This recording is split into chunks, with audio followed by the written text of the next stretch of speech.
Hey, 2 a.m. and I'm live. I just left out the club with the gang and the high yellow bitch is ripped in the thighs. You know me, I be shooting my shot when I got the little bitch. I wasn't even surprised. In the club, it took deep in the eyes. If you coming with me, if you with it, let's ride. Got a text when you coming inside out the liquor, didn't know what to say, so I lied. I text back like I'm late at the stoop trying to cook something new. It's just me and the guys. She texts who I ain't even reply. And I rolled up a wood while I gripped on the thought. On the Knicks, no bitch feeling hot. Ain't gonna lie, shit up, push it, they kind of fire. Ended at the hotel somewhere out 35. So you roll over, said, wait me in 5. Got a piss, I wake up, man, it's 6:39. Out of town, now I'm on the highway and I'm flying. Look at my phone, not a soul, I'm digging my thoughts. I'm tripping, I'm trying to straight out of life. Cause I know if I sleep in some damn contact, I'm getting before I can't do all this crime.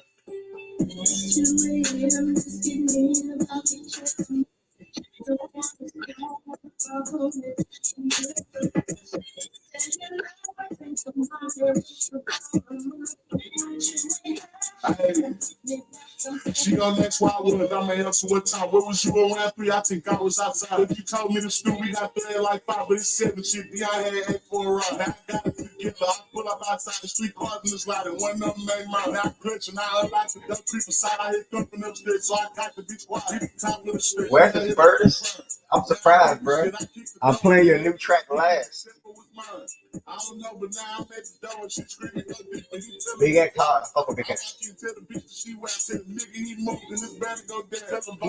said, okay, your birthday over, little nigga. Shut the fuck up and lay down. Next person move, I'ma let off the rain. I'm pacing, I'm trying to see how I'm getting down. If I kill them both, then that make me a clown. I'm telling me don't trust them, but look at me now. One in the chamber, 2 faced on the ground. I be like, should I leave or just burn the bitch down? I wake up, it's a dream. I'm outside of my house.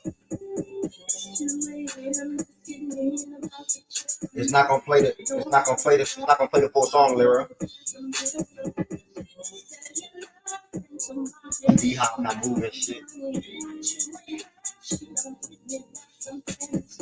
Yeah, I am curious to hear what people gonna say about D-Hop, to be honest.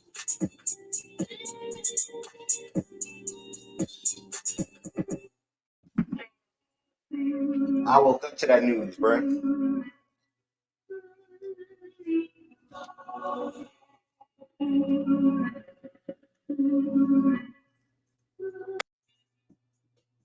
Members.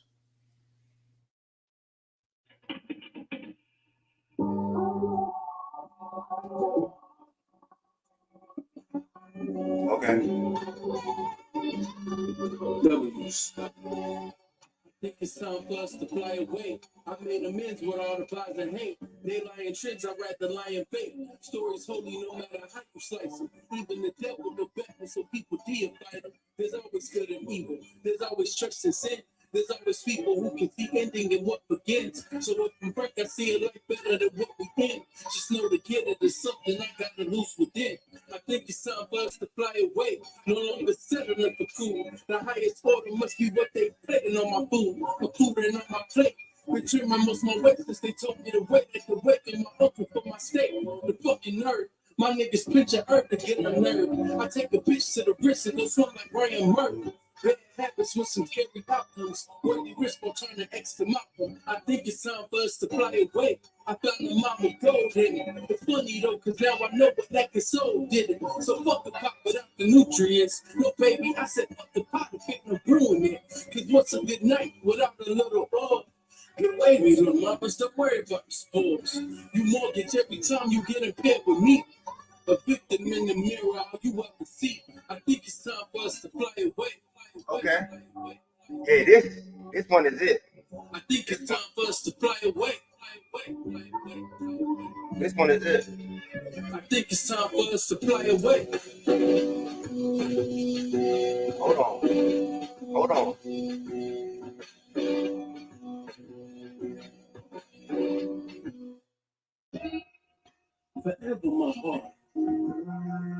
inspire my art. Know your soul has been marked, but it's no way we can part. I stay forever my heart. You inspire my art. Know your soul has been marked, but it's no way we can part. Wait a second. Love the way you speak in tongues when you are veterans. A future worthy of a mighty stern investment. Don't overstate it, maybe we double play it. To support the ways I want to extort the way you might contort. Your body to show the what a break the better with a thought. Of different accessories for how you please my tender joints. Perfect your needs, just brought you bread and keep your bread and joint. What's the point? Whatever my heart. You inspire my art. The way I'm living, I'm impressed. I used to hold on my ambitions till I made it do. I'm impressed. Premonitions of the vision, so my eyes boot. All the I am desire when the liar knew. I'm impressed. Your lineage never seen. Swindle family soaking is so supreme. Still you, forever my heart. You inspire my art. Know your soul is the mark, but it's no way. I said, forever my heart. You inspire my art. Know your soul is the mark, but it's no way we can part. Y'all probably saw me looking like this. I'm looking at the lyrics. He got the lyrics uploaded already on the song. I like when artists do that, bro. Some artists be dropping and you have to wait for the lyrics to pop up on. You know what I'm saying? He got the lyrics already up there. For anybody that don't know, let me turn my brightness down. He just dropped back-to-back new songs. That song is called Fly Away. It's Wes. Wes is in the chat. Fly Away. Anybody that want to replay this live? Fly Away from Wes. Right there. There you go. The other song he dropped the other day was Yesterday. Perish. I played that yesterday for y'all. Make sure y'all tap into Wes. Now, I like Perish, but I like Fly Away better. I think Fly Away a little better. Like, I'll replay Fly Away right now if I ain't played so many songs. Or if it's not 8:14, 8:13. My time. But yeah, I like Fly Away. I like Perish too, but Fly Away is definitely better. It's crazy. We here though, we live. You see what's floating on the bottom of the screen. Welcome to the best show in the world. Welcome to the best show in the world. Welcome to the best show in the world. If you ever need me to sing on one of your songs, bro, hit me. You see what I can do. I got potential for sure. 28 people in here so far, y'all. Thank y'all so much. Peace, blessings, and love upon all. I had a good birthday yesterday. Great birthday yesterday. Starting with the show. Then kicking it around. Watching basketball inside of playback. And then just having a good night, man. It was a blessing. You know, it's a blessing to be here in this chair. It's a blessing to be able to host Facts and Stats. It's a blessing to be able to talk sports with you all. So welcome to everybody that's in here. If you are in here, you don't subscribe to the platform. That is very important. A young black man that is chasing 1,000 subscribers. Like, I'm chasing it. I'm hungry. I'm motivated. I'm recording episodes. I'm clipping content from the show. I'm posting it on YouTube. 100 plus subscribers in the last 30 days. So that's important as well. But I want to try to get to 1K before. I want to get to 1K before New Year's. Yeah, that's a good goal. 1,000 before New Year's. So I got what? 2 months. And I think that's possible. 100 plus subscribers in the last 30 days, and I wasn't even doing the show every day on YouTube. This is about to be my second full week doing it every day on YouTube, which is very, very key. So again, scroll on the bottom of the screen. If you're in here and you're already subscribed, thank you. But if you don't subscribe, make sure you hit that subscribe button. It costs you $0 to subscribe, like literally zero. I think who was the channel name? They say it costs $0 to support. That's a fact. I mean, $0. Wes didn't pay me to. 2 people subscribed already this morning. Thank you. Wes didn't pay me to play that song. Wes don't pay me to play his music for y'all.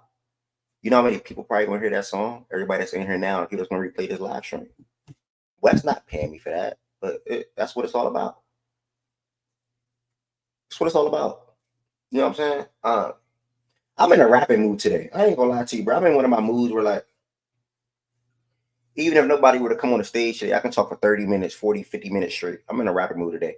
So let's go ahead and get the show started, man. I can't even read the comments yet. But make sure you all like, comment, share, and subscribe. It means the world to me. Just subscribing alone means the world to me. On top of subscribing, liking the video, sharing the video, there are 4 different ways, uno, dos, tres, cuatro, that you can extend your support for Facts and Stats. Uno, dos, tres, cuatro, that you can extend your support for Facts and Stats. I turned on this feature last week, Monday or Sunday, and fast forward to Wednesday, we now have 20 plus members in the Facts and Stats community on YouTube. You get a membership that shows you rock with me on a month-to-month basis, if it's recurring. But either way, if it's not, thank you regardless. But I showed you rock with me on a month-to-month basis, on top of being in here every day. Being in here every day shows you rock with me on a day-to-day basis. Becoming a membership is just extending your support, where you guys will have customized perks and emojis as well. A lot of pictures of myself and a lot of quotes and things like that. You guys will be sent very, very soon. On top of that, a lot of y'all do it or have been doing it or done it. You can send super chats, super stickers, and super thanks. Shout out to Justin and Savvy yesterday.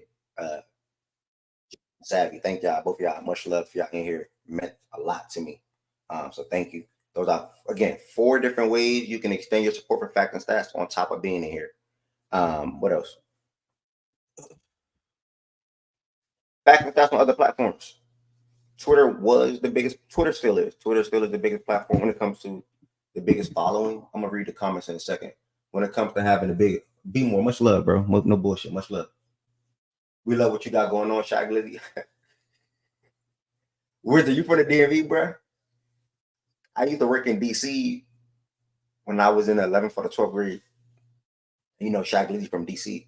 Every time I went to work, people were like, "Hey, you don't like Shy Glizzy? You like Shy Glizzy?" I always had a beard. I had a beard at a young age. So you know, yeah. But yeah, they used to always tell me that. But now I appreciate that, bro. Real shit. I appreciate that. You from DC? Okay, respect. The chosen one, appreciate that. I'm gonna read the rest of the comments in a second. D Moore, I said D Moore. D Mac and West, I'm gonna let y'all on the stage in a second. No. Fantasy football segment isn't a title. What you mean? Why? But just because I'm not going to the playoff probably, or I'm 2-5, whatever the case may be, I'm always going to talk about fantasy football league. I want to see y'all win. I do this stuff for y'all. I don't do this to win, bro. I know I'm not the best at it. I do it for y'all, man. It's all about y'all, man. That's who I do it for. If people ever ask you like, man, who you host fantasy football leagues for? I do it for the people. I'm not good at that shit. I know I suck. I'm 2-5. You know what I'm saying? I do it for the people, man. I'm in a rapid mood today. I ain't even gonna lie. I see D-Mac and West right there sitting in the queue. I'm in a rapid mood today. Okay, yeah, man. Follow Facts and Stats on other platforms. Twitter, 5,000 plus followers. That happened in like a year span. That was an amazing thing to do. Twitter Spaces is how it all started. Twitter Spaces is how I met majority of these people in here. Twitter Spaces is how the community was built. Shout out to community on Twitter, man. That was the time. Twitter Spaces are probably not a thing unless a big trade happens. I.e., when the Carl Anthony Towns trade happened, we did a space, did 200 plus people or 300 plus, whatever. A big trade happens, the NBA, you will see the Twitter space come back. Twitter spaces pop up. Let me say that. What else I want to say? The Instagram and TikTok, I mainly utilize that platform for when I'm posting clips of podcast episodes I record. I will be getting back to recording weekly podcast episodes. You've seen an episode drop this past Monday. And I will be reaching out to some of you all in here to record episodes, whether that's NBA related or whether that's NFL related. So be on the lookout for that, or be mindful of that, or check out the videos as well. What else I want to say? One of the best things about Facts and Stats, I went from Twitter Spaces to Playback. What is Playback? One is floating on the bottom of the screen. I'm pretty sure it's also in the description on this video. It's playback.tv/Facts and Stats. It is a free platform. You don't pay no money. You don't got to hit no subscribe button. You don't got to like no video. It is a free platform that I have a partnership with that allows me to host my show there on a day-to-day basis. Well, when I were doing it on Playback on a day-to-day basis, but now I'm trying to shift to YouTube while still utilizing Playback for some shows. But mainly Playback started with watch parties, and it's always going to be a place where we use watch. have watch parties at. So what watch parties where we watch damn near every single, or try to watch a lot of different NBA games. But for the most part, I come in there with 1 or 2 games on a slate at a certain hour. That is the primary focus. And then when commercial breaks happen, we'll flip to another game, or halftime flip to another game. So I didn't look at the schedule yet today, to be honest, but I definitely will let you guys know what games will be prioritized in there. But like I said, commercial breaks, we flip to other games. Yeah, whichever's the better teams playing, they most likely to be featured on the screen. So we watch games together in Playback, man. Make sure y'all put up to the Playback tonight. Playback.tv/fact and stats. Amazing platform. I have my camera on just like YouTube. Again, like I said, an amazing platform. 1,500 members. Hit 1,500 members yesterday. 1,500 members in Playback. That is not an easy thing to do. As you see, trying to get to 1,000 subscribers is not an easy thing to do either. Across a lot of people's platform on YouTube. So another challenge that I'm open to doing, or trying to knock out. What else?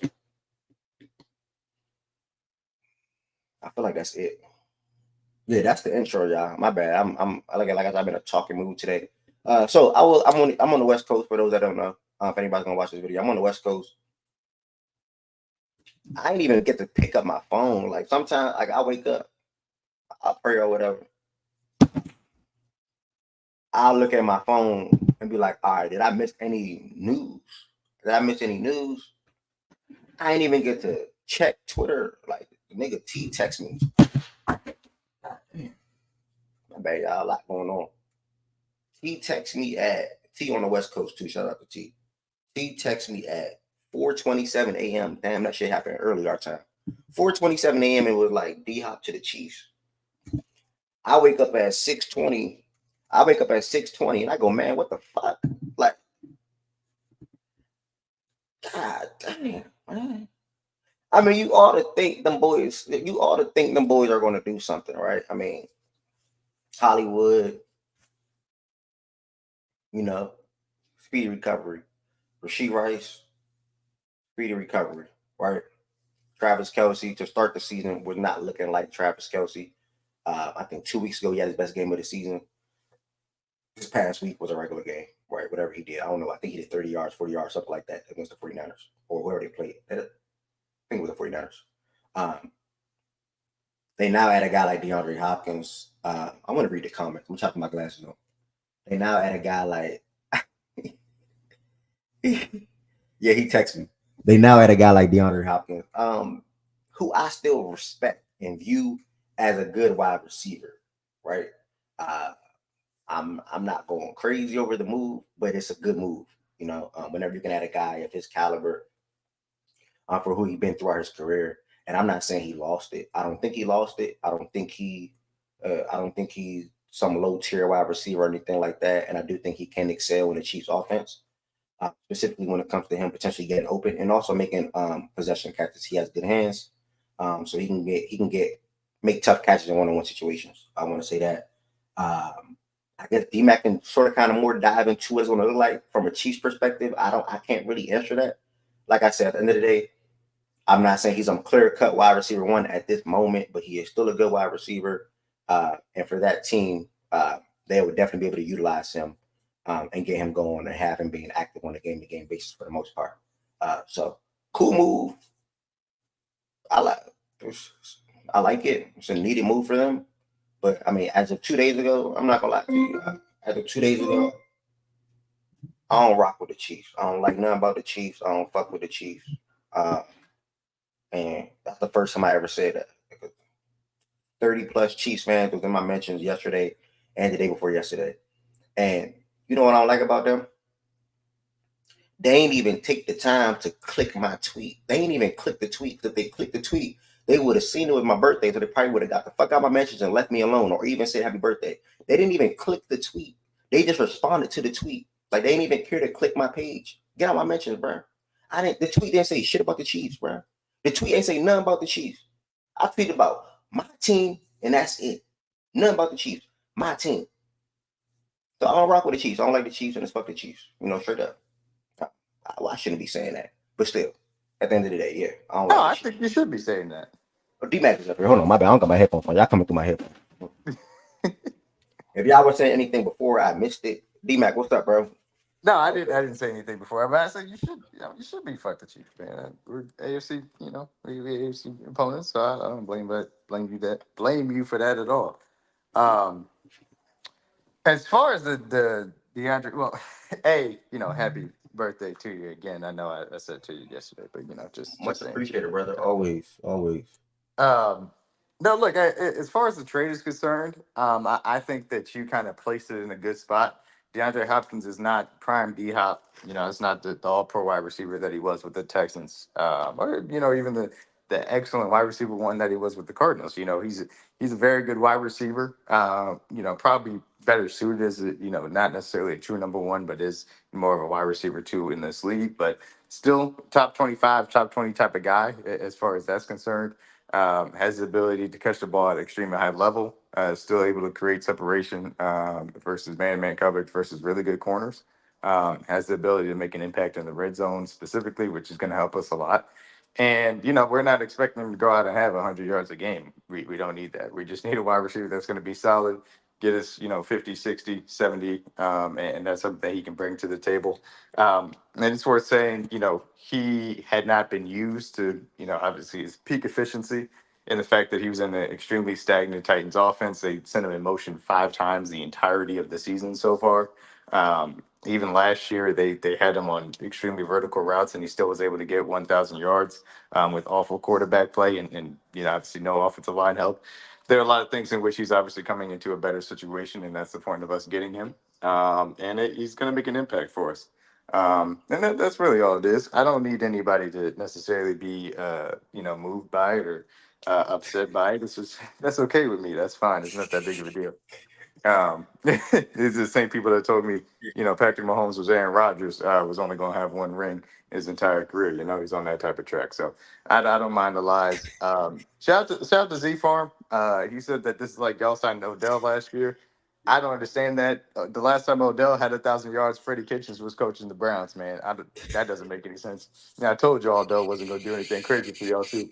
So he can come out and be wrong about that too. And no, look, Jada, I had Deontay as the number one target. I was really excited about bringing him in, but DeAndre was my number two target as far as that's concerned. We need an impact guy, and I don't think that this necessarily is the end of it. Like I think that we could still add a lower tier body to the back end of our wide receiver room. I think that would help. But yeah, no, went out and got the impact wide receiver that we needed. So there are age concerns, there are injury concerns. I'm not going to ignore that. Those are factors that need to be taken into consideration. But ultimately, this is a move we had to make, and I was very very happy with the compensation. Fifth round pick, fourth round if we make the Super Bowl, and he has certain playing time things hit perfectly fine with me. We already got their third rounder, which is essentially going to be a late second. So I'm cool with that. As long as we didn't trade a day two pick, I was cool with it. So. Good move by Brett Veach. Worked me the fuck up out my sleep. I'll tell you that much this morning. So I'm happy about it. Okay. I can't complain. The chosen one to respond to your message from earlier. Nah, going live. I guess doing fact and the video is not tiring for me. What was tiring when I was trying to go live and do the show, and then also game every day too, like going live on TikTok. That was tiring. But I am about to get back going live on TikTok. Somebody told me happy birthday yesterday. I'm like, they missed my stream, so I'm gonna get back on live on TikTok and game and playing 2K. Maybe NCAA, maybe Madden. I ain't played this Madden this year. I only played this Madden like 5 times, so maybe Madden as Yeah, well. I ain't played this year's Madden at all, dog. Yeah, so I might try to get back for It's sure. been college football, Yeah, I like but college football. yeah, and COD coming out, man. I'm excited for that. So I got that ready to roll, Nah, man. I'm not a guy. Not We Call of gonna Duty flip guy. because I'm mid. That is the only game that I wish I was really good in, but I'm not good in. Like I'm just mid. I'm mediocre. Yeah, Mm-hmm. I can shoot at you first for 2 seconds, and you will still kill me first. That's how bad I am. So You I'm a just gotta six. I'm a practice. It's all nah. I'm a about practice, man. I'm a 6-10 kind of guy, bro. I don't want to be that. I want to be a 20-10. I'm going 25-12. I want, I want something like You'd that. be Like surprised if you get back in the rhythm of things and you be in it, dog. I'm too I ain't mid, gonna bro. hold you, but Warzone not the best. It's not the best game to play if you're not super super nice. You want to be on shit with multiplayer. So like Yeah. when you have teams and team deathmatch, capture the flag, Yeah, hard points, all of those things. You know, I'm not super nice, so I've never been able to get really into Warzone heavily. But multiplayer, I do love playing, especially when you got people that you play with either consistently or at least know, Matt. so y'all can communicate accordingly. And be a good team from that yeah, standpoint. D-Mac, you gotta drop your PSN, man. Yeah, for sure. You I'll gotta do that, man. That's Especially in it's about Call playback. of Duty. Playing with a team and y'all all working together and communicating on the microphone, and y'all got a full lobby, all 6 of y'all, one against 6 other people, man. That was the good days. That's when I enjoyed it. But It was good days. Wes, Jada, appreciate y'all being here. Obviously, this is news to all of us. DeAndre Hopkins now Kansas City Chiefs. So, what was y'all initial reaction? How do y'all feel about the move? Chiefs are 6-0, adding a guy like that. Like, how y'all feel? I let Wes go first. I'll go with them.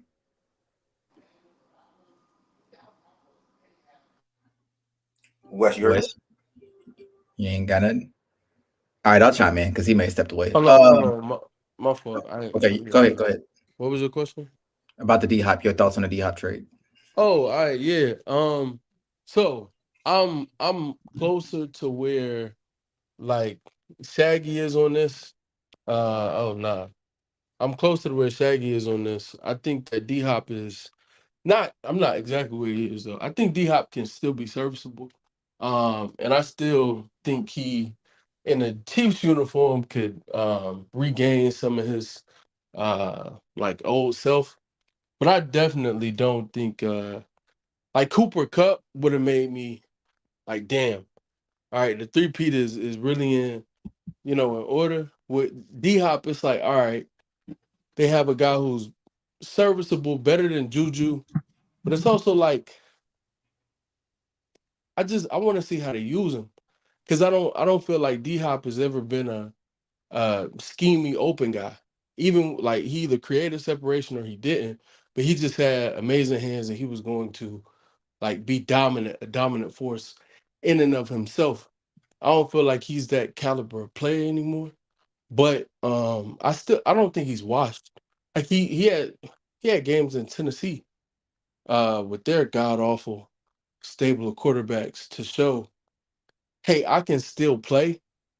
And I don't think he was prioritized in Tennessee. So it's kind of hard for me to really have a real like definitive stance on his time spent with the Titans. So maybe the Chiefs can show us, hey, D Hop is still got 2 solid years left or 2 good years left. And it was just, situation more than anything else. And a fourth rounder, that's not it's worth the risk. Like it's you can get a good player in the fourth round, but it's worth it, especially with knowing what they're chasing, what they're after in their current situation with receivers. So yeah, it'll be fun. And I have him in one fantasy league, so I hope he goes out and kills it. Give me 10 catches, 150 yards, 2 touchdowns. That'll be great. Yeah, I like to trade a lot. Now, me saying I like to trade a lot does not mean I think it's an earth-shattering trade, right? My prediction was D-Hop was going to get traded to them with the outside chance that it could be Thielen, but Thielen obviously was hurt and is not ready yet. Because I didn't think they want the trade much, but I think when Juju got hurt as well, now it's just the issue, right? And here's why I like the trade.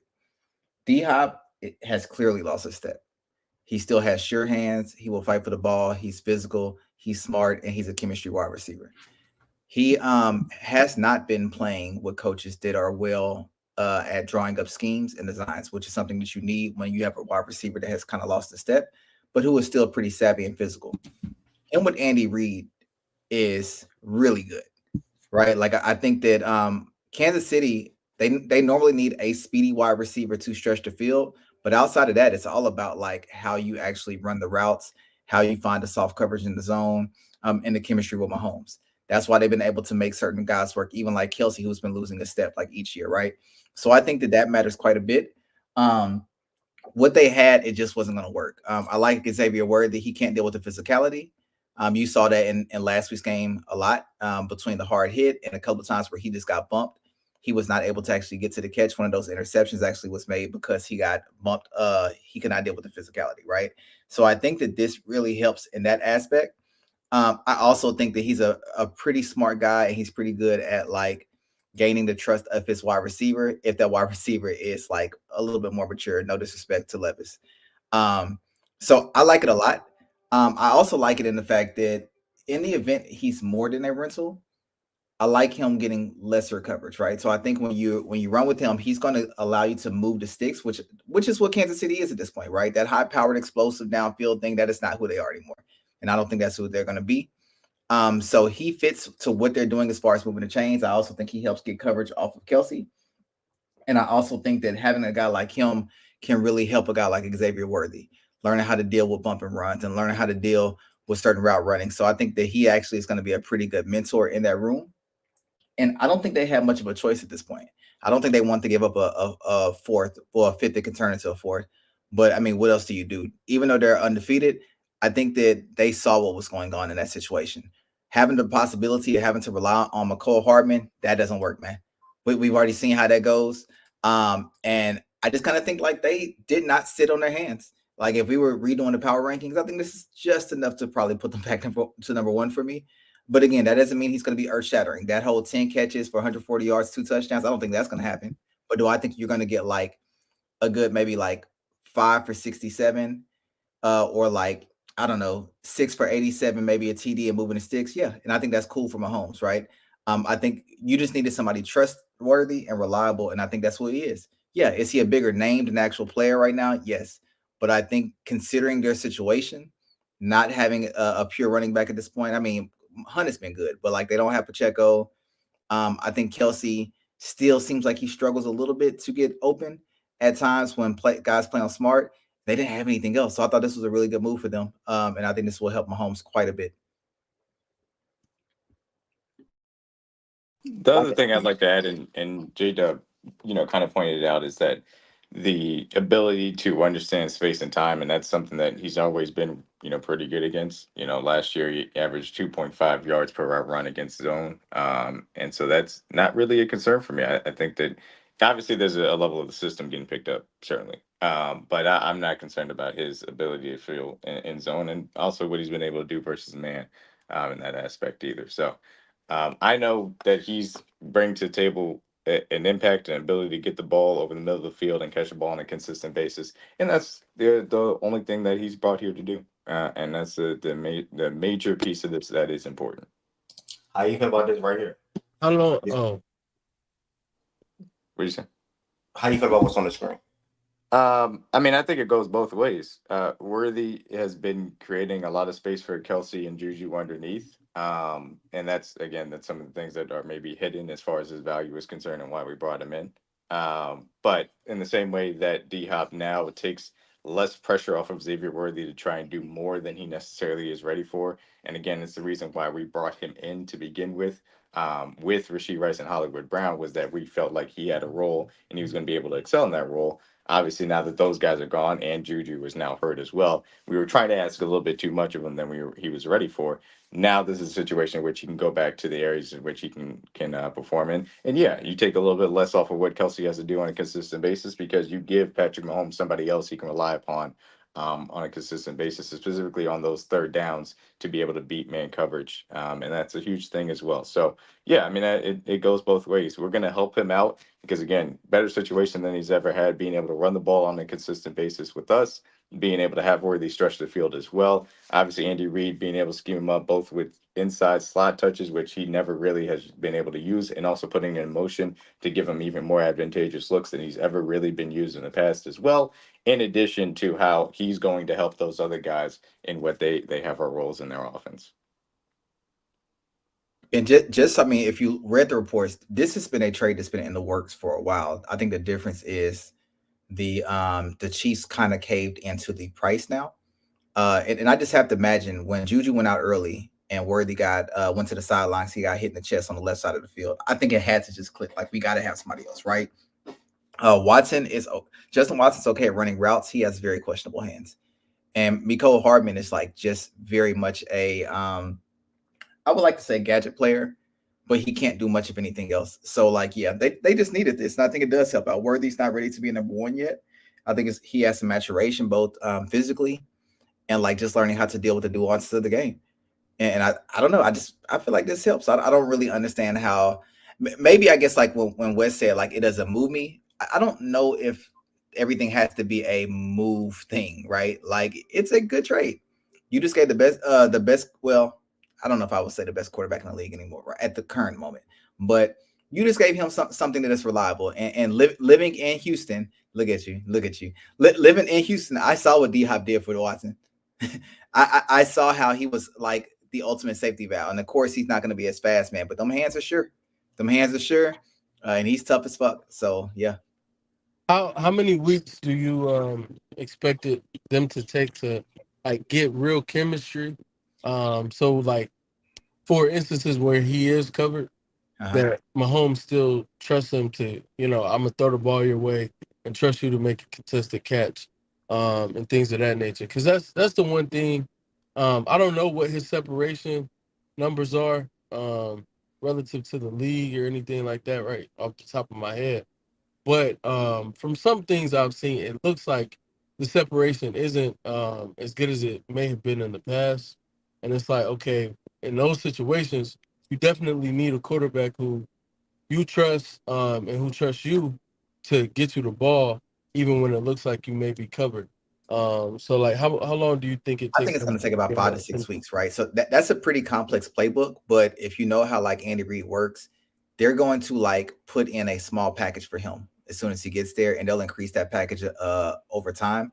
So he will be limited on the certain routes that he runs. But what they're going to do is they're going to have him run the routes that he is comfortable running. And I think that he and D-Hop and Mahomes are probably going to spend a lot of time together as soon as he gets to Kansas City, just working on those couple of things that he actually does well. But as far as like being fully integrated into the game plan, that's going to take like 5 or 6 weeks, and to get like the full chemistry, right? Because like Mahomes does a lot of like, I would say, high IQ things that a wide receiver just has to understand. That'll probably take about 5 or 6 weeks too. But that doesn't mean it's going to take 5 or 6 weeks to make an impact.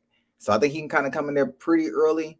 Again, I think everything you'll see him do initially are going to be literally just move the stick routes.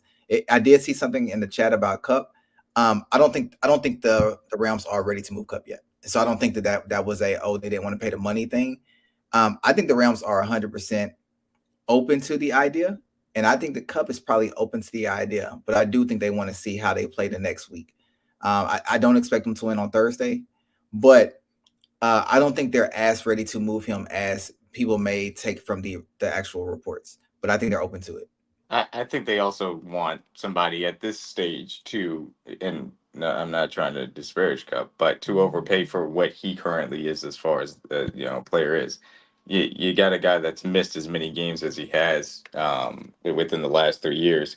It's very difficult to convince a team that it should be a second round pick from that standpoint, even if you do eat the money. So that's the one thing, and I don't think he was ever all that realistic for us personally. I know people were like, "Oh, the Chiefs are interested in Cooper Cup." I wasn't necessarily ever buying that from that standpoint. And that's a different conversation as well. But I mean, look, I don't think they're getting a second for him. yeah, I don't think they If are. you look at the Rams, they kind of sell low. They sold Ernest Jones low. They sold Ramsey pretty low. I think if they move him, it won't be for a second.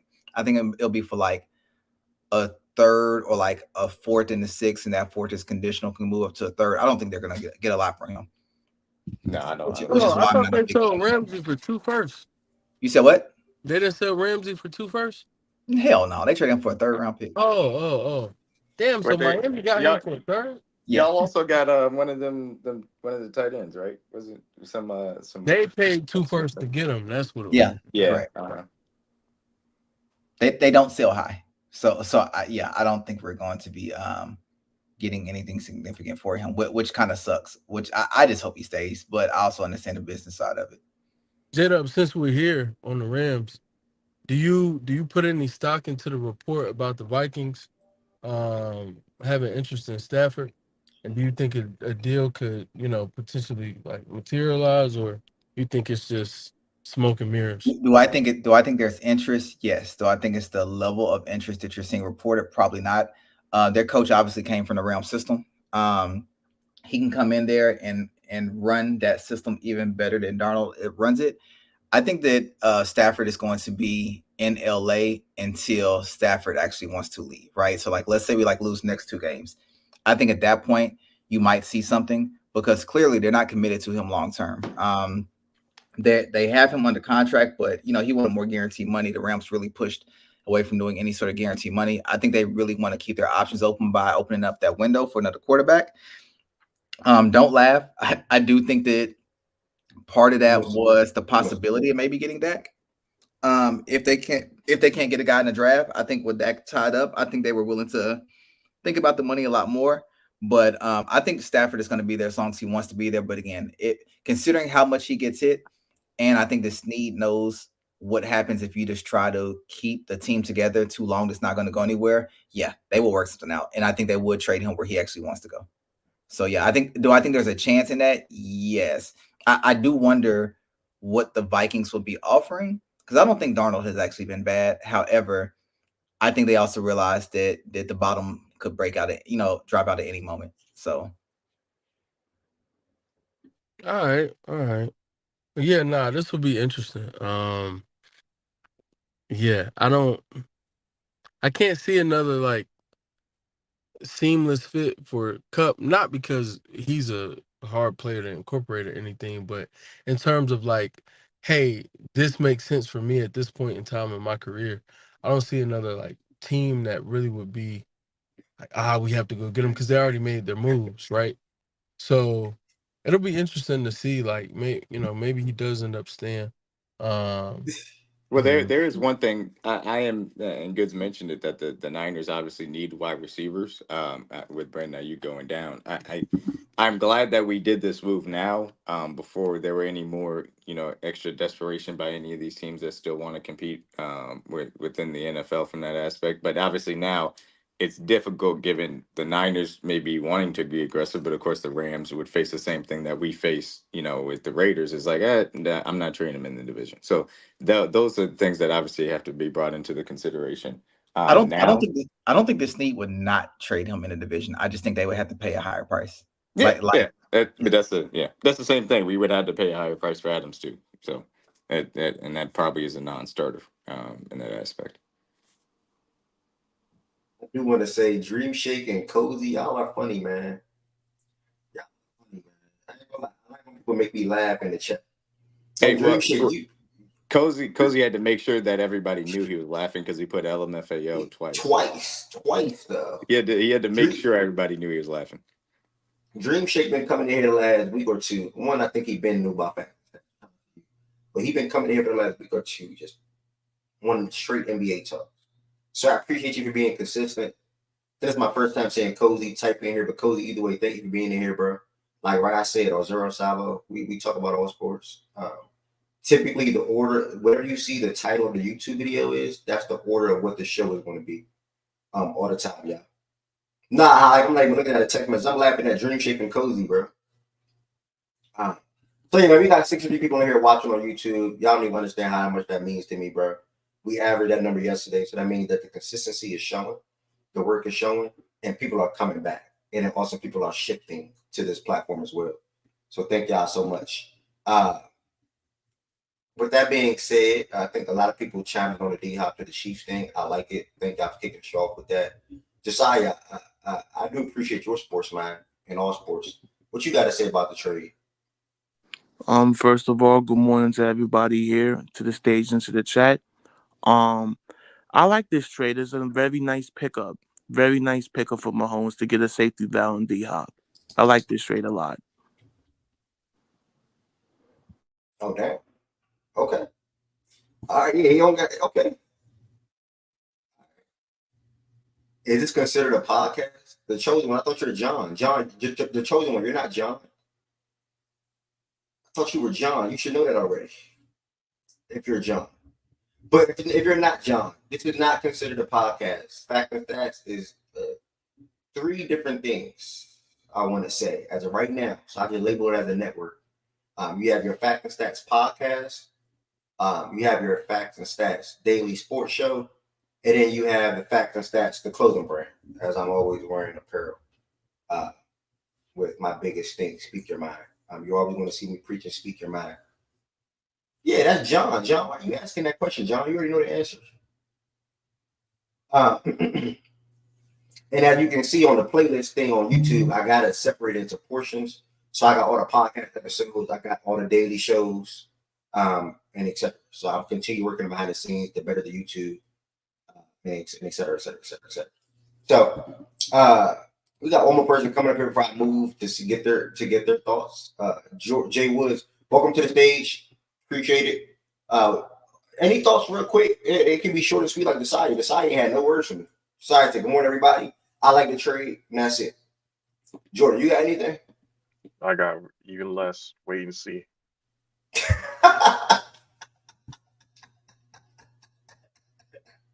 Yeah. All right. All right. As I typically switch topics, I'm always going to slide a promo in there for the people.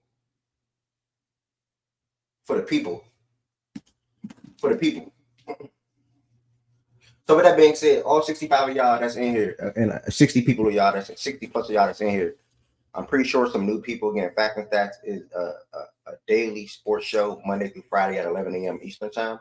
I'm always live on YouTube. If I'm not live on YouTube, well, even if I'm not only live on YouTube, it'll probably playback in YouTube. But as of the last 2 weeks, it's been strictly YouTube with playback following the show on YouTube. Can sort of kind of expect something like that to happen again as well. We shifted the playback yesterday and did some good numbers too at that. So like I was saying, it's a daily sports show Monday through Friday. It's a platform built for anybody to come on the stage and speak your mind. Even if you are new here, if you never talked to me, if you never talked to Wes, if you never talked to Josiah, J-Dub, Jordan, etc., come on the stage and talk.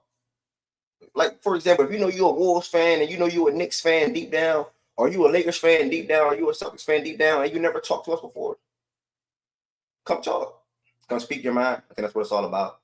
And I'm just trying to meet as many people as possible and have as many people come on the platform and talk as possible.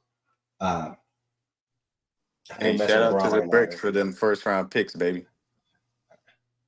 I don't even want to think about LeBron James. You mean but the Who Saw Your Parlay segment is coming up. I ain't gonna hold you though. Mikael had a hell of a second half. Or a hell of his gas, but he was better in the second half. Yeah, he scored he had a couple of mid-range pull-ups, a couple of finishes at the rim, knocked down a couple of threes. Yeah, knocked down a couple of threes. The hits was going. I ain't never seen the dude remove a hits mid-game, but credit to him because that has to he's a really good player without the hitch.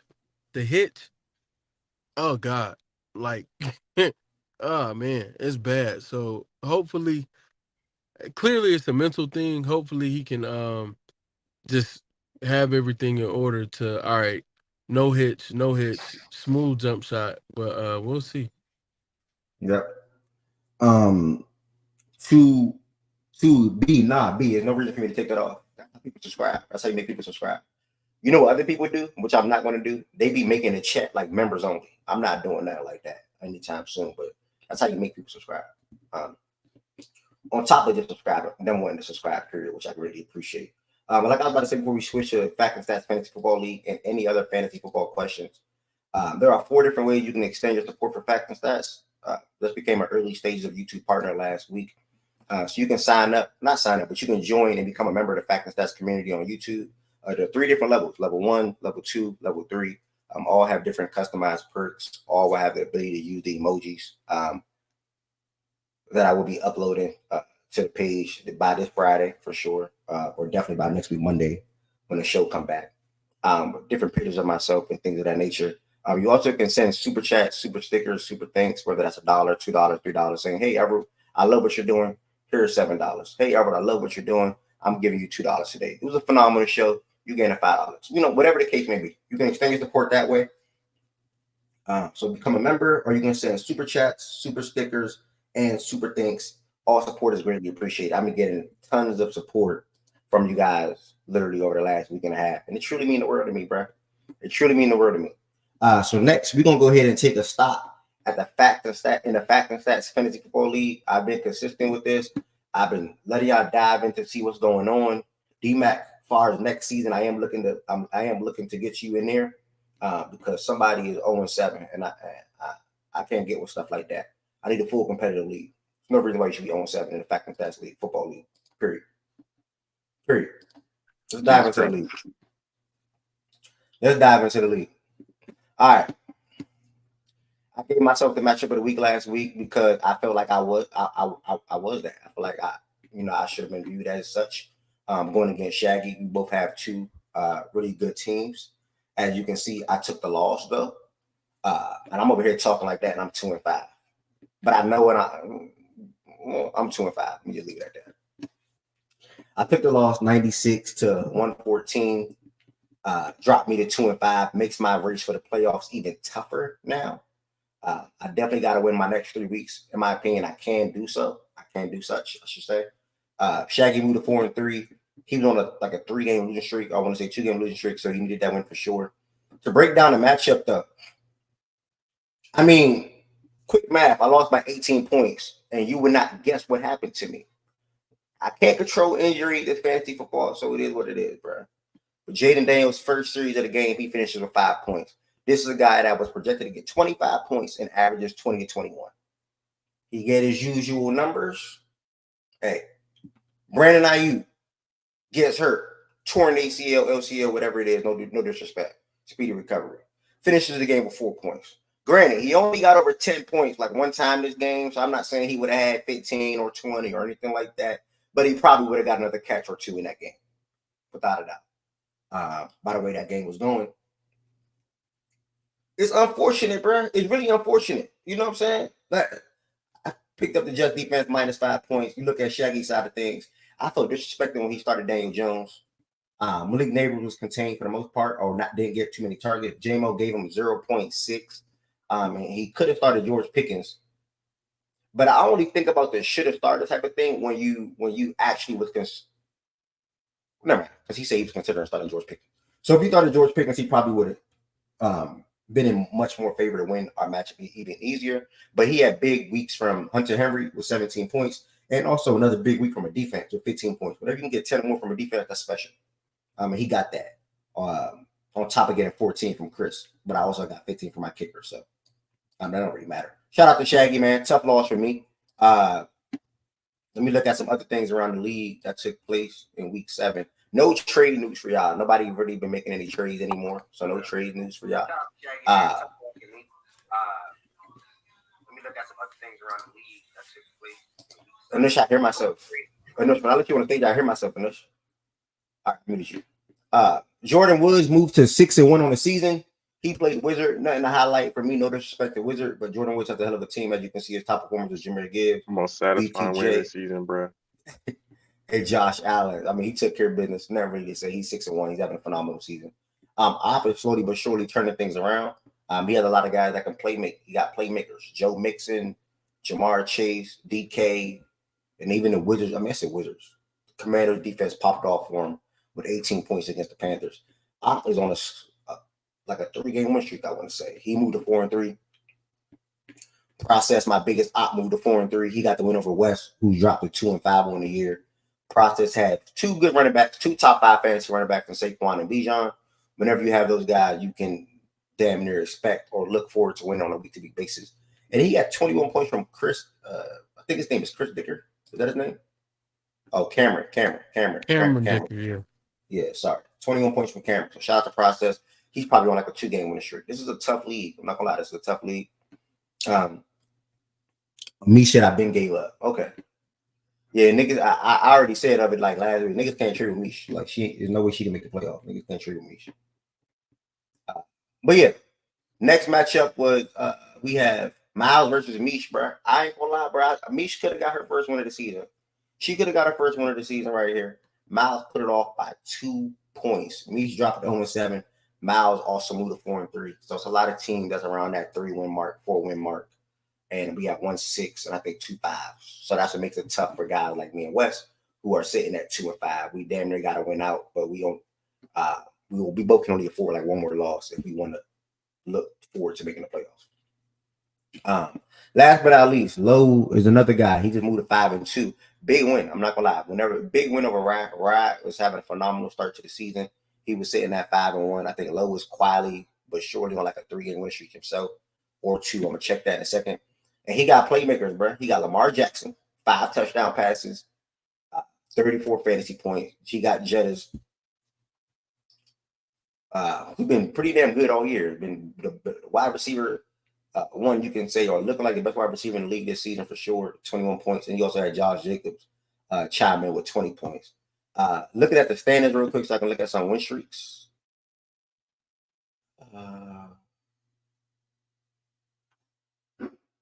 Okay. So Lowe was on a 4-game winning streak. Op was on a 3-game winning streak. Jordan Woods on a 3-game winning streak. And then Process is on a 2-game winning streak. Okay. So that's what the league is looking like. That's what the league is looking like right now. And yeah, man, that's fantasy. That's fantasy football league. No trade updates because nobody made any trades lately. I'm probably cool off trades. I still think I can make the playoffs. I know it's a long shot, but it starts with this week. You know, and my schedule don't get easier, but this is probably my last tough matchup. I want to say. And the rest I can sort of kind of be able to manage or get through, I want to say. So my matchup of the week this week, unfortunately, I fall in that same boat again. I'm not just picking myself just because. This is truly the matchup of the week. This is 2 phenomenal teams, 2 phenomenal guys, and we're also projected to score the most probably with Jordan Woods. So us 3 are projected to get into the 130 mark. Me and Lowe matchup is close. I'm projected to have 133 points. He's projected to have 130. Jalen Hurts versus Lamar Jackson. I'm not starting Jaden Daniels. So Jalen Hurts versus Lamar Jackson. And then we dive into the matchup. Excuse me for this ad. Okay, here we go. When you dive into the matchup, I don't even think y'all can see that. Let me try to zoom in. When you dive into the matchup, I have Jalen Hurts, Breece Hall, Jordan Mason, CeeDee Lamb, AJ Brown, Brock Bowers, DJ Moore. I mean, when you look at the team, you say, God, 2-5, it don't make sense. I get it. Bench, Zay Flowers, Chase Brown, and I don't need to say nobody else. When you look at his team, Lamar Jackson, Ramondre Stevenson, Jonathan Taylor, who should be returning this weekend, Terry McLaurin, Jettas, George Kittle, and Josh Jacobs. I'm assuming that's going to be his lineup as well. Yeah, that would be his lineup. Yeah, that'll most likely be his lineup. So it's gonna be tough. It's gonna be tough. He's not fucking with Chuba Hubbard, man. Yeah, I'm surprised he's not starting him, but he got Denver, and he's going with Ramondre against. I mean, I guess. I mean, yeah. He's gonna adjust that. Is JT's back this week? He should be back this week. He practiced yesterday, if I'm not mistaken. Yeah. Ramondre not seeing that lineup. If he knows what's right for him. He said she needed to retire. Guru, but 2-5. If I had to be realistic, I should be like, I don't really make excuses, but if I had to be realistic, I should be, what am I, 2-5? I should probably be 4-3, to be honest, or 3-4, but that definitely make a big difference, but I'll chalk it up. It is what it is. She need to retire. Okay, he got blessed. Low got blessed. What was the last trade? I don't know who was the last trade. I don't think it was me. I don't know who. I feel like it was Miles and Jordan with that Kate Otten and Evan Ingram. By the way, Kate Otten had a big game this past week. But let me see who else I'm looking at this week. K get his targets, bro. He get targets. It's just he not Evan Ingram, but he get his targets. You want to outplay this week? Yeah. That would be a good one to get. I'm trying to get the 10 wins, bro. I don't care. We can lose a couple games. Just give me the 10 wins. You want BJ and process? BJ and process.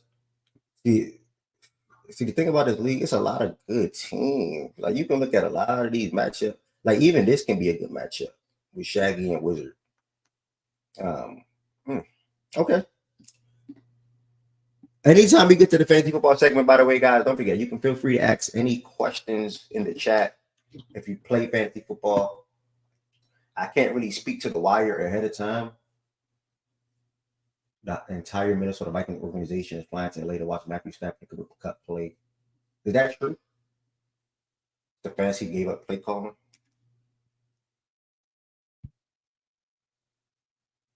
Browns head coach DeJounte Murray present at shoot around. Okay. Damn, bro. Keaton Mitchell will be filling in for Justice Hill's E-Farm. Like, I don't think niggas was remembering what Keaton Mitchell was looking like on the Ravens last year, bro. Real shit. So that's that for the Factor Stats Fantasy Football League, y'all. Another update will be coming next week, Wednesday. Don't forget to like this video. 62 people in here, but this video has 21 likes. Don't forget to like the video, y'all. On top of liking the video, don't forget to don't be afraid to hit that subscribe button. I'm active, I'm consistent. People like to subscribe to or follow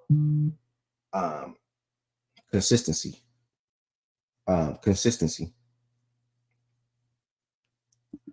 I knew Mish was about to do that. I said Mish about to go sign. Mish about to go sign Keith Mitchell right now. Shout out to Mish. She went to go sign Keith Mitchell right now. People like to subscribe to or follow to consistency. So make sure you all hit that subscribe button. I'm live every single day, Monday through Friday at 11 a.m. Eastern time. Monday through Friday at 11 a.m. Eastern time. Risha finally made it to YouTube. Shout out to Risha. We're going to go ahead and shift to the NBA talk, man.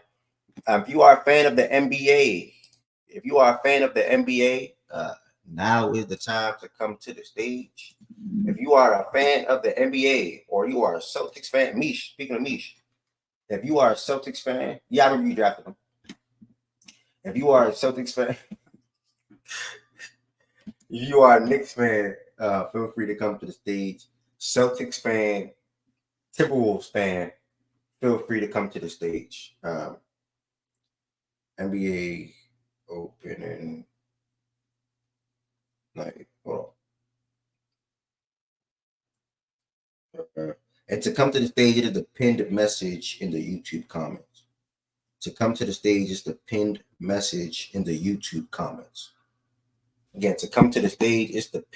message in the YouTube comments. Welcome, Heaven Sent, to the stage. I'm not gonna lie to y'all, bro. I mean,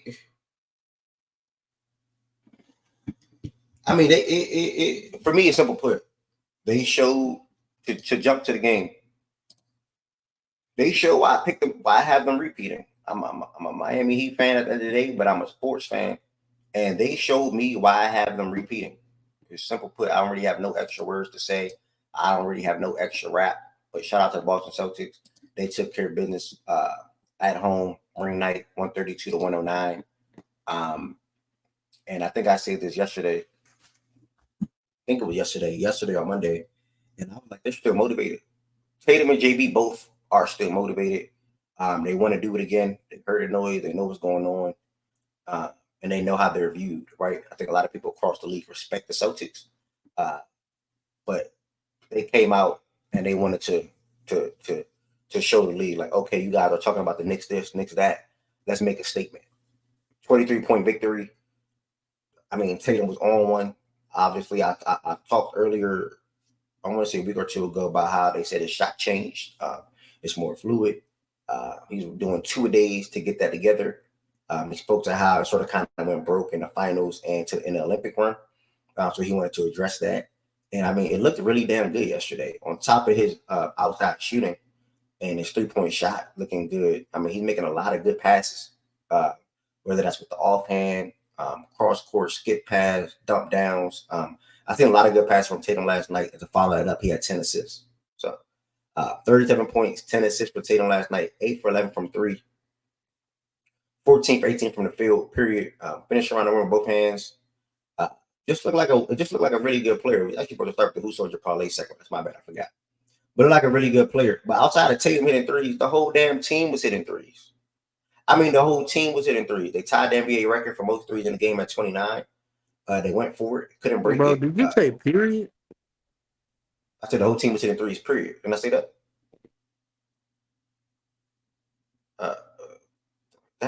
Y'all judge anything a nigga say. Outside of Tatum hitting three, the whole team was hitting. I don't even call it same period, but the whole team was hitting three. Derek White hit 6 threes himself. Jalen Brown hit 5 threes himself. Drew hit 4 threes, and Horford hit 3 threes. I mean, and all their shots looked really damn good. Their whole starting 5 shot looked really damn good yesterday from 3. 3 guys scored 20 or more. Really could have been 4 with Drew coming in with 18 points. The defense was good. They made it a point of emphasis to attack Cat early and often in this game on defense. As far as the Knicks on offense, I think it's going to be the same old, same old. You know, I mean, they have one real guy that can create offense for himself, in my opinion, with the ball in his hands, and that's Jalen Brunson. You can lean on Mikal for some offense, or you definitely can lean on Mikal for almost more than OG. I want to say, but I mean, you can defend them a certain way, in my opinion, with Josh Hart on the court with those guys at all times for the most part. You're going to be a lot of Deuce McBride this year. I want to say that it's going to be a lot of Deuce McBride and Jalen Brunson in the backcourt together this year, in my opinion, with Mikal and OG and Cat. But all in all, man, they're going to need a rim protector. I don't even know what to say about the Knicks. The offense wasn't looking good yesterday. That's really all I got to say. Boston came out. They spanked them in the first quarter, and they carried that all the way on down in the game. Won by 23 points. Knicks offense wasn't looking too good. And that's really all I got to say, bro. Shai's up here. He's a Knicks fan. I'm going to hear what he got to say about the game, and we'll continue to work our way down. This was to talk about from yesterday. This was just like from start to finish. Boston just showed why they like the team to be in the NBA. Just hitting threes, making the right plays, playing good defense. Made a point of emphasis of like you said, Ev, attacking Cat because of his weak rim protection. For my side to talk about my team, OG played bad, only having 5 points. It's just terrible when we gave him that type of money. Mikal had a bad first half. He stepped it up in the second half, hit a couple of threes, start cutting to the rim. I want, and he removed that hitch. He needs to remove that hitch. Brunson had 22 points. He didn't play a lot. This was just a bad game all around. We was hitting our shots. Ever. You can see like the Knicks shot like over 50% from the field. This game, we was hitting our shots, but our defense was just terrible. The fact Much love, Tina. Go ahead. And the fact that we decided it to like let's play drop coverage against a team that was the best 3-point shooting team, one of the better 3-point shooting teams last season. It's just idiotic. It's just stupid. You just want to lose that game. You just want to lose that game. It's just that I love Duke. I love Deuce and how he played. He played phenomenal. I just think Deuce needs to be implemented. Do you want Cat to switch or hedge? I think I need Cat to hedge more because Cat's not that good of a switch defender. I need Cat needs to hedge. So basically come back.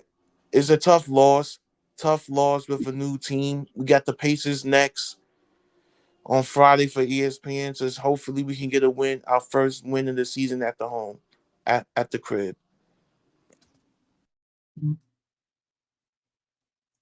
All right. Wes, you got anything? Yeah. Really impressed to see Tatum come out game 1 and like back up everything that he had been saying in terms of, you know, how he felt about the championship and how people didn't respect their past and their ring, and how he felt disrespected, you know, and how he wanted to show people, hey, I still, you know, if you don't believe, I'm gonna make you believe.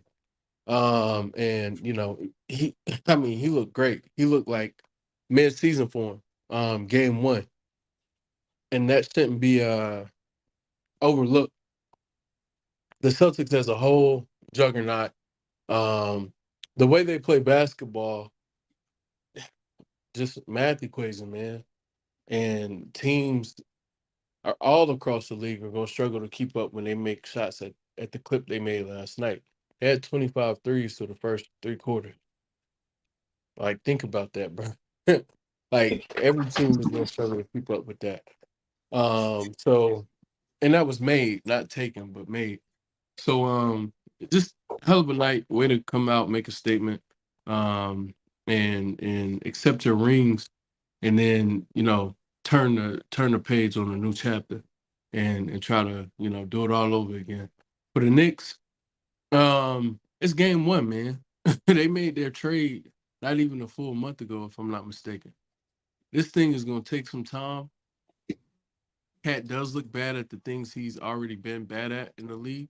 So I guess that's some cause for concern, but you already knew it. You already knew he wasn't going to be great in switches. You already knew he wasn't going to be great in drop and just in the pick and roll in general, man. So you kind of have to hope that offensively moving forward, they can scheme something together to where they just operate at an even higher level. And they knocked down shots last night. Credit to them, to like Josiah was saying.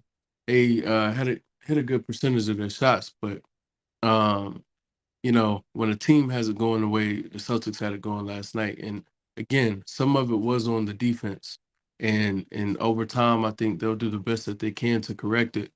But game 1. They barely know each other yet. So give Tibbs some time to work it out. I think what's really promising is Mikal looking like a completely different player in the second half. Josh Hart may end up being a problem for them. I saw some things offensively That's no where team. the Celtics just ignored. Oh, what's up, Tina? I didn't know she was in here. But where the Celtics just ignored Josh Hart on like multiple possessions. And that could potentially be a problem. But I think Deuce looked good. Jalen Brunson still looks good. And they'll get better for sure. Mm-hmm. Well, I don't know what happened. Yeah. We'll He see. come I right back. agree with They'll get Russ better. is saying. He, I he think I right say back. that's He why I'm right. saying He, giving my team 20 games to get this together. Yeah, that's a good way to look at it. So you were done right there, Wes, because like you just cut out. yeah, no, I stopped. I muted myself. Okay. Okay.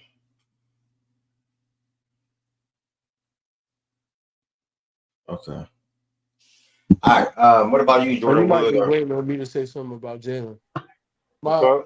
Jalen thing, nah. quickly, cut out the bad tools. I'm cool with the MIDI. I like your MIDI. Don't take contested fadeaways and dribble the clock out and dribble, hold possession away and just take non-competitive shots. Only thing I didn't like about his game, I love that the 3 ball was falling. His reads in the first half were better than his reads in the second half. Hopefully he, can put together full game the next time they take the court. But game 1, JB's still JB. And yeah, just didn't like some of the middies, or just non-competitive shots. Fair. Haven't said you're typing a lot in the chat. Haven't said Jordan Wood, y'all got anything for game 1? Whether that's Knicks related, Celtics related. I mean, I'm at Shake Shack, bro. I'm hungry. Hungry as hell. I'm not really focused on this recap, but I mean, they choked the record away. I guess that's the only thing we can criticize them for. Um, stuck on 29 threes for 8 minutes. It was fun to watch that part. But the rest of the game was, I mean, it was a made three every other time down the court. I don't know what else to say. I mean, you already played against a team that many people have questions about offensively, just as far as like who's going to be second option, can it be somebody consistent on a given night to help Brunson, and then you're faced with that kind of onslaught. I do think that is probably the main takeaway. If I was going to actually take away something, I mean, it's game one, they'll look better, but offensive ceiling wise, I know nobody's Boston, but how close can the Knicks even get to that? Because I don't know if they have the bodies of a roster to. I don't know if they're going to be able to play that math game even to come close to approximating that. And if they're going to beat them, I think that that could be an issue. So I'll have to see what the defensive approach will be again when they face them again in the next matchup in the regular season. Obviously, game plan for playoffs will be different, but I just don't know as far as being a true threat if they can ever reach that true ceiling of doing that. Because they don't have a second option. You either got to have the play style or you got to have a consistent second option. I mean, and I don't know if they have either, unless Cat can be that, but he hasn't shown to be that to the level I think they might need in a playoff setting without having the play style that matches the way Boston will play.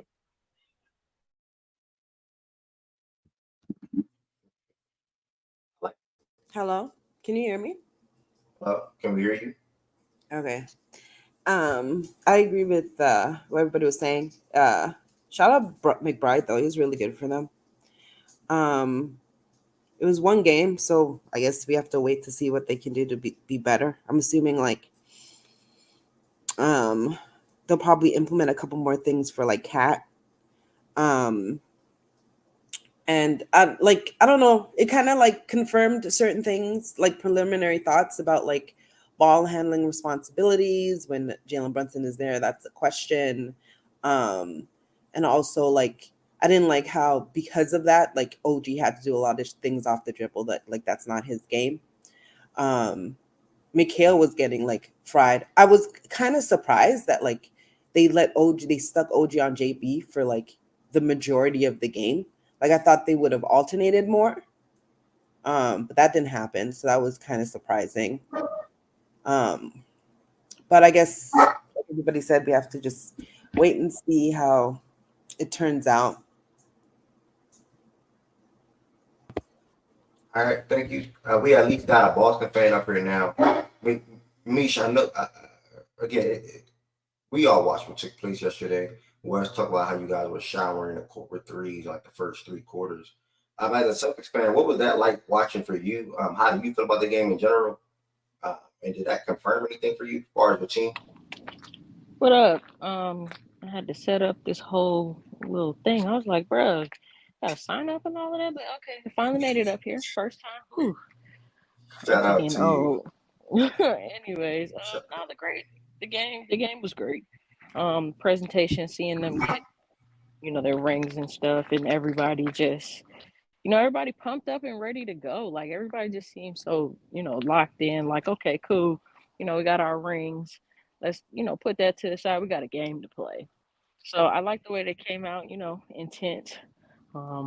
Obviously knocking down shots, and to me it just seems like the same old song from last year. It's like, okay, so they can't keep shooting like this forever, but it's like when you run a 5-out offense like they did, they even had a possession they went down, nobody even went below the 3-point line. They all just stood out there, all 5 of them. It's like, what can you do? Okay, cool, if we start doubling, if we start swinging the ball around, we can still attack the rim. But if the shots is falling and we get in good, ball movement, I don't see the problem. So I was interested to see, you know, this super team that the Knicks put together. They the stuff I heard yesterday was amazing. That they had the 3 best defenders that could stop the Jays. I said, okay, I like this. And then when you go out there and you give up 40 in the first quarter, that is crazy to me. But okay, whatever. And people are gonna ask, so what if the threes aren't falling? So my answer when people ask me that now is we gonna play defense. That's it. because I feel like that's the advantage. Like I said yesterday, shout out to Tina. We was in there talking yesterday morning. I'm like, y'all don't have two-way players, and that's just what it is. They don't. The Knicks don't have the same people that we have personnel wise, and that's why I think it's going to be an issue for them. Because yeah, Derek had 25, Drew 19. You know, KP didn't even play. Nigga had on a suit. So that's the thing with us. Like, okay, cool, the Jays get theirs off. Who's going to be the third person scoring wise for us? And then, like I said, everybody can defend. It's a math problem, like I said yesterday. And it's going to be defensively, they're going to have issues. So good luck to them. That's, their problem. We're on to Washington, I believe. So good win. And got 81 more to go for me. So and shout out to Joe. Joe taking his time with the lineups and stuff, letting Tatum play the third, JB play the fourth. When they went to go chase that record is the only thing that kind of annoyed me. Because I was like, okay, can we just stop now? Like, every time you heard the announcer thinking they about to break it and you missed 13 in a row. So I feel like they would have got it if they said, like, if they weren't trying so hard. Yeah, exactly. Yeah. I'm just like, this shit is not entertaining no more. But yeah, to Nice get popping. yeah, and to see, shout out to Al, man. Al's 40 years old out here getting blocks, still contributing to the game. And the biggest thing, I know we're talking about the threes, but it's the rebounding for the Knicks. They're gonna have an issue. We got so many offensive, possessions off offensive rebounding because they didn't crash the glass. And that's how a lot of that stuff happened too. Like, it wasn't us just coming down, just jack. Like, no, some of that stuff was broken plays, people not, like I said, crashing the glass and whatnot, giving us second opportunities from Drew all the way down to people catching rebounds. So I feel like they're locked in on defense. And you can see the chemistry like with us. So yeah, the Knicks, it was one game, but I feel like they're gonna have some real problems, especially coming off the bench. But those are just some of my thoughts. Yeah, I want to say one thank you. What, D-Mac? Who called it a super? No, my bad. Who called it a super team? No, I was going to end up going there anyway, but I didn't hear that one. Like, who called it? Who called them a super team? Man. They were calling the Knicks a super team? Hell yeah. You even heard Reggie Miller last night said they were the second best team in the NBA. That is nasty. That's nasty. Yeah, that's ridiculous. Okay. Yeah, but I mean, go ahead. No, I was gonna say y'all basically damn near played a perfect game last night. I'm looking at it now. You're playing out the offensive rebounds. Y'all had 11 in total, but on top of that, y'all only had 3 turnovers. Yeah. I mean, 3 turnovers yesterday. That's really damn good. Y'all played a damn near perfect game of basketball. 50% from the 3, 47% from 50% from the field, 40% from 3, and 87% from the free throw line. And with 3 turnovers, and you out rebounded them, and then you had 33 team assists. Like, I mean, that's a near good of a perfect game of basketball. Well, shout out to the Celtics, man. Really, shout out to the Celtics. All I got to say about it. Shout out to the Celtics. JT played a perfect game. JT. I have one more question. Wes still up here? Yeah, Wes right there. Wes, you active? Another type. Yeah, what's up? You still sticking with your comment? You still think you can fuck with us? You said what? You still think y'all can fuck with us? Right, absolutely. Okay. Just asking. Yeah, I'm not appreciate it. That shit gonna be crazy if the Celtics shoot like this, like consistently. Like that's kind of. You know what I mean? Nobody, no player, like no matter how good he is gonna shoot. Like Tatum's not gonna shoot 70% from in every game and things of that nature from 3. So I think that Boston definitely has a hell of a team and a great formula like for success. But we're way better than the Knicks defensively. So we'll be able to guard the 5-out way a lot better than the Knicks did. And then More offensively, versatile offensively too. yeah, I would Oh, exactly. sorry. So yeah.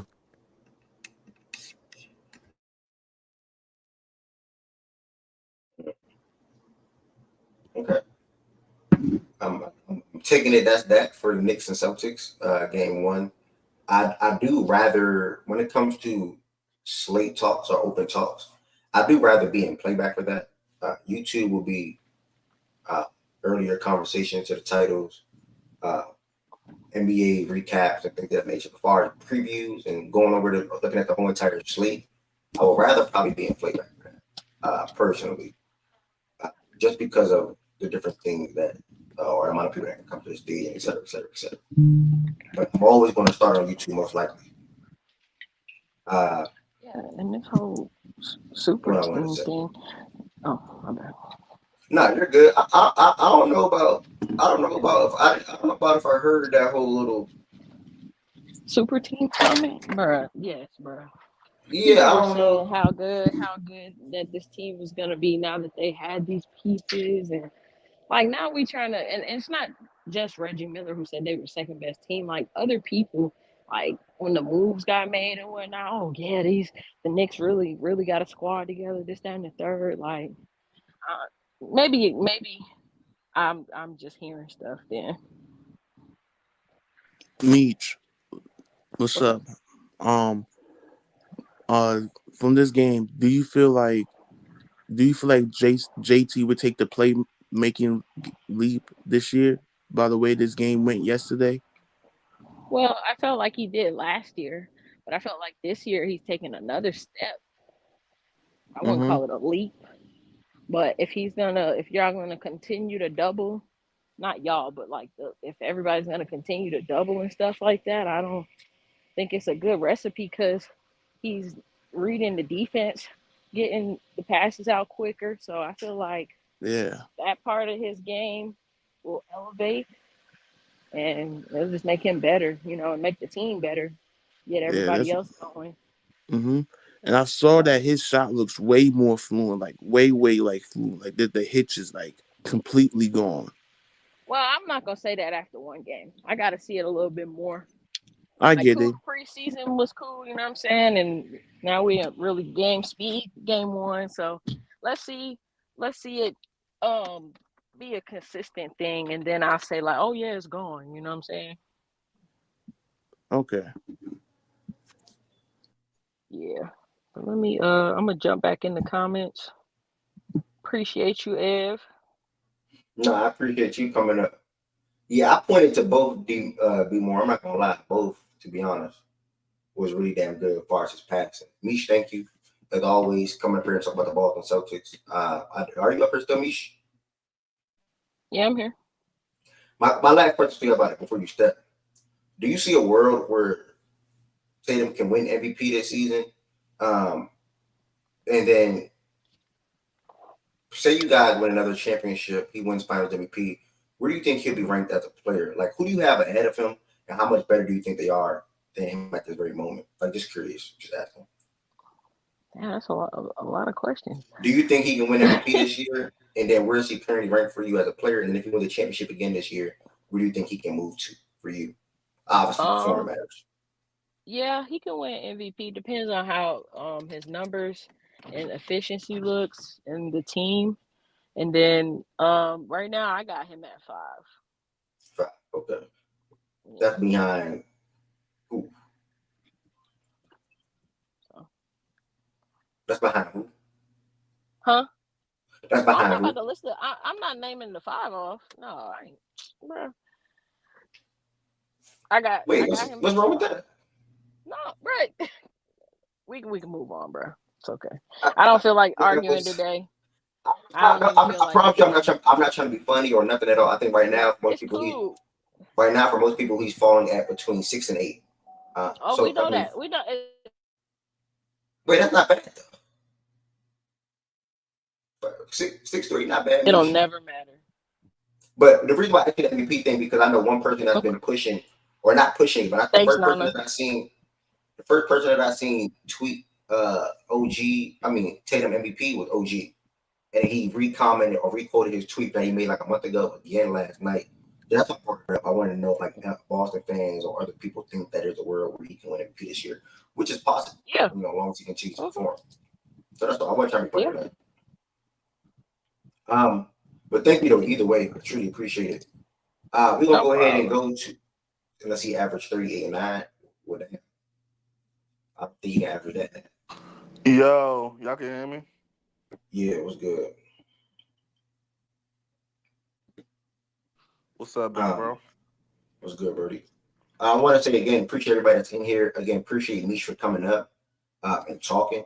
If there's any Lakers and Wolves fans in the building, let me see if my man that's a Wolves fan is sliding here. Any Lakers and Wolves. Damn, Tony gonna ask me how I feel about the game or nothing? Damn.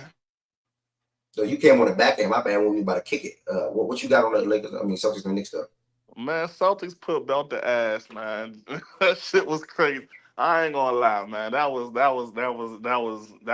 watches and good watches at the same time. Like, if you a hater of the Celtics, man, that was not the game for you to watch. Them boys is out there making magic happen. Hey, and for all our sakes, I'm hoping that's fake shooting. For all our sakes, I'm hoping that's fake shooting. It might not be. But they came out the game. They came out from the gate. Tatum, first shot of the game, bang, 3. Like, and it just carried on from there. Like, so I'm gonna say, hey, Tatum set the tone.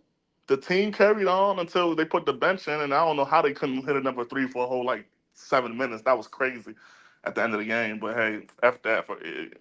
I don't know. We're not worried about that. But the Knicks, that was. I don't know if you could really say they played that. They played bad, but like I feel like, bro, some of them shots themselves is making. It's like, bro, there's nothing we could do about this. Like, like something like they were just walking up. Like every single Celtics player shot the 3 ball with confidence. Like literally every single one. Like everyone felt like they was gonna make it, and there's a chance that everyone did make it. I didn't look at the box score. I don't know if everyone did, but there's a chance everybody hit a 3 that night. Did they? No, yeah, everybody hit 3 or more threes in the starting 5, but you speaking fact about what you said. Like, Yeah, but okay, but I mean, say that again. Everybody in the starting 5 hit 3 or more threes. Yeah, like that's that level of shooting, bro. That shit was insane. I'm talking about every time a 3 ball left a Celtic player hands, I just thought it was good. Like it just felt good. Like and there's a good chance of winning too. Like it's just automatic. Like so, I don't know if I can really judge the Knicks off of that, bro, because it's just like some games you just destined to lose, and that was one of them. But a lot of them threes that they were getting was coming off of breakdowns from Cat. And it might not have been Cat's man that hit the 3, but the sequence of events started down with either a Karl Anthony Towns or a Jalen Brunson breakdown, which starts the scrambling and starts the audit. Like you just at that point you know there's gonna be a free 3 somewhere. So, I mean the Knicks got to figure out what they're gonna do about that. Mikal looked ass. He looked terrible for the first 3 quarters. I want to say. They let him play some garbage time minutes. He started getting it together a little bit.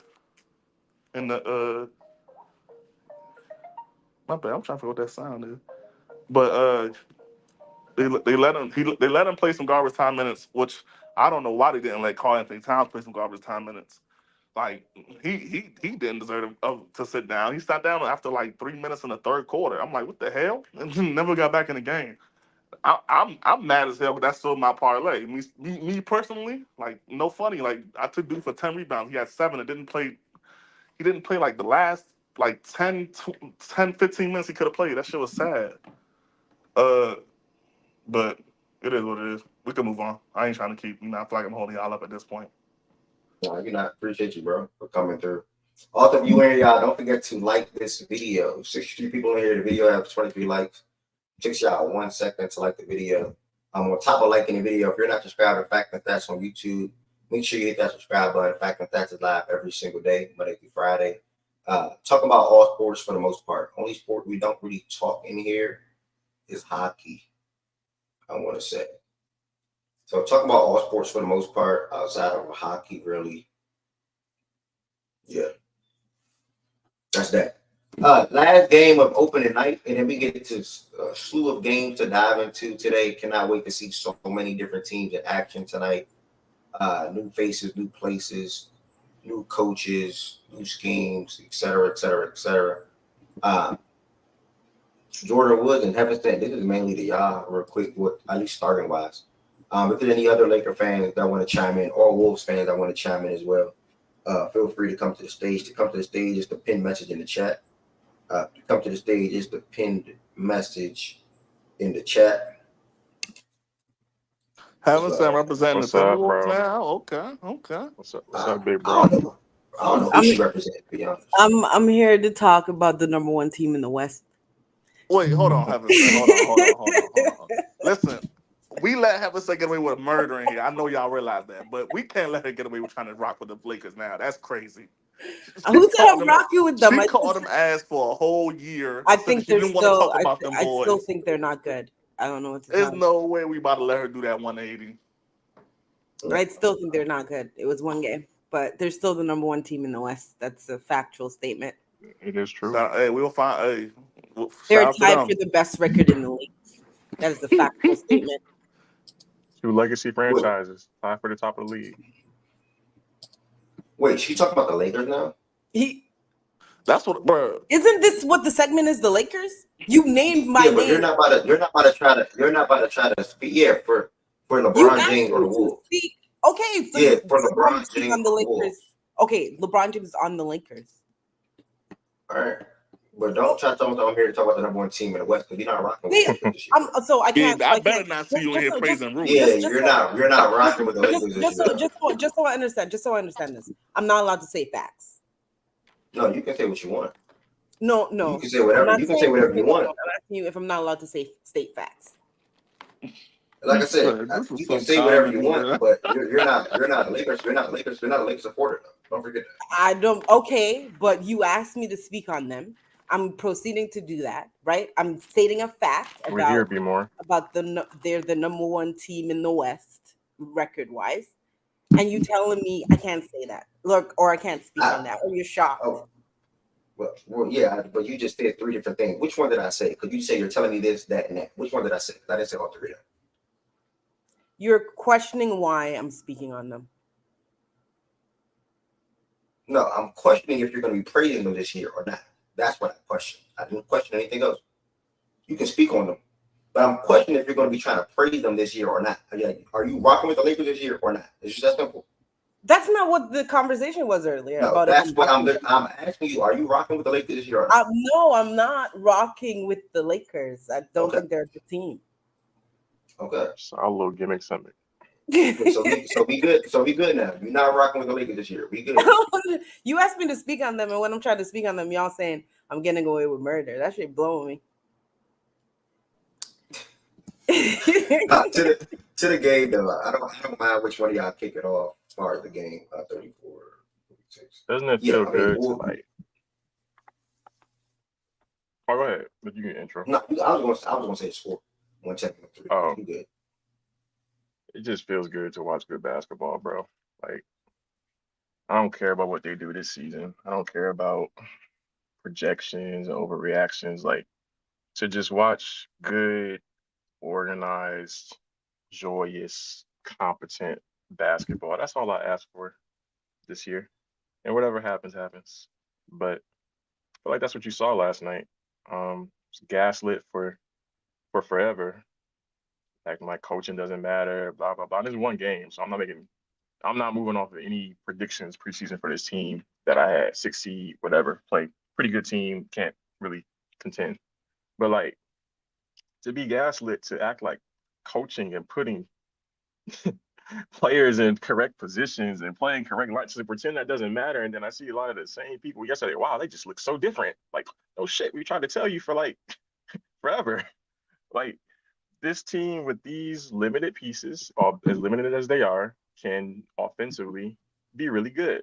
Defensively, I'm not taking much away from last night, to be honest, outside of Anthony Davis being top 3 defender in the world. Other than that, I'm more interested in the Phoenix game because the Bulls' offense was already mid, and now they're trying to figure it out. So I'm not going to take as much away from that end of the court.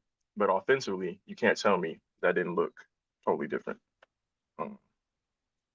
And to me, that's what it is. To see low turnovers, felt like the whole team just has a this is gonna I don't know any other way. It's just like a culture of wanting to play basketball. Like they're all about basketball. That's the best way I can kind of put it to you. The lineups made sense. They were bigger lineups. It's funny how we got a lot of the same players, and it was like a lot of excuses for how we were playing small last year. And then last night, we all of a sudden play bigger. That Dalton at the 2 lineup is probably my favorite one. It's D'Lo, Dalton, Brian, Rui, Hayes. It's a bench lineup with AD and Reeves are resting, so that was good to see. I think we only played quote unquote small once, like at the end of the first one. Max was at the 3, and that's not even really all that small. It's just he's really a 2, but he can play some 3. But that's probably the smallest we were all night. AD wanted to play with 2 bigs. Guess what? We played with 2 bigs. We didn't worry about the fact that, and again, this is against Minnesota, but we didn't worry as much about the fact that, oh, he's limited. What can Jackson Hayes, like, you putting your best players in the positions where they feel most comfortable, and you go from there. Like, you maximize your best players and you trickle down. You don't trickle. I felt like last year we were trickling up. Like, what are the role players good at? And put them in position, and the stars just get in where they fit in. No, you trickle down. You put your best players in position, and then piece the role players around that. I can't remember 1 2-minute segment last night where they weren't running offense, even if they weren't making shots, because it was early in the first quarter, but that was because they weren't making shots. They were running stuff all game. And they look good, really, really good.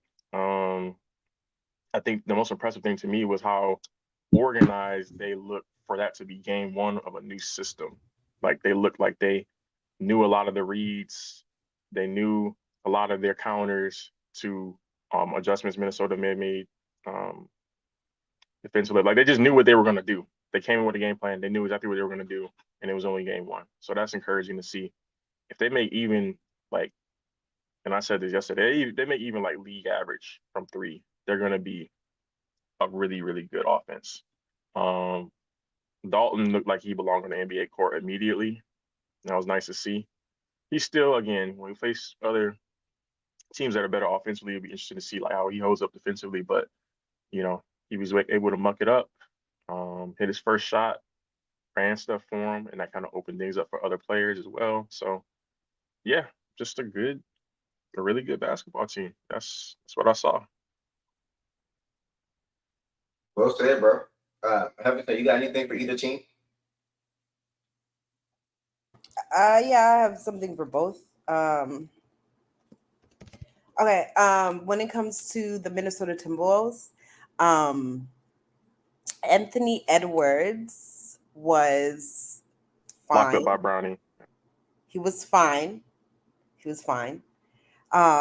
actually had some really good buckets to keep them in there. It did seem like the Timberwolves are a bit disjointed, especially with a new piece like Randall, who when you were watching him play, you noticed like Randall was taking a lot of the ball handling responsibilities.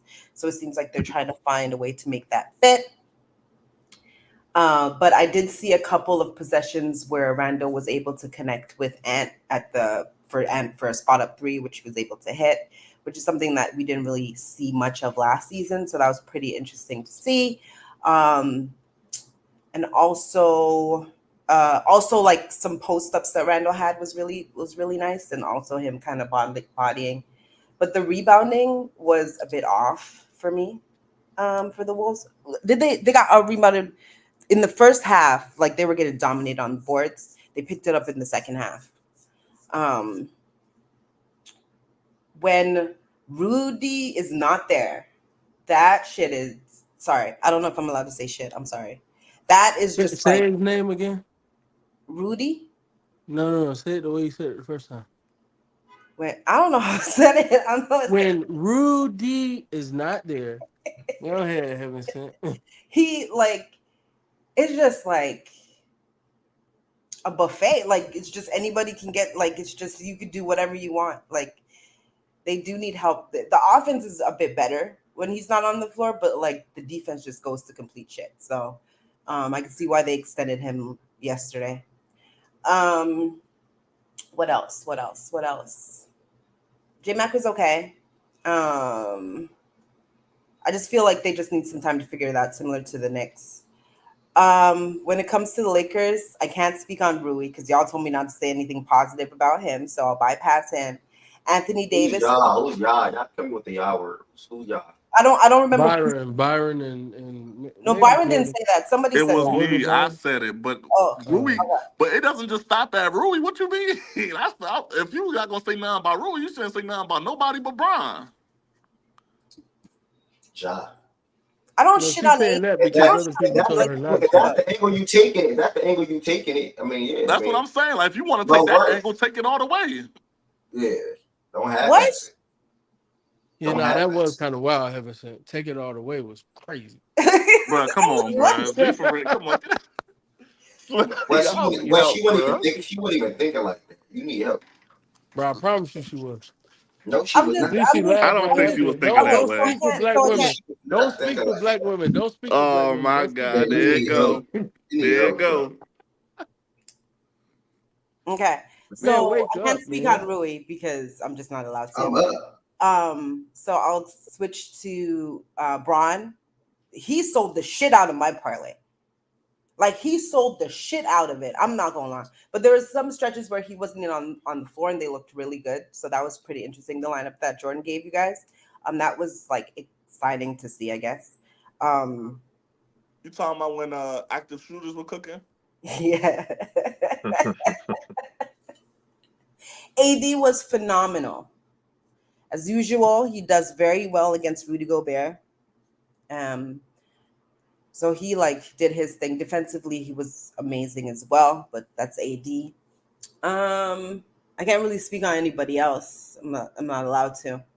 Shout out JJ Redick.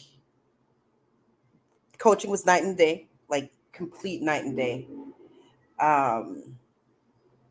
And shout out the Lakers for getting the number 1 seed in the West so far in the season.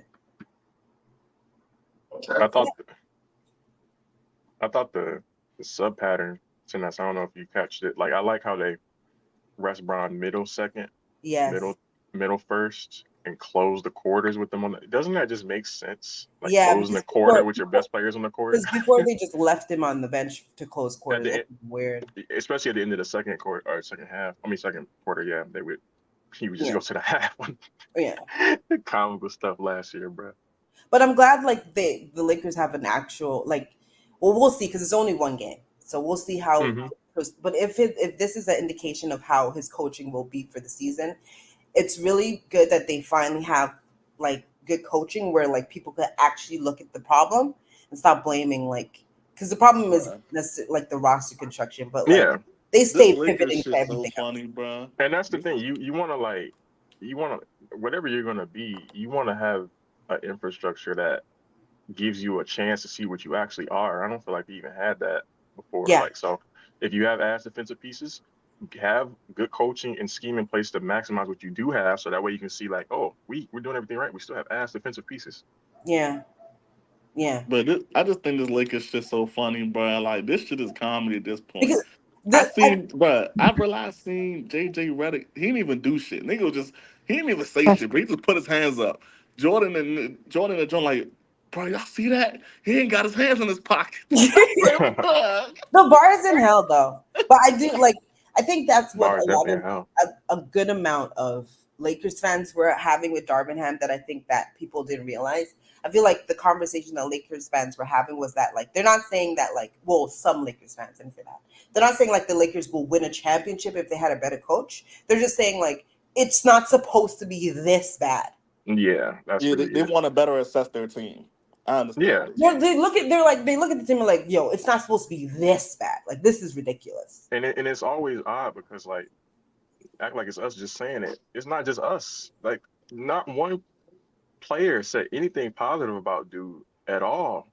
That's not normal. Even when a coach is on the outs or something, you usually at least get a little PC comment. Nobody liked them. I swear they ran more sets in that one game than they did for like half of the season last season. Oh no, they're I don't know if the people who track the rates. I don't know how like actual accurate it is, but like for the people who do track that like on Twitter and stuff, like the rates are all up as far as like. Well, I swear that Uh, shit got to. I swear I feel like niggas on Twitter just make up shit.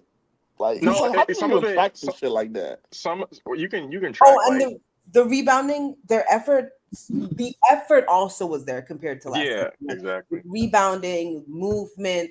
I do feel like probably because it wasn't as stagnant, which like is the thing. Like players do Mm-hmm. feel more involved, so they put out more effort because they were like certain people who I'm not allowed to speak on were actually crashing the boards. It blew the shit out of me. Like, like they were crashing the boards. They weren't like doing like stagnant offense where they just gave him the ball and like let him cook. Like he got his mid ranges through motion and like through like Everybody was in their comfortable spots. exactly. Like, everybody was taking Shout their out to normal shots. Boy, it's shout hard out to getting up on AD him, too. boy. I ain't gonna I think hold that you. Is y'all Byron up won that game because Yeah, he AD got man. up God here. Exactly. AD was damn, boy, AD. boy, it's like going through the Matrix. Goodness, And I will say God. this quickly before like the Byron and other Laker fans, if they're up here speak on the game, I think the real benefit, because when we were recording our episode 2 days ago, and like we were asking about off season things that we were excited to see, and ranking them in order and things of that nature. Reddick was high on my list, and he was one of the moves that I thought would really be beneficial. And more than anything, I felt like last night and for the rest of the season, you'll see there's a standard to be able to like remain on the court. There's a Character. standard, and that matters, man. So when Heavenson speaks on Rui crashing the boards or people being in their correct spots, the effort plays, et cetera, that standard of excellence, and I mean that's not even excellent. It's just play hard. That standard, be a professional. If that's not met, players will not see the floor.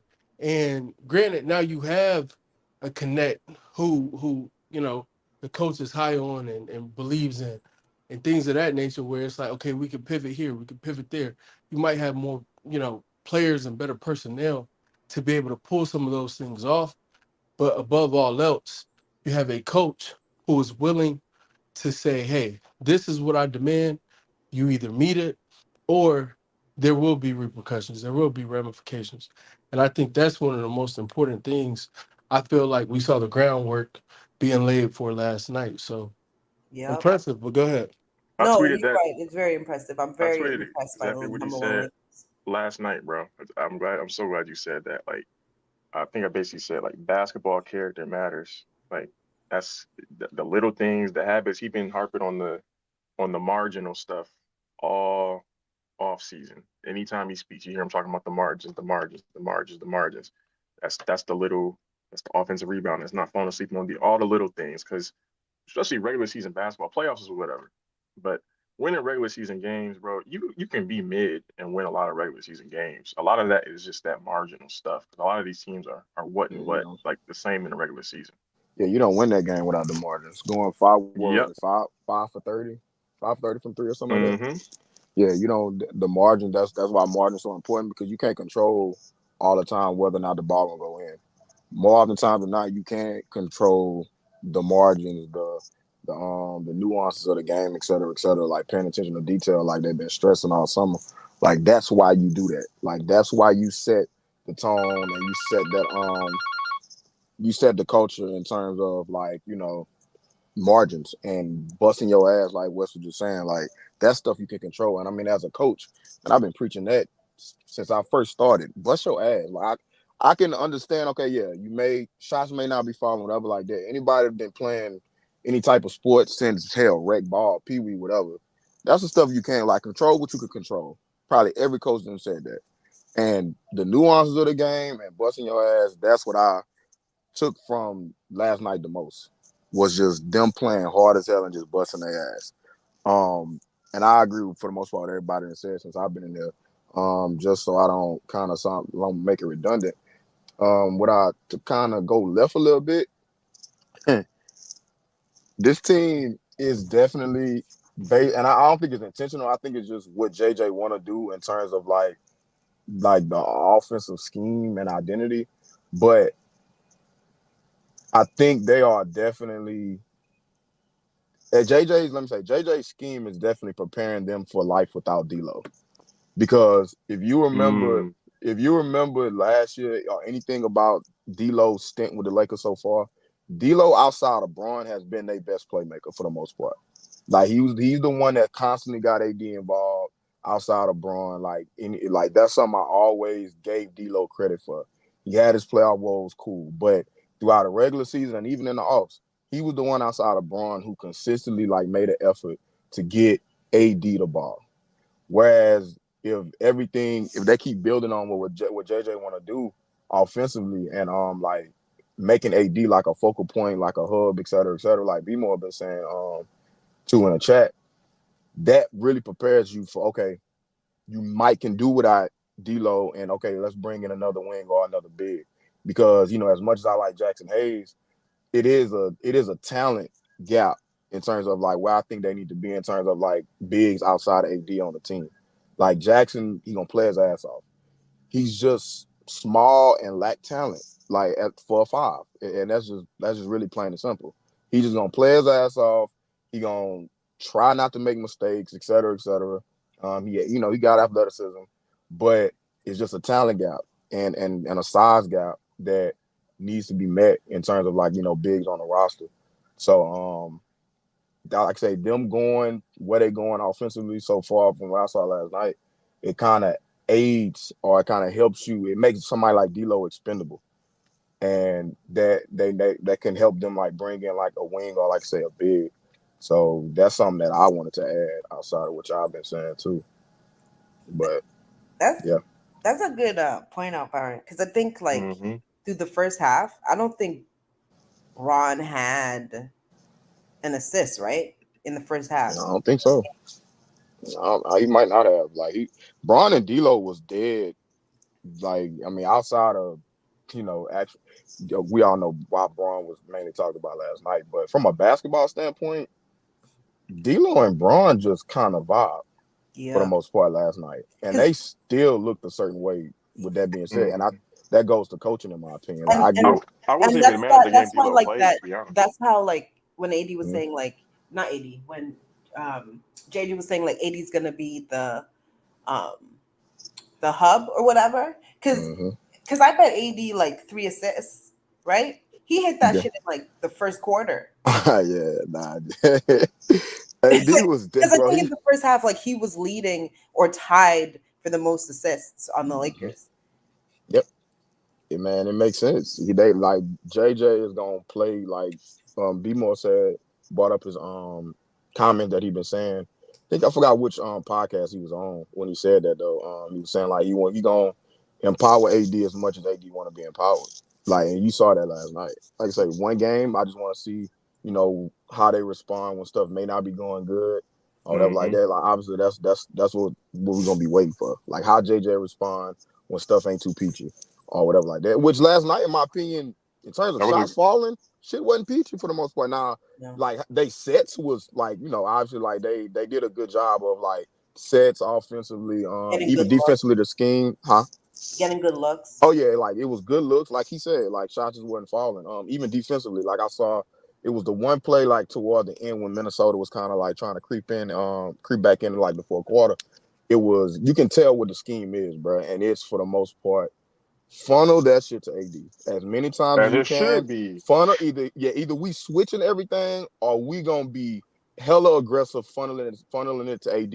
And the one play that like kind of embodied that is when Dante like drove baseline, and I forgot who was actually on him, but he knew AD was behind him, and because you can literally tell like the angle that he forced Dante to go, he knew AD was right there, and AD there just met Dante at the rim.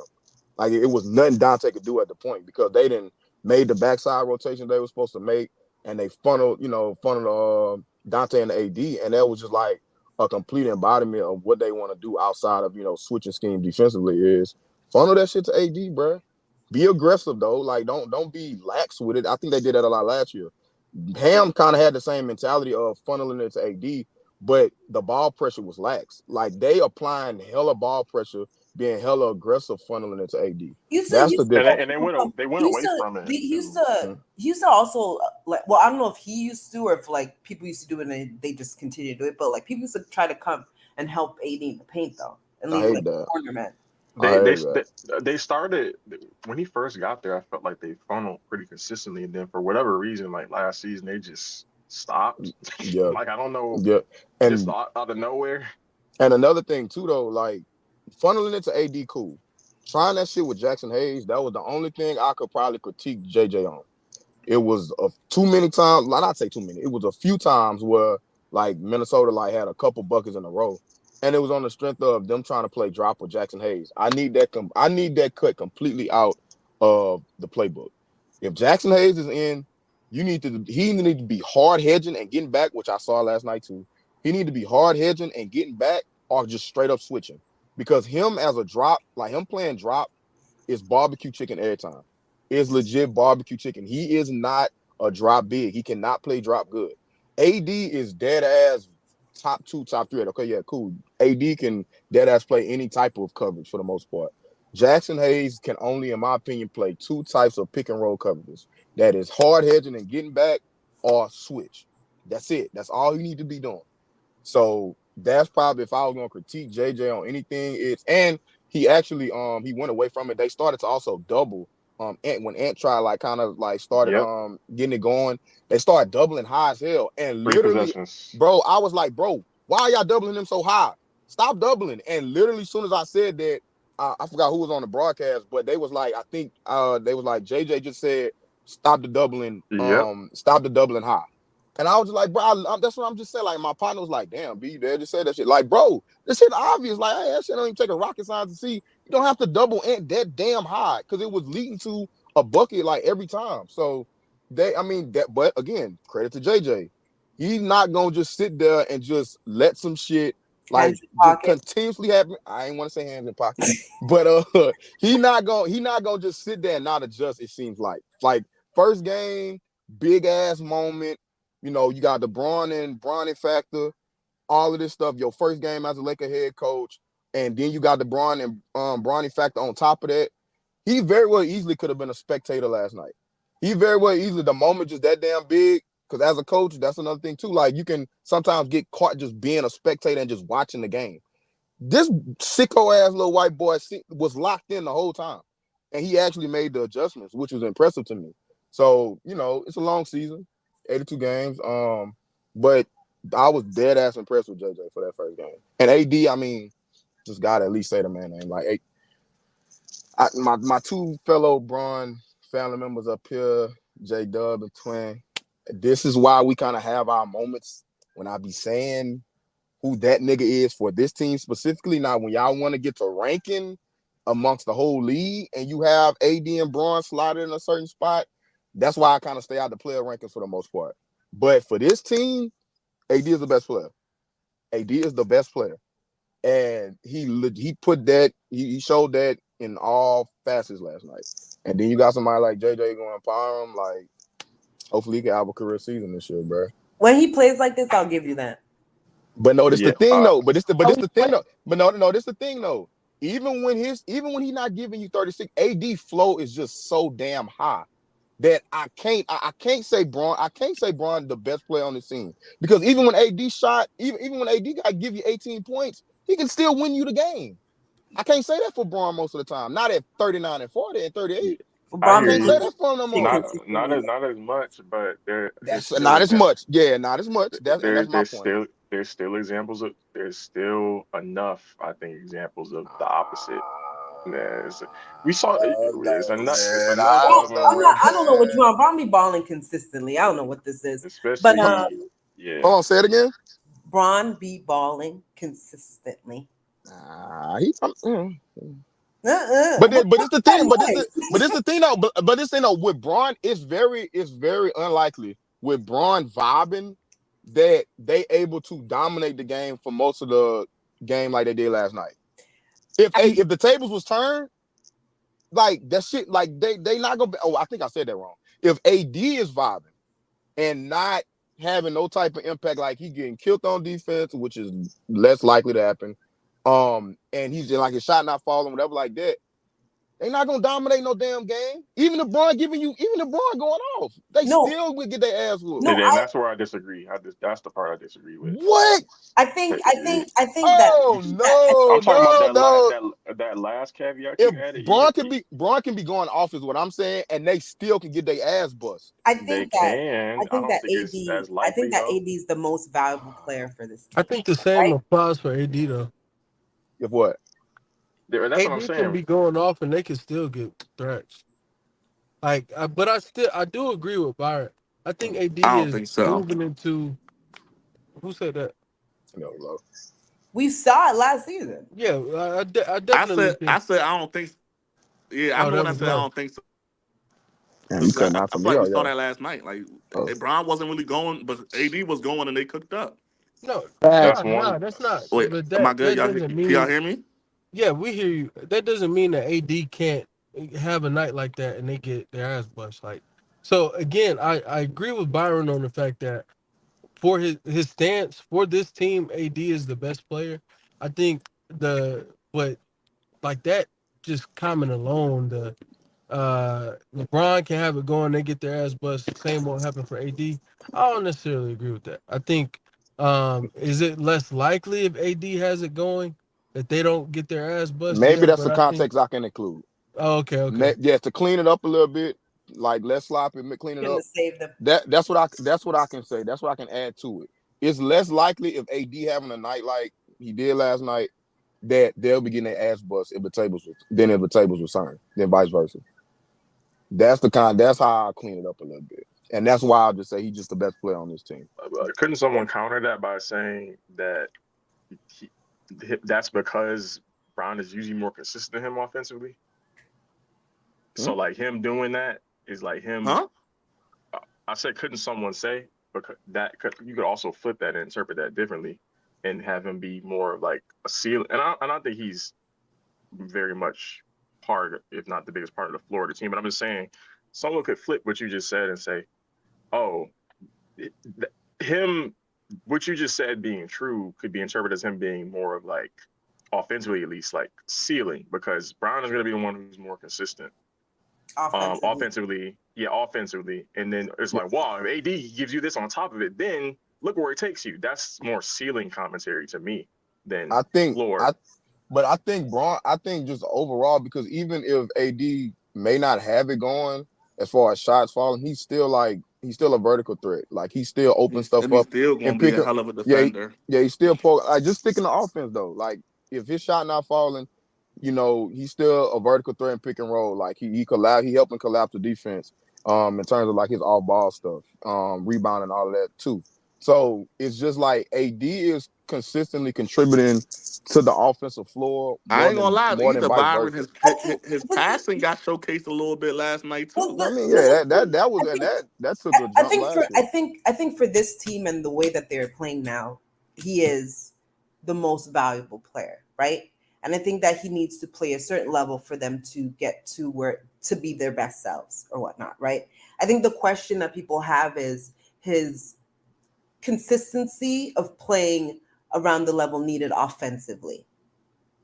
And I think that's why people are like, well, I wouldn't give it to him yet because like Braun gives me this more consistently and whatnot. Yeah, I can see the argument for that. Yeah, like, I would. But we'll see, because before in the past they like went away from him and like they like didn't really feature him offensively for spurts. So like if this continues, they will be doing that.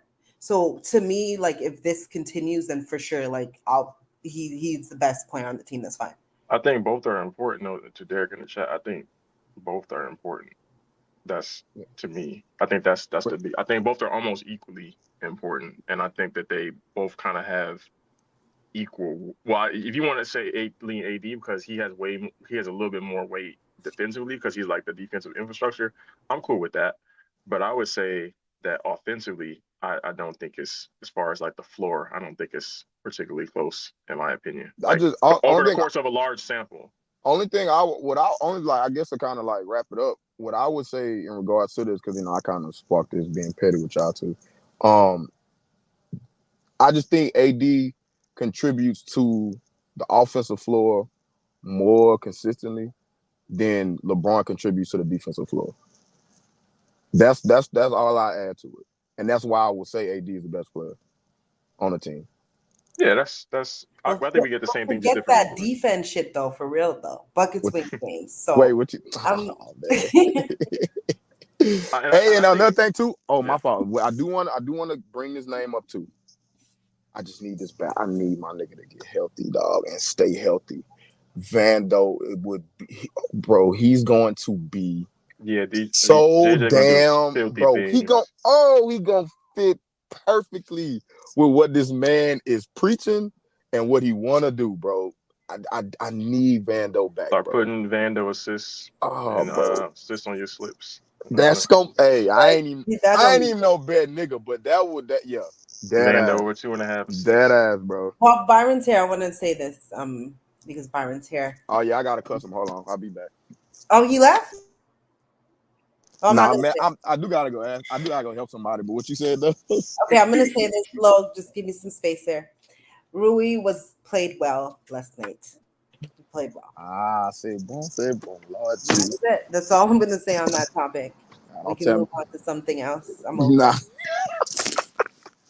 Oh my god. You hear me? Mic check. Yeah, we can hear you. Mm-hmm. Yo, Twin, what's good, bro? I Oh, want you. I yeah. want you to dive in both games from last night, man. I bet. So I was You trying know to tell what? him, but I'm not gonna hold you. I want to really speak about the T Wolves because the Lakers got the win. It's cool, but the T Wolves, bro, they desperately need a playmaker, a point guard. You feel me?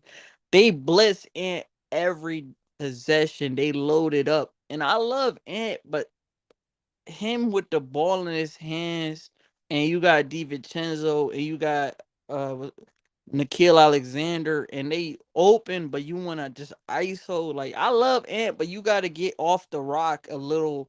You feel me? Give it up to get it back so they don't load up because he's ISOing. He's doing his little tween, and it's a set defense. He's going at every time.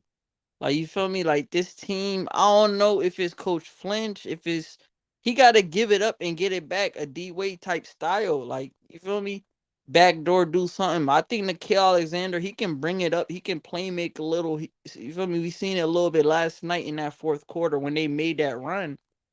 And DiVincenzo, his season debut or since the trade, all of that. I mean, it was a little shaky. Randall, I don't know. I just think they just needed PG. Rod Mike, cause that nigga Mike Conley, man, he had a good And career. a backup center. Yeah, they needed backup center too. But Mike, he had a good career. But this nigga Mike, he got to get his shit up. That shit last night, bro. He got blocked on a corner 3-pointer on the left corner by what's his name? Hayes? Was the Lakers center light skinned dude? Jackson Hayes or something? Like, how you get Yeah, blocked on? Jackson Hayes. That's just a good play though. Jackson Hayes got No, length. What you- bro, it was a swing. Pause. It was a swing three. That's a normal jumper. He needed it was, bro. That was a bad play. Like, just shoot it. He was trying to do too much with it. Brother, he shot the ball, and Jackson Hayes got a long wingspan. Like, But like, what do you? nah, that shit was, bro. I just got mad, bro. I don't know. I'm probably nitpicking, but like that shit was just it rubbed me the wrong way, bro. But yeah, the Lakers though they look good. JJ Redick, I think I like some of their play action. They ran 80 post up. He was passing out the post a little more. You had Bron. I know a lot of niggas had Bron 22 points. You feel me? It was just I knew it. I try to tell Bron starts the season. He just tested waters. Like, he wasn't going to be extra aggressive. But I like what I've seen from 80, even though he did went 8 of 20 and he had like 13 free throws. But you feel me? He got like a couple 4 easy layups at the end. But niggas like Randall. Niggas act like Randall and AD was 11 for 23. he went 8 of 20 when at one point in the Okay, game, okay, and then he okay, made the next 2 layups. Like, the stats okay. was, I'm gonna be honest, from a scoring perspective, the stats wasn't like I watched every play. That nigga 80 wasn't extra dominant. Like, Rudy did a good job defensively. Like, you feel me? They did a good job on AD. He just got a little. He got thoughts. You feel me? He went through the middle. Got a couple crevices. Got a couple putbacks. You feel me? It is what it is. Score with the game on the line, type shit. Yeah. Yeah, like he did it. It's not like AD normally scores about around 30 on the and Yeah. Rudy. But niggas act like AD's the best big now. He's better. I'm seeing niggas he better than Embiid and Anomaly. every time AD got a good game, you know how they be jazzing it though. I got a little bit of a pushback. I'm not feeling all that. But yeah, that's All right. Yeah, Q-Sims man. is funny, I swear. You see what Q-Sims said? Tween? What? You see what Q-Sims said? Nah, what'd he say? He said AD was missing layups. How you gonna discount made layups and not missed ones too? I mean, why would I'm talking about just from an overall like 8, bro. I mean, he did make a couple layups. He did miss a couple layups at the end of the game. What does that have to do with my point? All right. Do you know what overall means, Tween? No.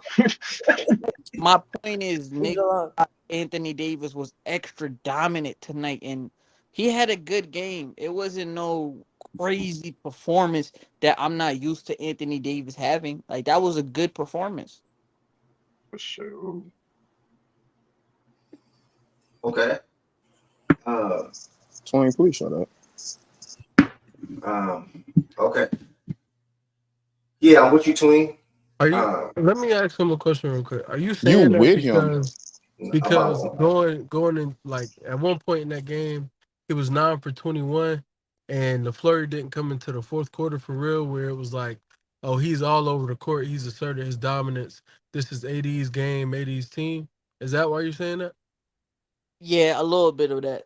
Okay, I think You didn't watch it. that makes more sense. Like, with framing it that way, like, just be mindful of your framing. But you know hoops for sure. I think they just be your framing sometimes throws people off. But Yeah, I feel your point on that. If you're gonna make that argument, that's cool. But then you like turn on the actual basketball game and see the other ways he was impacting. And 9 for 21 is not a great efficiency, but it's not like it's not the worst in the world. So when you add that with the defense, you add that with the offensive rebounds, the passing, the assists. Yeah, I don't. You watch the full game. And then I agree with your point with Conley. I think they're going to be in a tough spot. Personally, because J-Mac has to play or will play 30-plus minutes a night. Yeah, he was in major fouls for yesterday. Only played 16 minutes, I want to say. 16 minutes for J-Mac last night. But Conley came in at 20. He just wasn't good offensively. Minus 22. But then you also, for more often than not, they're going to play between 15 and 25 and Dante between 25 and 30.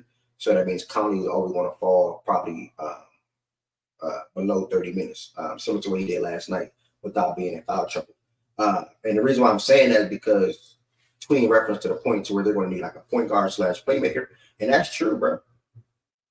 That's true because you're often in this game, you're going to see either Ant and Dante on the court together or Ant, Dante, J-Mac on the court together with a mixture of Randall and Nas or Randall and Rudy at all times. We're always going to see that if Conley's not in the game. We're always going to see that. So is that like a new revelation? I think they need a point guard since last season. Yeah, no, I'm just agreeing. They have, and niggas told me Conley was way better than Russ at this point. Lord have mercy, but we're gonna leave him out of this. He can have a stinker tonight.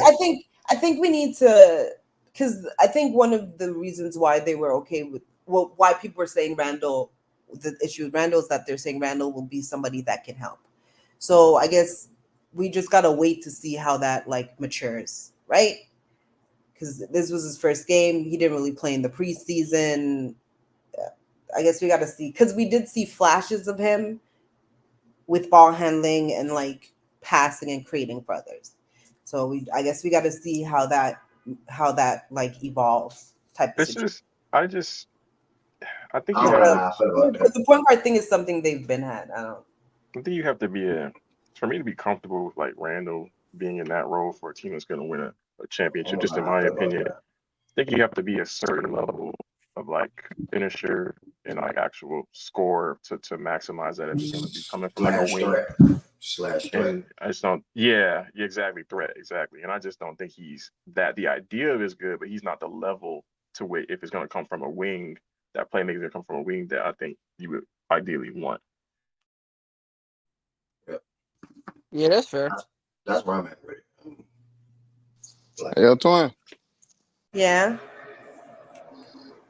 Are you confident Ant can make like a playmaking leap this year? I'm always confident with Ant. The thing is with Ant Alright. though is that like, which I was a bit disappointed to hear was like this offseason when they were asking him like what he worked on. He specifically worked on off-ball shit. Why? Why are you asking me? He said. I mean, it was rhetorical. Yeah, that's what. So he said like that's what he was working on. He looked at Steph and he spoke with Steph and he did some stuff with Steph. So like that's what he worked on. So that because remember when the season ended, I was like, okay, so like I hope he picks da-da-da's brain to do some more on-ball shit, right, and passing and stuff. But apparently, what he said, like that's not what he did. So you know damn well his little ignorant ass not gonna want to be off ball in the end of no game. Niggas be talking about, yo, I'm trying to add some stuff. Okay, I don't know what happened to him. Did he cut out or is that me? No, he coming back up now. One of the best big man playmakers that's making these reads. Like, you don't have that. Who you got doing that on the T-Wolves? He was saying, I'm guessing. Oh, I think he was. Yeah, he was just he was adding to the fact that he shouldn't have been doing no off ball stuff because he ain't got no like big man playmaker or big man initiator. But that matters though. Like, I mean, that matters so much. I mean, that. What you mean? What matter? What you mean? So mad looking at Ant, see the double team or see the. I can't remember who was on ball. Whether it was Rui on ball with him and AD in the paint, or somebody else on ball with Rui in the paint. And I mean, Dante is wide the fuck open in the corner, and then Dante even shaved up to the right wing, and Ant just did not make the pass. You got to anticipate, especially when you know you're going to see double coverages, which you will see a lot this season, 1,000%. In the half-court settings, you're going to see a lot of double teams. You're going to see a lot of traps. You're going to see defense trying to get the ball out of his hands. You got to anticipate in those spots 3 or 4 of the guys on the court and deliver those passes, whether that's a skip, whether that's a cross, whether that's a simple bounce, lob, whatever the case may be. But that matters a lot when it comes to being a superstar guard or / top 10 player in the league. And having that as one of your weak spots where you're not ball dominant, but really damn good with the ball in your hand. He's 23. He'll see this happening this season. He'll probably like hopefully you'll see some kind of progression because it'll be happening consistently enough in this season so you can see something. And then hopefully he takes that and says, okay, like I need to work on this in off season, and then hopefully next season you'll see him then make the necessary jump. But I do agree. My fault. I ain't gonna cut you off. No, go ahead. You're gonna say something about, and I would never stop you from doing that. I do agree with you that like he young. This could come with time as well too. That like the mentality shit, like the internal shit with Ant is another thing too that I want to grow along with IQ and vision and skill. Because at the end of the day, like you got a type of mentality that Ant got when he got it. Even if you don't grow like internally and mindset wise, even if you develop them skills, like say 4 or 5 years down the line, you can still just give into your mindset in certain moments. And that's what I want Ant to also grow with, like, because he can get better at the stuff we're talking about in terms of making these passes, but in certain moments, still just give in to just having tunnel vision and not passing that hole, no matter what the defense give him. And that's why that's one thing I always loved about Braun. Like even once Braun grew in terms of certain stuff, and I don't want to compare Ant to Braun or nothing like that, but I wish I could come up with another name. But it's like, okay, I'd say I'd give him better. Somebody like Kobe, for an example, and I actually got to give him credit. That's something he got better at. Like because even once he got better at, he still would sometimes give into the tunnel vision, et cetera, et cetera. But when he linked up with somebody like Paul, and they went up, like that's when he started to okay. Even though I got it going, I'm still gonna make the right pass because the defense is collapsing in on me. So that's how you was able to see Powell just have a damn good series against Boston in 10, and that like et cetera, et cetera. So it's just that's what I want to see Ant like grow, Well said. like let mindset grow along with your skill. Well said, bro. I'm not gonna lie, well said, because you've seen that a couple of times last night. But that's gonna take time. It is gonna come. Yeah, I'm not that's making gonna no take time. excuses, Miles. I Yeah. know you up here. I'm not making no excuses, Miles. I think that's a phenomenal player. I think Josh is a phenomenal player. I I'm say the not same thing saying. about Josh. Me, I wasn't say nothing about I'm that. just playing air game. Yeah. I'm playing air game. I see you Damn, typing in chat. I just wanted to say what's up to my nigga Byron. You talking about some crazy shit. What's When up, y'all, brother? What's up? What's the word, Byron? Miles, Cool, when you man. say stop making excuses, though, like, what excuses do you feel are truly being made for Ant? I mean, shit, I just heard a lot of gas about the nigga, and y'all talking about his age. Shit, which one is it? You Bro, what gas? He like I'm, granted he wasn't great Oh, I last thought night, but Miles it was was He on game his. still, I'm I one. about thought to he say, was he on his still, hate like, Jimmy. we're going to talk about his individual performance. He still showed up. He still played ball. Yeah, he wasn't great. He wasn't he gonna do awful. that regardless. The nigga's a hooper. He gonna do that shit regardless. His reads weren't amazing last night, and that that has to improve. That's one of the weakest parts of his game as it currently stands, and I think that a part of this year on ball development is probably what they circled as a franchise to have Yeah. him just improve with playmaking and things of that nature. Last night wasn't necessarily a step in the right direction, depending on how you want to look at it. But I think you could also look at it and say it was you trial and error, man. And last night you go cut on the film is glaring, like it's obvious the spots he could have picked a little bit better in terms of getting his teammates involved. I think also though it's a part of wearing that crown, man. For a team But like even with Cat, like it was clear he was the guy over Cat, but that was Cat's franchise before he got there. So there was still a buffer, and there was someone he could truly lean on, even though like Cat isn't this top 15 player or anything. But there was another player he could lean on when times got rough because they were so familiar with the franchise. He'd been there so long, a real veteran and a real player in this league. And not to say that Randall isn't, but now that element is gone. There's no one with, like more tenure than him for the Timberwolves, if I'm not mistaken. And now it's like, all right, it's truly my show. It is mine. So, you know, it's part of the little growing pains. Just one game of the season.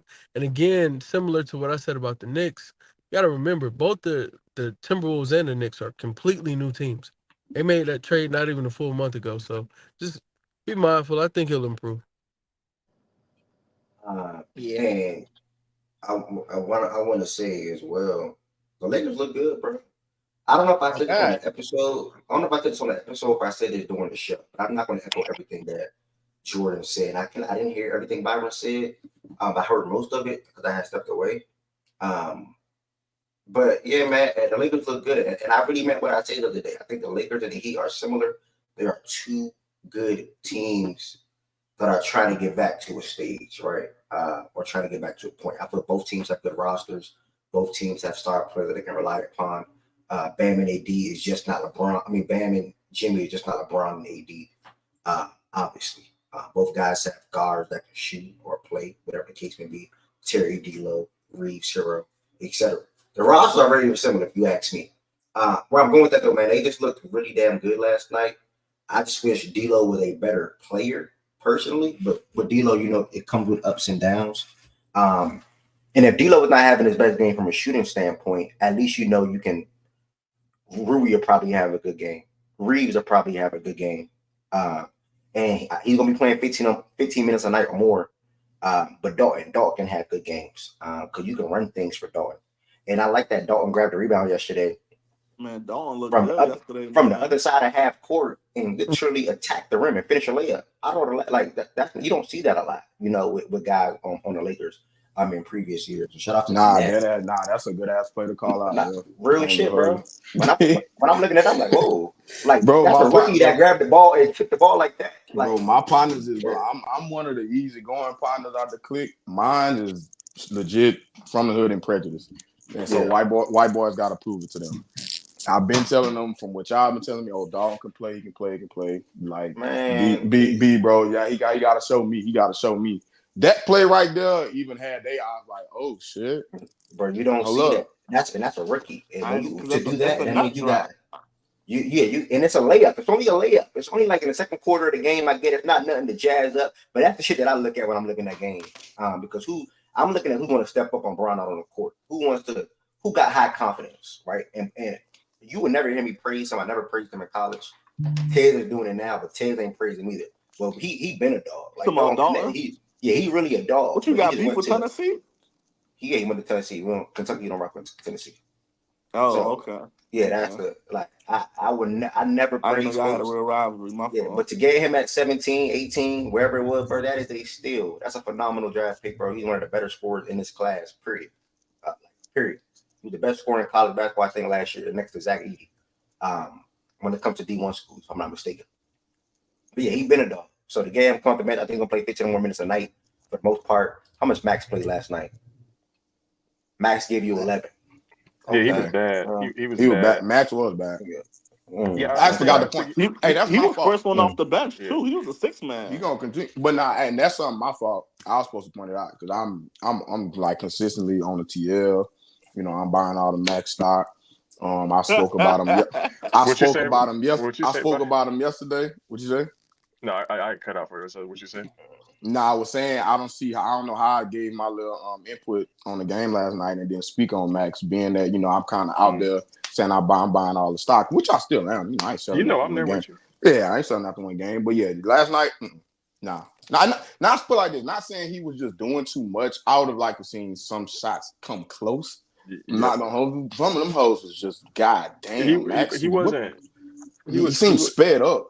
He should be a spot up or attacking closeout. I feel like he was kind of playing out of not out of position, but out of role a little bit. And that's I have to go back and watch exactly how it happened, but that's what I saw. Yeah, they sped him. They sped him up a little bit. Is what I saw. But yeah, bro, just keep it simple. I think JJ gonna kind of put that in his mind, especially like I'm gonna speak on him again. Vando coming back would even probably aid Max. Because that's a lot of perimeter matchups that, Vando gonna help share the load in regards to, taking on the best perimeter player.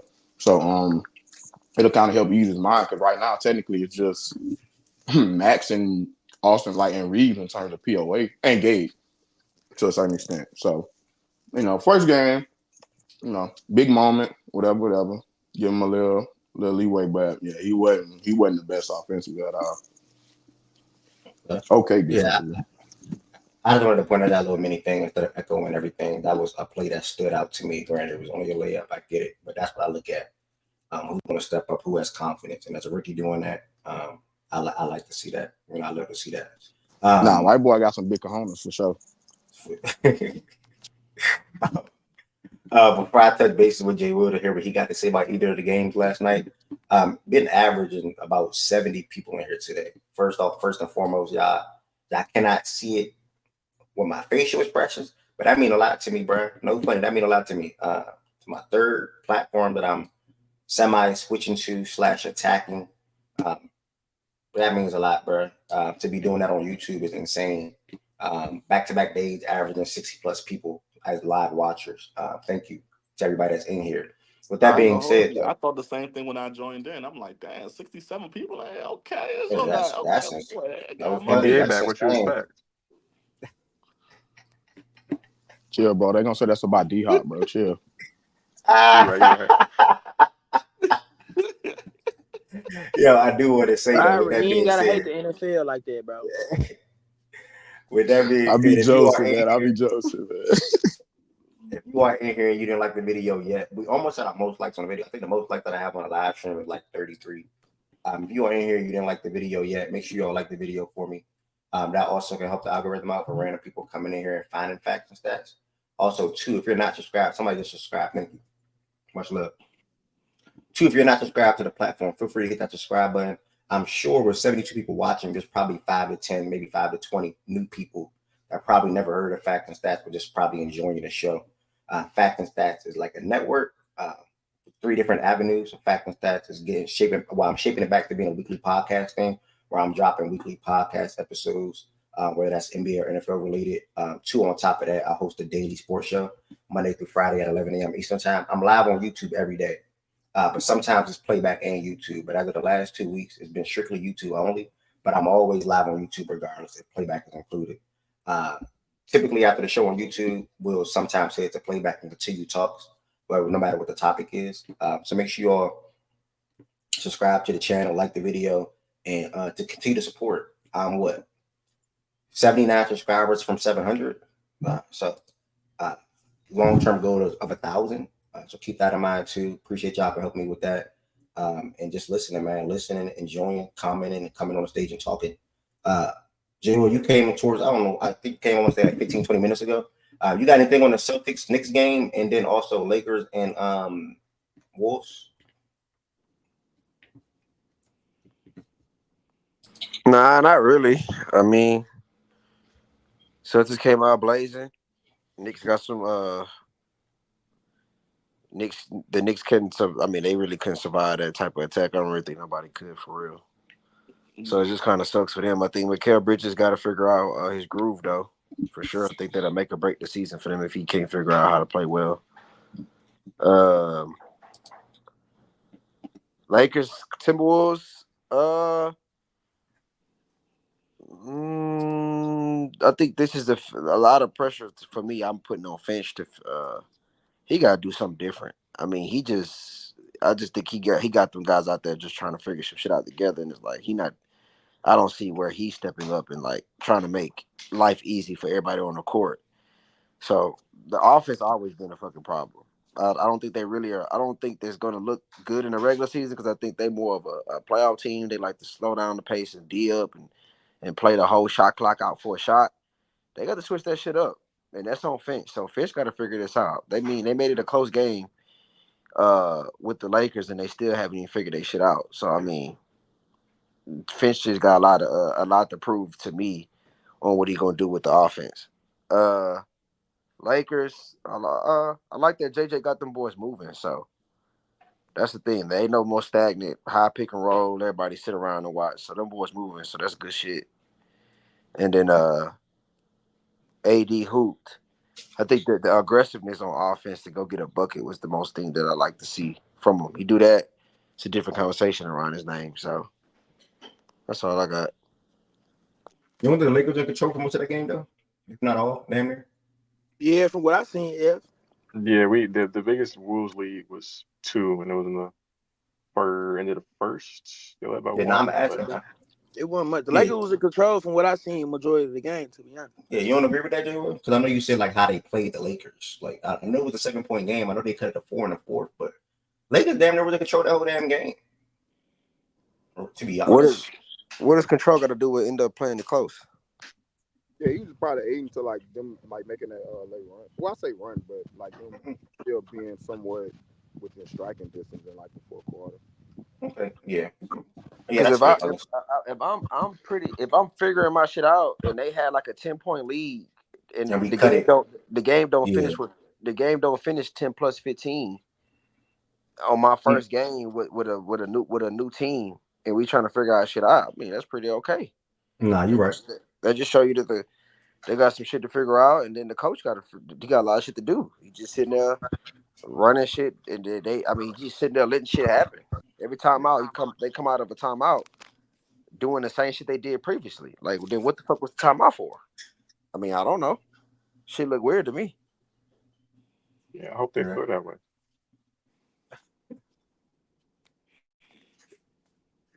All right, I'm gonna do one more announcement real quick before we sort of kind of. I was gonna. I'll see. One more announcement real quick. For anybody that's in here, y'all, we host daily watch parties. She was good. Hold on. Mute yourself. Cool. All right. We host daily watch parties for every single night. NBA games will be on for the most part, so you will always see the playback room live every night. Starting started last night, but starting with tonight with more games playing. That's playback.tv/fact and stats. If you don't want to watch the game by yourself in your room or your living room, with your significant other, with a family member, whatever the case may be. Come watch the game with the Fact and Stats family tonight. We have an ESPN game, which is going to kind of be like a blooper because there's no Embiid, no Paul George. Meanwhile, Dame and Giannis are both playing. So like, that's sort of kind of upsetting a little bit. So that game will not be prioritized. But around that hour, we also have the Heat versus the Magic.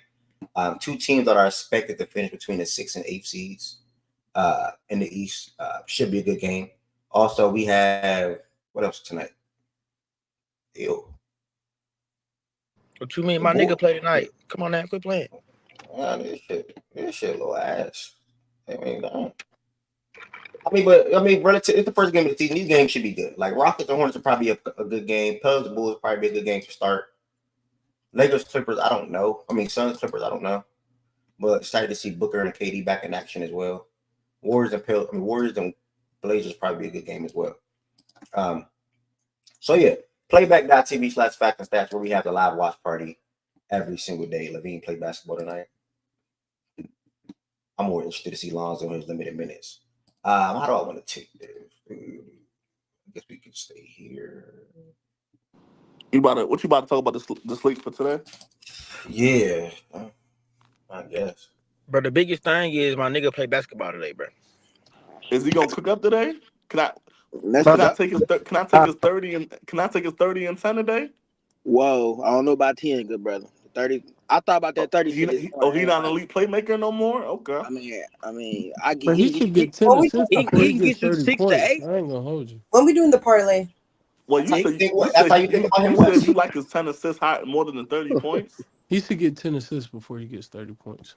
Oh, he got Edie now. Ain't gonna lie, Law, you might be cooking with that 10 assists. I'll do 25 and 10. Well, all right. Well, this I think it makes sense to switch. I was going to switch for the slate, but I will just switch after the slate. Far as going to playback. We have a good crowd in here right now. I really don't think it's necessary to switch to talk about literally the same exact thing. So after we just go through the slate, if anything, who we have winning the game, players we're looking forward to watching. Okay, yeah, and I would bring it up. Yeah, and I'm gonna bring Jay Will. Yeah, and shout out to Jay Will. He was able to share his screen yesterday and start up a topic while I was moving around as far as like West contenders, East contenders, title contenders, and players to win the whole thing or teams to win the whole thing. That immediately come right back up following this slate. This preview thing is not really a long thing when it comes to NBA related because I feel like it's better to talk about the NBA games after the games take place versus trying to say, So since it's the first game, we can say who we have winning, some things you're looking forward to seeing out of the players on a respective team or team playing a different way or a certain way with new roster improvements or whatever the case may be, such as the Pistons, new coach and a lot of new faces there. Tobias, Tim Hardaway, Ron Holland, a rookie, etc. Work our way down the slate. So that's what it's going to look like. If you are a fan of any of these teams and you want to give a preview of the game tonight, what you look forward to seeing from your team in game one, or even a player in game one, feel free to come up. But we're going to start Pacers Pistons. Pacers on the road in this one. I have personally the Pacers winning this game. I think this will be a fun, high-scoring game, though, personally. I think the Pistons they have a lot of guys, not a lot of guys, but they have guys that can score on their ball club. And obviously, the Pacers are a fast-paced team. One of the better offenses in the league last year. I expect them to replicate that again this year. I'm taking the Pacers to get the win just because they're simply because they're simply a better team. Ben Mathurin. Say what? Pacers. Well, no, you had an echo going on, like movement back going on. I muted you real quick. Oh, I was muted. Nah, you wasn't muted. Oh, my fault. You good, bro? You already took 25 and 5 boards. Cade and Siakam points from Ryan in the chat. So yeah, I have the Pacers winning. I didn't look at anything from a gambling perspective yet. Probably till like 2-3 more hours when I get off here. But Pacers winning, obviously. What am I looking forward to? How is Ben Mathurin going to look off the bench? That's it for me this season. If he's looking really damn good, he should be a strong case for 6th man of the year. Wes, immediately following this, though, or you think it's necessary now? Because I was just going to go play back for that title contender stuff that Jay was doing yesterday. Yeah, I want to see. You don't have to. No, I was under the impression that we were. That's why I typed it so I didn't Yeah. interrupt you or try to throw off your flow. Nah, I got you. But we don't have to. I'll just this will be interesting. Yeah, I wanted to see what it's going to look like for the first time doing it here too. I was thinking to switch to playback, but then I see the crowd is still hovering around 60 plus. I'm like, all right, I might as well just keep it going here. Again, shout out to all 64 y'all that's watching. No bullshit. It really mean a lot to me, bro. I mean, really do. But yeah, man, I'm looking to see how Ben Matthews is going to look for the Patriots off the bench this year. His season was cut short last year due to injury. I'm pretty sure pre-injury probably was averaging between 14 and 16 points. He is a good scorer for them. He's a guy that can score the ball in his hands. He also can knock down outside shots. And he's a young guy as well, playing with Halliburton, Nemhard, and TJ McConnell off that bench. With TJ coming off the bench, that should be a good little backcourt. Neesmith, we know he's like a 3-and-D guy for them. So that's another important guy for them. Will Jarrett Walker get minutes? That's another thing I'm looking forward to this season. They're going to try to play more 3 this year with Obi Toppin sort of kind of manhandling that backup power forward spot last year when they got him. So they have a little interesting front court situation, obviously. Will Jarrett Walker play this year? And then how well is Mather going to be off the bench for them at the scoring punch? That's the main 2 things I'm looking forward to on the Pacer side of things. As far as the Pistons, chemistry, floor spacing, quote-unquote continuity. Is Cade taking a leap this year offensively? Yeah, man, that's what I'm looking at. He's all-around point guard. He can rebound, pass, defend. He can score them really damn good in the mid-range area. I want him to become more of a better outside 3-point shooter. Jalen Duren, he's obviously a double-double guy in the middle. We don't have not much to say about the Pistons, bro. They added Tobias Harris, Tim Hardaway Jr., and a couple of other players. Really, I'm just looking at Jaden Ivey and Cade tonight. That's it. But I'm more so favoring the Pacers for all the reasons I just listed. And I have the Pacers winning tonight. If anybody else got anything to the Pacers, I know I feel like I'm rapping. Anybody else got anything for the Pacers and Pistons game tonight? What you looking forward to? Who you got winning? Anything like that? If not, we'll definitely move. I'm looking to see if Detroit gonna change his culture like everybody. Well, not everybody. Let me not gas it. But some people are saying that Detroit, with JB being there, can change the culture a little bit, be a little more competitive, kind of similar to what we saw from Houston last year. So I'm intrigued to see if they can be like one of them young teams that kind of make that little Rockets leap in terms of going from just flat out lottery team to a respectable young squad that play hard. That's what I'm looking for. I'm looking forward to see Cade Cunningham with some real spacers Tobias, Tim Hardaway Jr. You got a couple niggas that can shoot the ball. I want to see what he can go to the rim, get to the line, see how effective he is. And the Pacers, I mean, we know what Hallie is all about in that unit. They're coming off an Eastern Conference Finals berth. You feel me? But I'm really more interested in Detroit. And Malik Beasley, that's what I kept forgetting to say, Justin. Thank you for that. Malik Beasley. So Malik Beasley, Tim Hardaway, Tobias, Ron Holland are some of their acquisitions or additions, I should say, instead, I'm sorry, to that team. You also said what's an update on the sword? Let me see. He's not playing tonight. So the Thompson twin is not playing for the Pistons tonight due to illness. So that's something to throw out there. Anybody else? If not, we'll move to the next game. This ain't nothing that got to take long. All right. So we are good. Next game is the Brooklyn Nets versus the Atlanta Hawks. I'm gonna be completely honest with you guys. I have nothing to say about the Brooklyn Nets. News for them. Cooper flag, Capture the flag, dog. That's their goal. Yeah. Shout out to my nigga Zaire Williams, though, bro. He over there hooping and shit. Cam Thomas and Kuminga were one of the few from that class that did not get rookie contract extensions. I want to point that out. So Kuminga and Cam Thomas, both of you are restricted free agents this upcoming offseason. As far as the Atlanta Hawks, I mean, you had the first pick in the draft for Zachariah. He's expected to come off the bench this year. I am looking at Jalen Johnson. Jalen Johnson's a guy that I am a fan of. I made sure to draft him on my fantasy team this year. Expecting him to perform. It's a guy that can flirt with triple doubles on some nights. But he's always going to be a great rebounder for them. 8 rebounds, 7-8 rebounds a game. He's definitely going to be scoring between 15 and 20 points a game for them as well. He is their second best offensive player immediately. No DeJounte Murray no more. So Jalen Johnson would be looked upon to be really damn good offensively with the ball in his hands and without the ball in his hands. High flyer, athletic guy. Again, he's really good at basketball. Trae Young, simple Trae Young. I'm going to give you 25 and 10 every single night, or not every night, but every season for the most part. So I'm not really say about him. But yeah, man, Hawks. I expect the Hawks to get the win tonight. When it comes to the Brooklyn Nets, I still think they're the better team. Brooklyn Nets are rolling out what? Dennis, Cam, Finney, Nick Claxton, Ben Simmons. They have some defensive upside, I guess. They can be a good I don't know. I don't know what to say about the Nets. I got the Hawks winning. Yeah, go ahead, bro.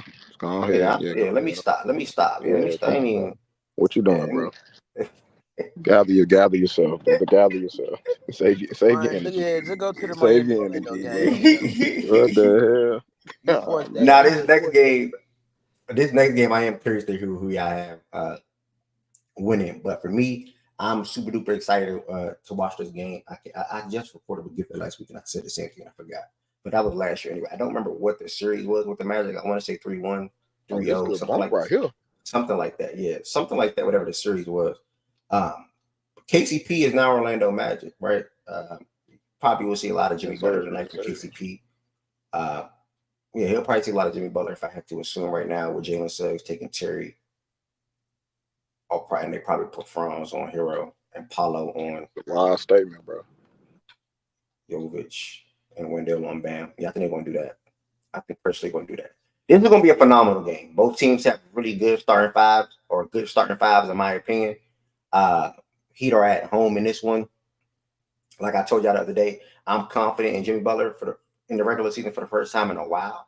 I really think he's going to be locked in this year from start to finish. And I think one of the biggest improvements for this Heat team this year will be Bam Adebayo. Bam Adebayo is it's in Miami. Bam Adebayo is taking the initiative to be more of a spacer / 3-point shooter for this team. Started toward the end of last year, followed up in the Olympics, and it's been also continuing throughout the preseason as well. So I think that's key for this Heat team. Terry Rozier, he's healthy. We have not seen this five play basketball together outside the preseason in any regular season games. I love our bench. We have Jaime being our sixth man coming off the bench this year. We have Duncan Robinson. We're going to have Alec Burks getting minutes as well off the bench. Josh Richardson is out. And then we're still going to be playing Kevin Love and Haywood Highsmith as well. So the team is really good. I think we have a lot of good players on this team. I think the Magic have a good team as well when it comes to them bringing Cole Anthony, Anthony Black, Jonathan Isaac, Mo Wag off the bench. So this is probably going to be one of the best games of the night, to be honest with you. I'm rolling with my team. Obviously, I think I'm starting the season off 1-0. I think Jimmy Butler has a big game offensively tonight, and I also think Bam has a big game offensively. And I think we pretty much hold up our end of the bargain on the defensive side pretty well. Courtesy of KTP, if he has an immediate impact from a floor spacing standpoint for the Magic tonight, that's obviously one of the biggest things that a lot of people will be looking at. But I have the Magic. Who else on the stage? Who y'all got winning this game? I don't think Khalil Ware starts at all this season. This will be the starting five all season. You picking Magic to win, you said? No, ma'am. No, ma'am. No, ma'am. He said going with his team. I probably got Orlando, to be honest. Like, I'm very surprised they went for KCP. I wanted to see Jet Howard get some minutes. Like they got drafted him for shooting Anthony Black. You got Cole Anthony. You get rid of Markel Fultz. You got a lot of niggas that like to dance with the ball. You feel me? But he's more of a spot up type guy. The year prior, they get Joe Ingles for him to be a spot up guy. I mean, they do.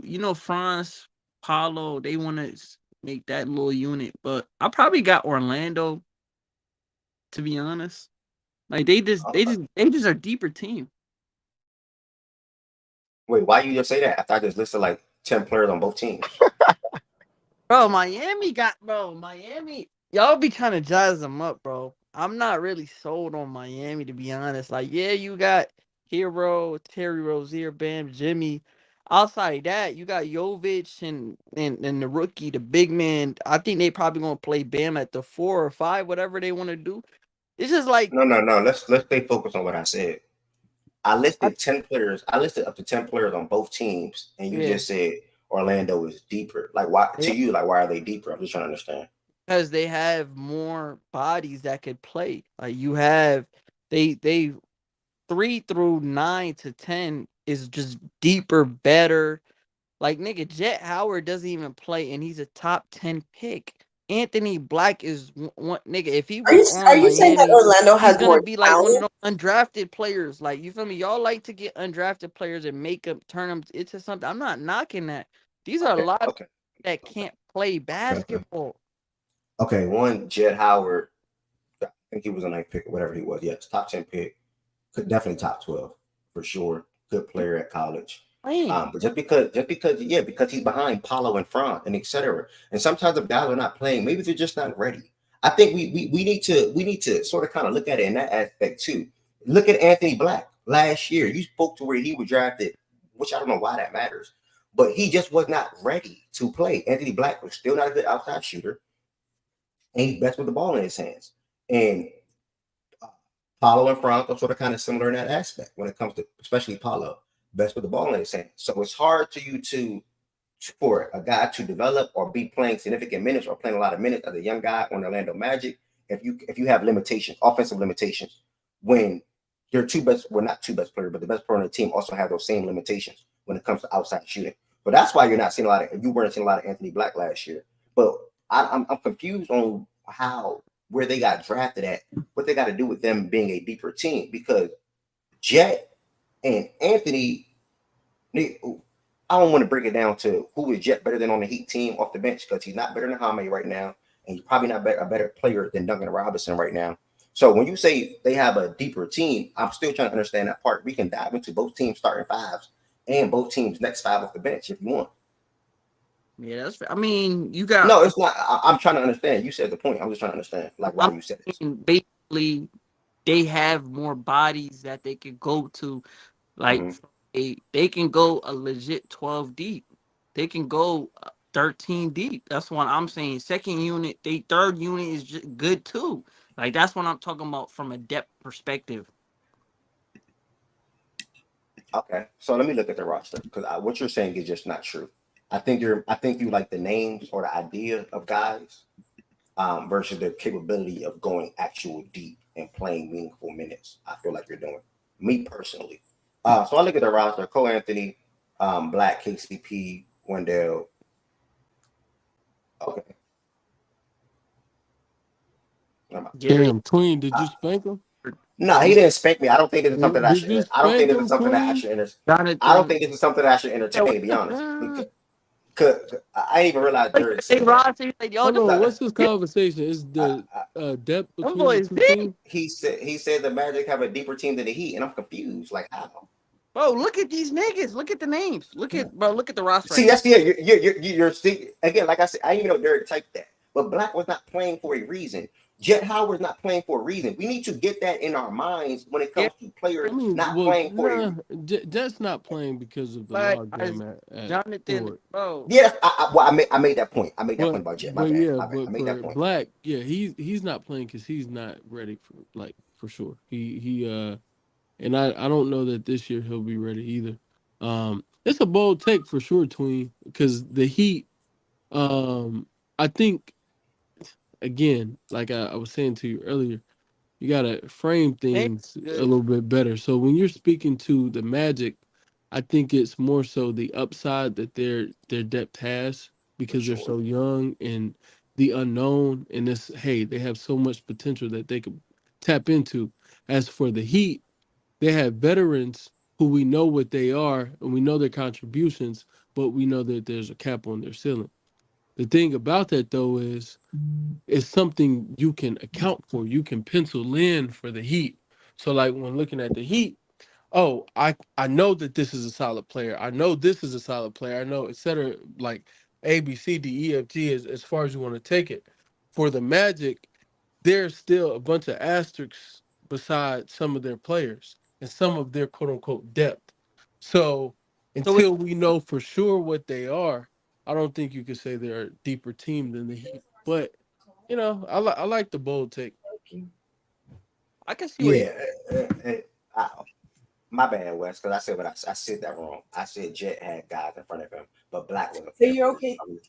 I want to clear that up. Maybe you haven't since talking to my background. But yeah, I mean the deeper word lost me because I named 10 players on both teams or up to 10 players on both teams, and I just don't see what makes them deeper. But I mean, we have the two best players, Jimmy and Bam. Our two best players are better than the two best players. When you look at their starting two guard, however you want to look at the league or however you want to debate it, I think Hero is better than KCP. KCP is obviously a better defender.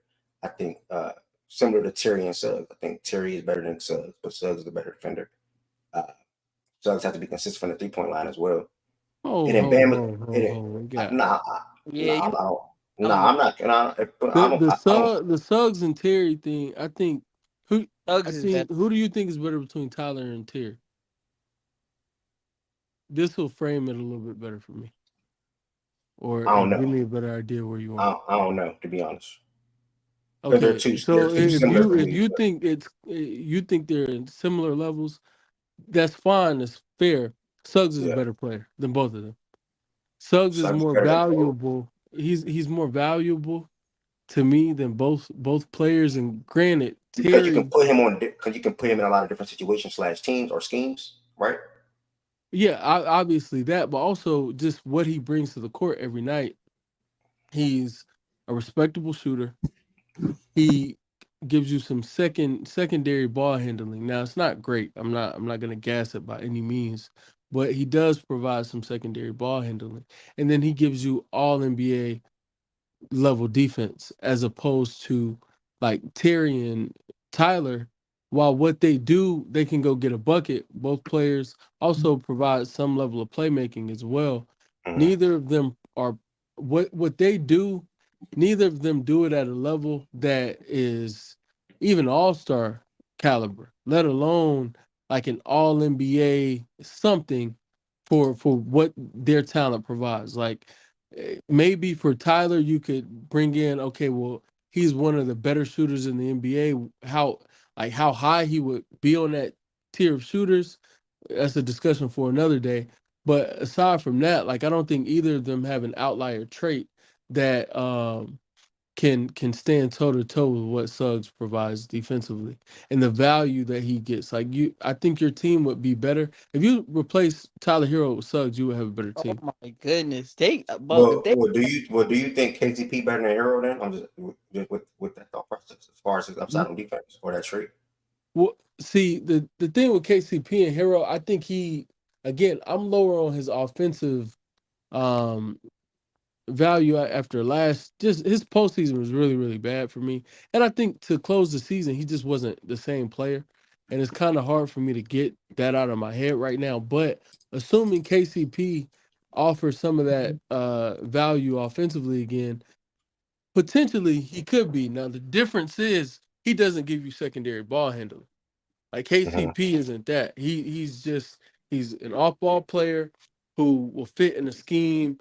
And his shooting, though, I think for the regular season for sure, and like just being proven, I think he's a better shooter than Suggs with everything that he's put together in the NBA. So in the movement shooting, on top of that, like KCP has movement shooting. He also he hits the mid-range jumper. Granted, he's not doing it off the bounce, but he hits the mid-range jumper at a good clip as well as the 3-point jump shot. So it's like those things, depending on how you value what he does. But he also just, to me, I think while he's a really, really, really, really good defender, I think Suggs is just a tick better. And I think that's kind of what is helping me. Like Suggs is elite on that side of the ball. I think KCP is like great on that side of the ball. But I mean, some people may say elite for him too. So some people may sway in his favor as well. Like, don't you? So you think he lead at a certain aspect? Like chasing, as a chaser, sure. yeah. Go ahead, Ev. No, I'm trying to think. Because don't you think Terry and Hero are both better offensively, period, than Suggs? Correct. Yeah, I think they have more offensive value in terms of being able to go create. I think they're better creators. So where I was going with that is, don't you think that'd be more fitting for this Heat team when you think of it like that? Or you feel like you'd rather just have that, or you rather just have that elite skill that Suggs will bring to the team? Yeah, I think Suggs, personally, I think that Suggs, for what I think your team is currently constructed, what will help your team win at the highest level more, to me, I think Suggs is more additive, because then you have POA, you have your wing defender, and you have your big defender, and they're all either, well, two are for sure elite, and Jimmy is borderline elite, maybe still elite to some people, as a defender as well. So then it just adds to the identity of your team. And I think for shooting, granted, you're going to lose some of it, for like a Tyler potentially, like the Rozier aspect of it. I don't think Rozier's he's a better shooter in terms, like, because he can shoot off the bounce and things like that and create his own shot and be able to go get those buckets. But in the system that you all run with Eric Spoelstra and everything offensively, I think Suggs would have even arguably better success with Miami in terms of offensive output than he had with Orlando. So when I'm looking at those things combined, and then also just again him adding to me the identity of the team more than subtracting, because I think sometimes Hero and maybe not so much Rozier, like he just got there. We didn't see a whole lot of him in a Heat uniform. We will have a much bigger sample, much larger sample this year to have a better feel for what he brings to the team and how valuable it is. But for a guy like Hero, I think sometimes he's not as additive as like Suggs could potentially be. I think Suggs would be more additive than Hero.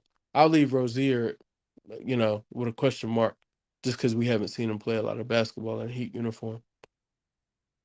Okay. Yeah, Z Blade. That was my thought process in the chat. Z Blade. That's why I asked him the question that I asked him, because that's why I said for this Heat team.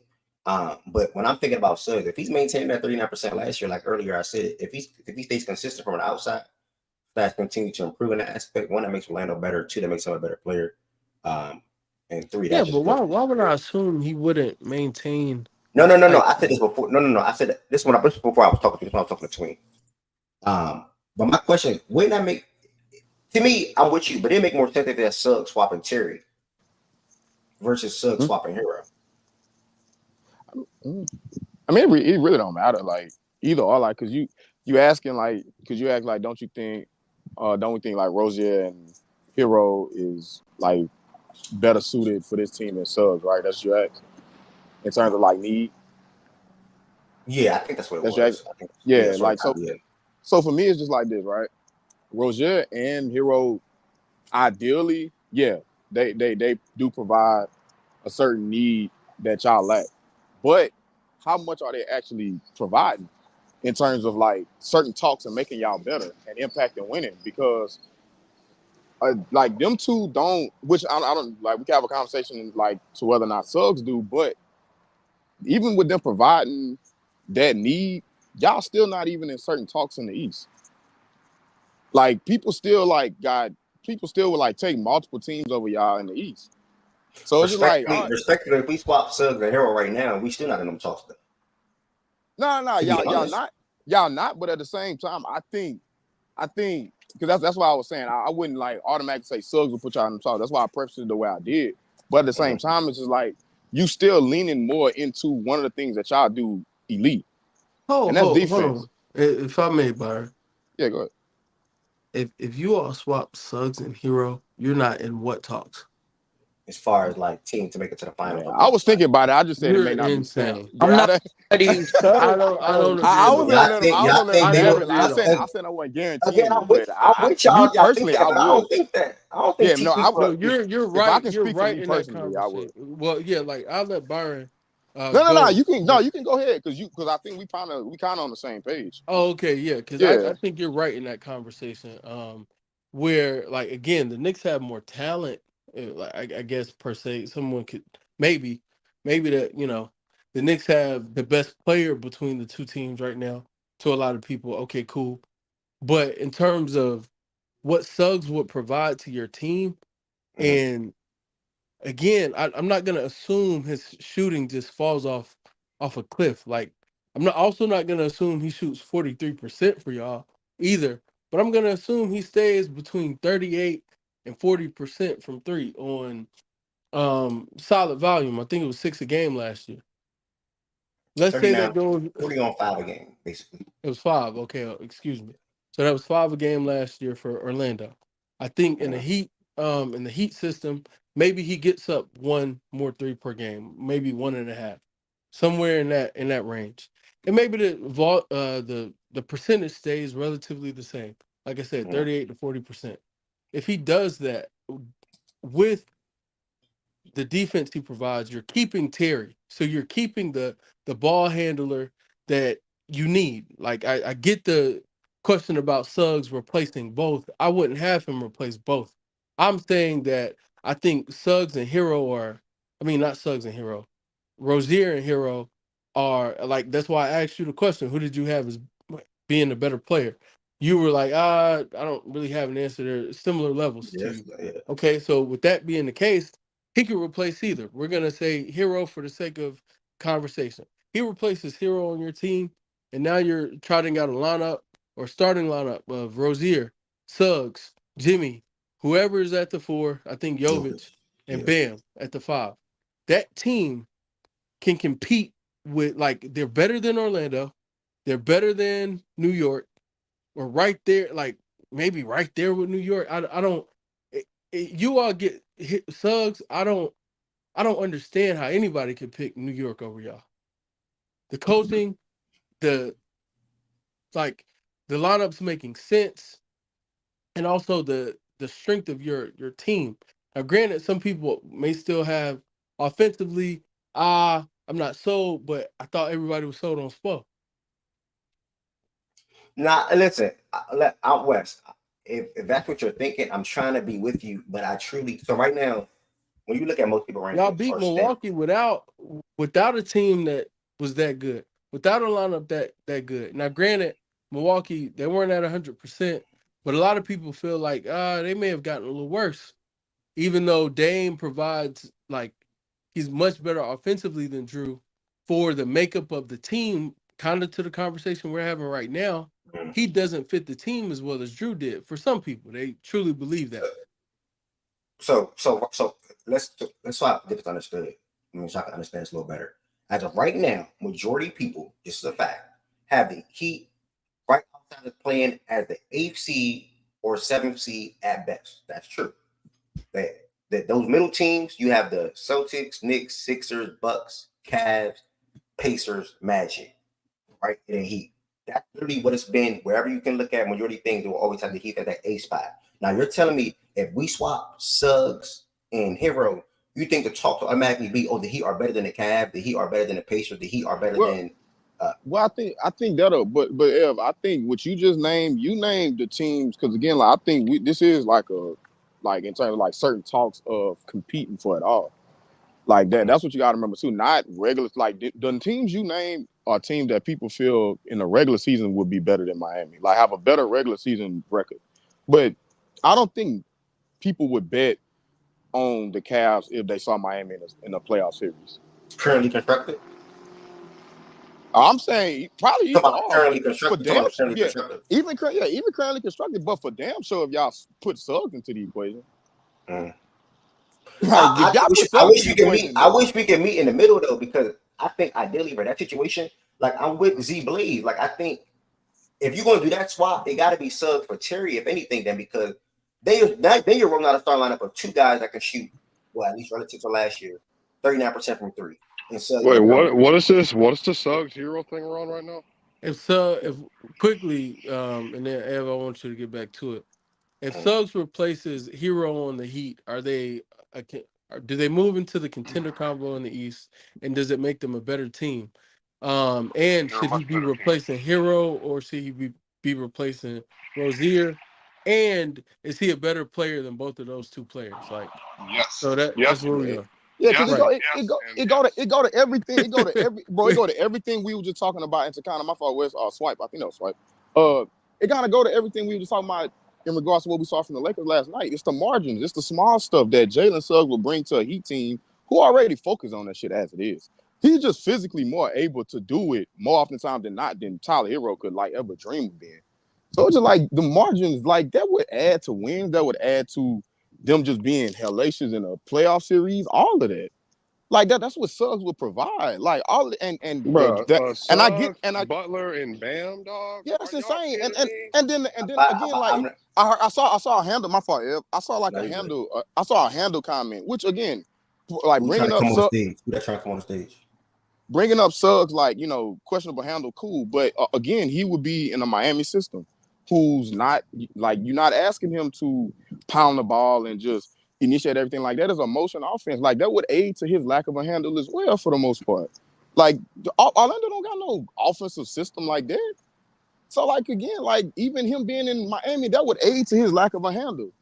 Just with them having an actual like offensive scheme that is constant motion. Like Suggs is a good cutter. Like every bro, Yo, Go ahead, somebody's Ed, trying make your to. argument. I want to hear Whoever your trying to, argument, but whoever that was trying to come on the stage, y'all gotta let me know. Y'all, we have to max for people that come on the stage at the moment. Let me know who that was in the request. Not and then to respond back. I lost my train of thoughts. Hey, But what a Heat Magic game at? Huh? What a Heat you Magic said game? where's the game? Is It's it in in Miami. Miami or It's in Orlando? Miami. I mean, but it's in Florida regardless. But I get where you're going with that, J. Will. Yeah. But yeah, I wasn't saying once y'all made the argument you initially like 15 minutes ago for Suggs over Hero and Terry, like I'm cool. I had no pushbacks for that. I want to meet you in the middle now where if that swap is happening, that swap got to be for Terry in my opinion. Because Hero's the better spot shooter, set shooter, whatever the case may be.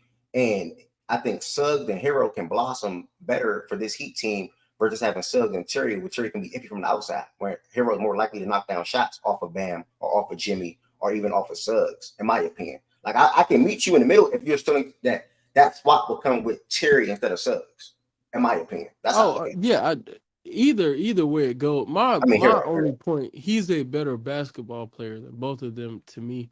Well, and when I say this, I'm talking value in the NBA. Yeah. I agree. Yeah, I agree. So in terms of actual just who's a better hooper, who can open gym, go get a bucket, yes, I would take both of those two players over Suggs. But for value in the NBA, it's Suggs to me. It's and that's where we started and what we weren't on the same page about. Now we are, so I feel fine. Like, now once you push back to that, I didn't respond to that for a reason because value wise, the upside on defense, and I didn't even realize he shot 39% from three last year. You cannot turn that down. With still being a quote unquote point guard, he's really like a combo guard, to be honest. He's a combo guard. With him being a combo guard as well. Well, go ahead, my fault. Nah, you good. He a Heat fan. I mean, yeah, I just Z Blaze. Again, I think I feel like you may be focusing too much on what he doesn't do well and what the other two do well, as opposed to just what he does well at an elite level and how additive that is to the Heat and their overall cause and how he fits their identity better. And we're not saying Suggs, take Terry and Hero, get rid of them and just bring in Suggs and say, hey, let's play ball. We've met in the middle. You get to keep one of the creators. You take one of them out and you replace them with Suggs, and your team is a better team. And any like pushback to that or like hesitancy is just, I think, rooted in fandom as opposed to, like actual basketball. Because like we got to stop overvaluing 20-point inefficient And you scoring. see, and that's what I'm saying, bro. Like that, like it's like in certain conversations, it's like the jack of a few trades trump the king of one. I'm good. Give me the king of one over the jack of just like two or three. Nah, I'm good. Like, no, you ain't master nothing. So how much are you really impacting my team? Now, certain players, they probably may be a queen of multiple trades. So that, that's a little different for them. Hero, in my opinion, is probably like a jack of a few trades, if a jack. So it's just like, no, give me the one that I know is Jack king. for sure. Dead ass. So it's just like, yeah, give me the cat that's king at one trait, like at one thing. He's elite. He's elite. He's the all NBA defender, bro.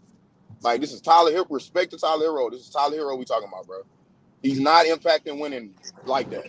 Yo, even if they got rid of what he do. Hero, Byron, even if you got rid of Hero, right? And Yeah. they got Suggs, who I think Suggs is a really good player, and obviously I think he's better and more impactful for the Heat than Hero would be. But even if Right. you got Suggs, I think that their issues are more like their bigger issues is just getting rid of Hero and replacing him with Suggs to become a Hold on, contender. is he? Your mic isn't Yeah, great your right now. mic. So you in a mini blender. I do want to make it clear, y'all. I know he's on the D-Blaze road. don't have a problem with y'all saying. He just rather that swap be for Terry, similar to me, versus being a hero. Oh, I don't care. Yeah, me personally, like, I don't care who it is. Like, if that's a different conversation. Like, okay, whether it's Hero or Rozier, it don't matter. It don't matter from either or. Like, you make the swap, they better regardless. Now, your Am I preference still in in the terms blender? of, nah, you good now. All right, no, go ahead. Mine. No, you're good. Go ahead. Yeah, so like you swap now. I was just about to say, like you swap them.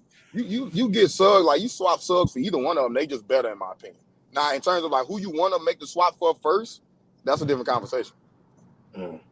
It don't. But my whole question was, if you did get Suggs, I don't think even with Suggs that this team becomes. Do they become better? Yeah. Do they become a contender to win the East? I just don't think Jimmy is this. Like I think he's still a good player, but you see how they won in the past offensively. What it was just him going fucking nuts in that Bucks series. He went absolutely crazy, and then against the Celtics, you had Caleb Martin go nuts in that one. Like they had like that. I don't think that Jimmy is there anymore. Like, I'm sorry. So, like, if even if they got Suggs, what's their offensive identity? I mean, that's fair. Unless Spoelstra changes his ways with Bam and getting Bam to be the guy to be their offensive player, pretty much go through him. Then what is their offense? What is the Heat's offense? That is the key. Suggs doesn't help anything offensively. That is the key to their ceiling, Goose. I'm with you on that. That's the key to their ceiling rising. Yeah, so if they're going to be a contender, they're going to need to have Jimmy have that freak playoff run again. And I don't think that's happening. I don't agree with that part of it. I think they can be a contender without, especially if they add Suggs, because again, I think Suggs does a lot for their identity and just how they want to and how they can play basketball. Even if you say, oh, well, that's not how they want to play basketball, well, it for damn sure becomes a pivot, something you can go to. If you put Suggs on that team and now you have elite POA, great wing, and elite big defenders, that matters. That matters, bro. That especially in a playoff. Yeah, but setting. I just pointed to offense though, Wes. Obviously, defensively they would be ridiculous. They've had but being better defensively give you more offensive possession. Exactly. Y'all got to stop. Like I know that's how I know basketball works, bro. I mean, that's how any sport works. Yeah, but I know that. I know that defense helps offense, like you said, in any sport. But to what extent is that defense really going to give you what you need offensively to compete with the Celtics? I mean, you never know, bro. Because again, like them extra possessions, like that gives hell Duncan Robinson the game to probably go off.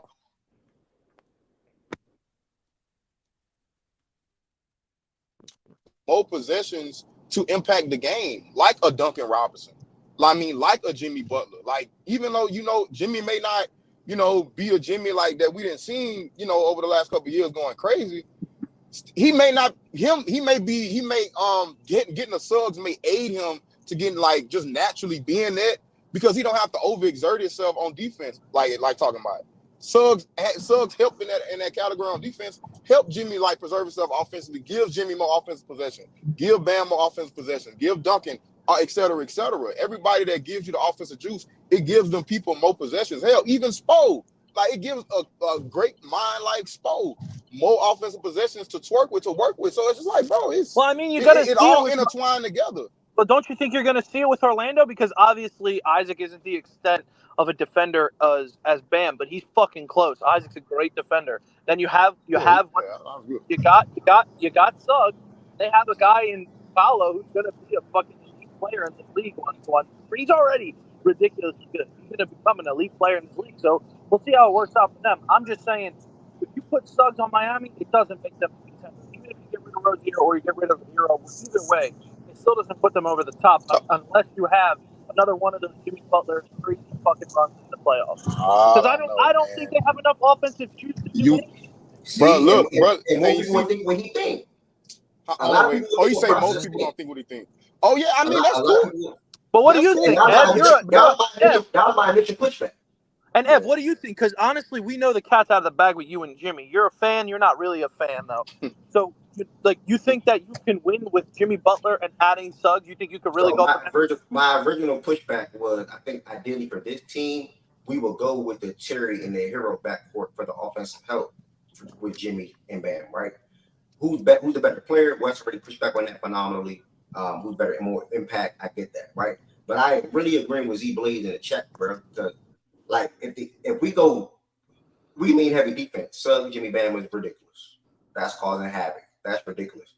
Who are we banking on offensively on the other end now? Yeah, we get more possession shots, but how are we getting consistent offense though? Not that we're even getting that now, but how are we getting consistent offense at that point? Then we'll probably drop to a bottom 10 offense like Z Blaze said in the chat. So then what we looking like? Oh, okay. So here's my only issue with this, right? Again, if it's fair to say this is to identify one of the problems on the roster. Your offensive rating has been a problem, and the inconsistencies. Like I've seen your offense just be putrid and half court, no transition play for real. I get it, I understand. My biggest issue with it though, it's like adding Suggs doesn't immediately make that way worse because we're not getting rid of both of your creators. Now, if you tell me, hey, Hero is the creator we have to keep to ensure that it doesn't get worse, then by all means keep Hero, replace Rozier. Fine, if that's what you want to do. For the sake of what I was arguing, and Byron and Swiper, etc., incorporating here Suggs, taking away Hero, keeping Rozier. Rozier can approximate some of Hero's value from a creation standpoint. Now, from a shooting standpoint, you're going to lose some value. Correct. I think from a playmaking standpoint, he approximates about this, if not probably the same amount of value, maybe. To like where you all fall on that is, you could tell me. But for everything that rim pressure value, I think he's additive in that aspect. So for the things that we're talking about, it's okay. Shooting seems like the only real place where you take a hit, going into the future with Rozier over Hero. And then with Suggs, you add so much defensively. The shooting isn't as good as Hero's. Absolutely not. And it never will be because the spacing won't be the same. He's not a spacer in the way that Hero is. People have to chase Hero around, boom, boom, boom, boom, boom. But you also have other players on your team that add that type of value, that can not only approximate, but at times be better in a player like Duncan. He's more additive in terms of raw shooting and spacing. Now, again, different positions, doesn't have the ball in his hands, can't create, etc. So I get it. But for Rozier, he provides all of those things. And then on top of that, I think that, like I said, the rim pressure and the playmaking, similar values, if not better, and it's like with the rim pressure. So when we're talking about that, it's like I don't think it just makes you all like non-competitive because offensively you're just gonna be so bad. Um, I don't see it that way, but maybe it would happen that way. I think I don't place that much value in Hero. And if that's the case, if everything is rooted in not being good enough offensively, which I'm fine with, like I don't disagree with you all falling there and landing right there. But if that's the case, then there are no marginal improvements. So, like, and not saying that anyone said that there were, but then if that's the case, you have to go get a hub offensively. Like that's the only answer for it.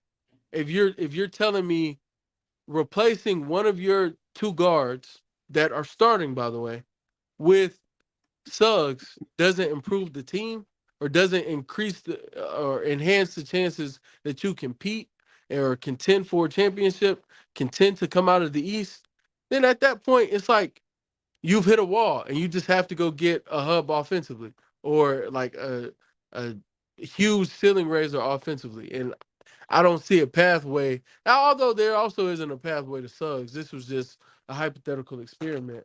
But it's like, yeah, I don't know, man. I just don't see that. So Yeah. To piggyback up again off Z Blaze. Z Blaze, when did you find fact and stats through Twitter, Playback, or YouTube? But he typed, "We were chasing the Dame and the Donovans of the world for a reason." As far as you, I think that's in response to your hub message, which makes perfect sense. Process to respond back to you now as well. Where I was, how this originated, or not how it originated, but where it got to. It got to a point to where my pushback was, yeah, I mean, my initial pushback was, oh, you swapping Suggs with Hero or Terry, people are going to view us as contenders. I'm like, whoa, I don't know about that. I don't think people are going to really view us as contenders if you swap Suggs with either one of them. And then my next pushback was because it got to the point where it's Suggs for Hero. And me and D Blaze basically is saying like, nah, I think it makes more sense if it's Suggs for Terry. And then Byron and West are saying, well, we don't really care which guard it is, just swapping him, period. So we're meeting in the middle, but we're not meeting in the middle. Like we're looking at each other from the opposite side of the street. Like he's on one crosswalk, I'm on another crosswalk, and we just looking at each other. We're not really just both crossing. So at the end of the day, me and D Blaze feel like if it's Terry, we get it, we're all for it. But if it's Hero, we have a couple of question marks. You made good pushback, bring up a dunking point, which is really only will be dunking.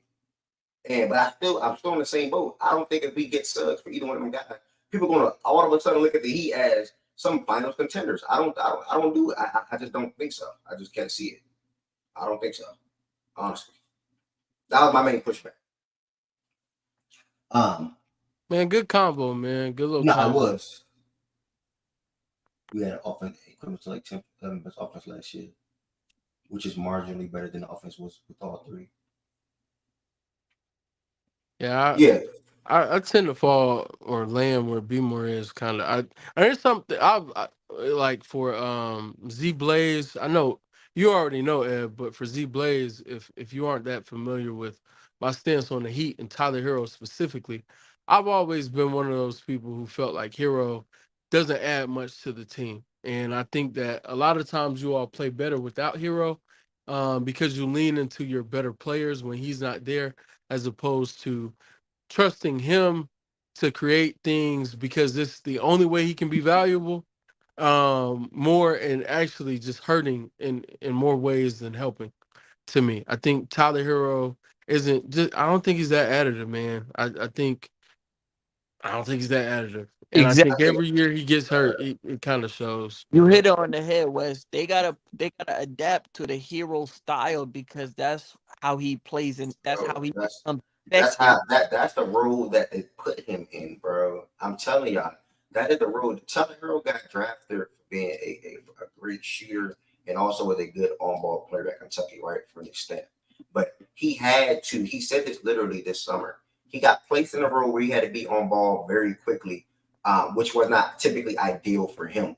He prefers to be off ball, which he cannot wait to be this season coming up. And I think he will excel. He didn't want to immediately jump in and have to play off a Drogic or have to get ball handling reps as a rookie. He did that as a rookie, bro. And in the playoffs as a rookie, we leaned on him for that immediately, year one and year two. So I mean, I hear you with the So additive you thing. think if you all use him more like Duncan Robinson, he's more valuable to the team? Hell yeah. Watch this season, bro. Watch start tonight. Not even gonna think tonight. Watch this season. The way he moved, So you moving think off ball. Terry alleviates some of his on-ball responsibility? He gets to be more of an off-ball player, true catch and shoot guy, two guard of that ilk, and you think he's more valuable? All right, check ball. We'll see. Yeah, I'm telling you, he's gonna have a good year this year, bro. He's gonna have a good year this year. I can't wait to see him on ball. Like it's gonna be turning Jimmy for the most part on ball. Tyler, he will obviously still get his reps, his pick and roll reps, whatever the case may be, dribble handoffs, things like that. But I'm expecting to see Hero blossom on ball a lot this year. But that kills your previous argument because everything you're saying right now it adds to our point. No, because I'd rather have Hero off ball than Terry off ball. And Terry won't be off ball though. That's the yeah, true. Yeah, even Suggs is not, but Suggs can be a point guard on the team. which he's been for the Orlando Magic. He can be that. And for this Heat team, he can be that. Bro. Suggs is going to be off ball in your offense. He can be a secondary ball handler, which will probably be tertiary on your team, considering the fact that there are other people who like Jimmy would be better at that than him. So he wouldn't have to he fill that role. And what you just explained to me, this year, Terry and Jimmy are going to take on the on-ball rep role more often. Tyler will scale back in that role and focus on things that he does better in terms of just being a true movement shooter and just a really, really good shooter and filling that role. If that's the case, replacing him with Suggs definitely makes your team better, not one. And two, I think, granted, Suggs won't be able to do what Tyler Hero does in that role in terms of the overall effectiveness offensively and being a threat to the defense the same way Hero may be. But I think he still makes you all a contender. Like, you can't tell me with Suggs you all don't like have a real legitimate shot to beat the Knicks and the Bucks and Philly. Like, we're only talking about Boston, who is like you're probably not going to beat. All those other teams in the East who are seen as top teams in the No, East, I feel that you way all now, had Suggs to gang. your team you can beat. No, I feel that way now. Pipe But down a little bit, Wes. the conversation was what people are going to be viewing us as. Are you asking me? Yeah, but niggas are stupid every day, bro. Niggas die every day. Niggas are stupid every day. It happens. Like, everyone doesn't have to be Yeah, smart see, about it. Z Blaze feel how I feel. Like, I think we can beat those teams regardless. Yeah, I'm still in that shit. Nah, good conversation on a serious note, though. Oh, Wait, man. you agree with Z Blaze? You think you could beat those teams as is, the Heat in a series? I truly feel that way right now. You're fucking drunk. Yeah, that's cool. You're a Sixers fan. You're drunk. Come on, dog. Enough with this Heat shit, bro. What the fuck? Okay. Like, it's over, dog. It's over. You had your fucking insanity run. It's over. Last time we played y'all in the playoffs, we know who won, bro. And I'm Yeah. Congrats, bro. You want a fucking cookie, dog? It's over. I'm gonna leave it at that. I don't have no All right. major playoff wins. What are y'all big playoff series wins, process? I don't care, bro. What are you gonna go back to time, bro? We're talking about this year. In the last 5 years, who the fuck y'all beat? But it doesn't matter though. It changes. The NBA changes every fucking year. Like, what? Who cares what happened 5 years ago? 5 years ago, OKC was tanking. Now they're the top of the West. Within the last 5 years, who the fuck have y'all beaten in the playoff that whole thing? It doesn't so matter. So how am I insane for thinking that my team that's been performing in the playoffs or beat quality / good teams / great teams in the playoffs over the course of the last but it's 4 not years, the same fucking team. But so y'all are just so much better. Y'all are just such a great team. It's not the same Jimmy Butler. Because y'all had Paul George, right? Why are you getting excited? You're just not the same team. You're not the same team, and this is not the same Jimmy Butler. We're better. We're better. If anything, what do you mean? Okay, Jimmy Butler's better than he was 2 years ago. One, you're writing on Jimmy for whatever reason. I don't know why. Again, because he's your fucking best player. I'm confident in him this year. You are not. That's your problem. I don't give a fuck. That's your problem. Are you confident Bill being in the playoffs? Fuck no. Are you confident Paul George have a great playoff series? Fuck no. So why the fuck are you so confident, process? I'm confident that well, what are you talking about? I'm confident if Paul George and Joel Embiid and Tyrese Maxey are healthy, that they'll perform in the playoffs. It's all about health for the Sixers. What the fuck are you talking about? And I can't say the same thing for Jimmy Butler and his health in the playoffs because all he's shown up is healthy in the playoffs. He performed. What do you mean? Yeah, I know, but he's 35 now, and it's been 2 years since he's been anything in the playoffs. Yeah. 2 years. Yeah, what did you do? What did you do last year? He didn't play. He got hurt. Exactly. He didn't play. And the year before, what'd you guys do? It was just last year. Wasn't it last year? No, what? That was 22-23 season. Who went to the conference finals in 23? Am I burnt? 23 conference finals was who was that? That was 23. That's last year, you mean, or 2 years ago? 2023, the year 2023. Who went to the conference finals? Okay, I don't remember. I'm having a slow moment. It was Boston, Miami. It was Miami in the finals in 2023. So how the fuck he had that 2 years? No. How was that 2 years? We just seen him. It's 2 seasons. No, Whatever. it's 2 seasons. last year though. It's last year. My point was, Okay, bro. last It's year. 2. I know, but it's last year though. It's last year. Brother. It's 2 seasons is what I meant. It's Come on, last year though. Technically, it's 2023. Bro, We it's 2 seasons. I understand. Year. And granted, if you want to be real, he was on pace to doing that too before Kelly Oubre did some ridiculous shit. Bro, I'm telling you, I get what you're saying. Yes, it's technically No, you don't get it. No, you don't get it. No, you don't. I said 2 seasons. You're just being so literal right now. No, you don't. No, but what's the point of saying 2 seasons if it was fucking 14 months ago? Like what's the point of that? That's my point. It's 2 seasons from now, and he's not the same player. I still think he's going to be the same player. He's still Jimmy Butler. What do you mean? Okay, we'll see. I'm not going to lie, process. Can I say one thing? Can I say one thing? I don't think he's going to have that. The same. Like my thing is like Jimmy's like, especially offensively, he's not predicated on like a bunch of athleticism, like a bunch of things like at the rim. It's a lot of like himself creating middies. Like what about like him's going to fall off from fucking 14 months ago in terms of self creating? That's what I want to know. Please answer that process. I just don't. What's going to change? What's going to change about Jimmy Butler process if healthy? It would be one thing if Jimmy Butler was just like uber athletic guy who's getting like a shit ton of rim pressure, like, and he predicated his game mostly at attacking the rim. Well, no, it's like mostly like actual moves, footwork, pump fakes, and things of that nature. I don't think I'm confused on what's going to change. Yeah, I just think he's the offensive player. You what? What's going to change with the footwork in the mid range? I'm waiting for you to stop talking. You're not waiting for me. I'm not talking. Yeah, because you said answer the question. Go ahead. Okay, go ahead. Okay, so in those runs that the Heat have had, he's insanely efficient and had insane numbers. 50-point games, 40-point games is the focal point of your offense, was getting it done pretty much by himself, draining threes, shit that we don't see from Jimmy Butler a lot. And he was doing that in those runs, especially against Milwaukee. Then he got hurt. I'm not discrediting his injury. He got hurt. He wasn't the same in the series after that, or the series after that, because he did tweak his ankle or whatever it was, and he wasn't the same. I'm just saying, I don't think he's going to be able to do that insane runs that he did in the playoffs again. He's going to have another full regular season. They're going to play a good team in the first round because they're usually not good in the regular season. And I don't think he's going to be able to perform at that high of a level, dropping 40-point games. He averaged 40-plus points on like fucking crazy efficiency against Milwaukee. I don't think he's going to be able to do that. 40. He didn't average 40.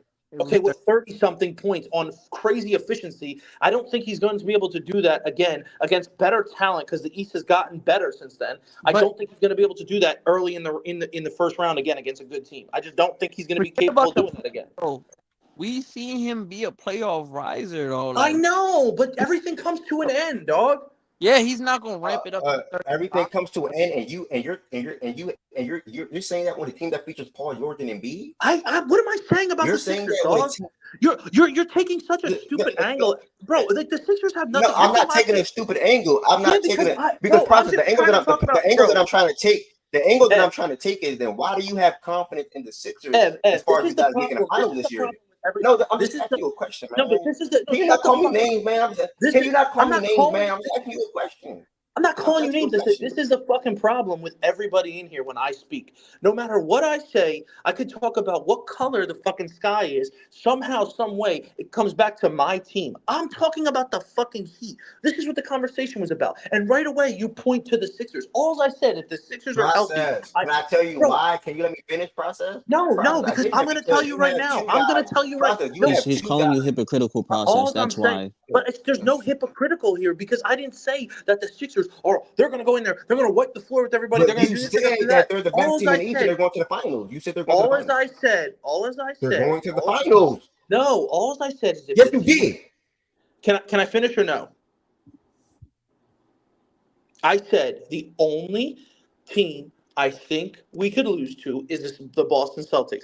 I don't give a fuck about that. You said, do you think the Sixers are going to the finals? Okay, yeah, if they're all healthy, I would bet the Sixers to go to the finals. That's it. But I didn't say that it's going to be.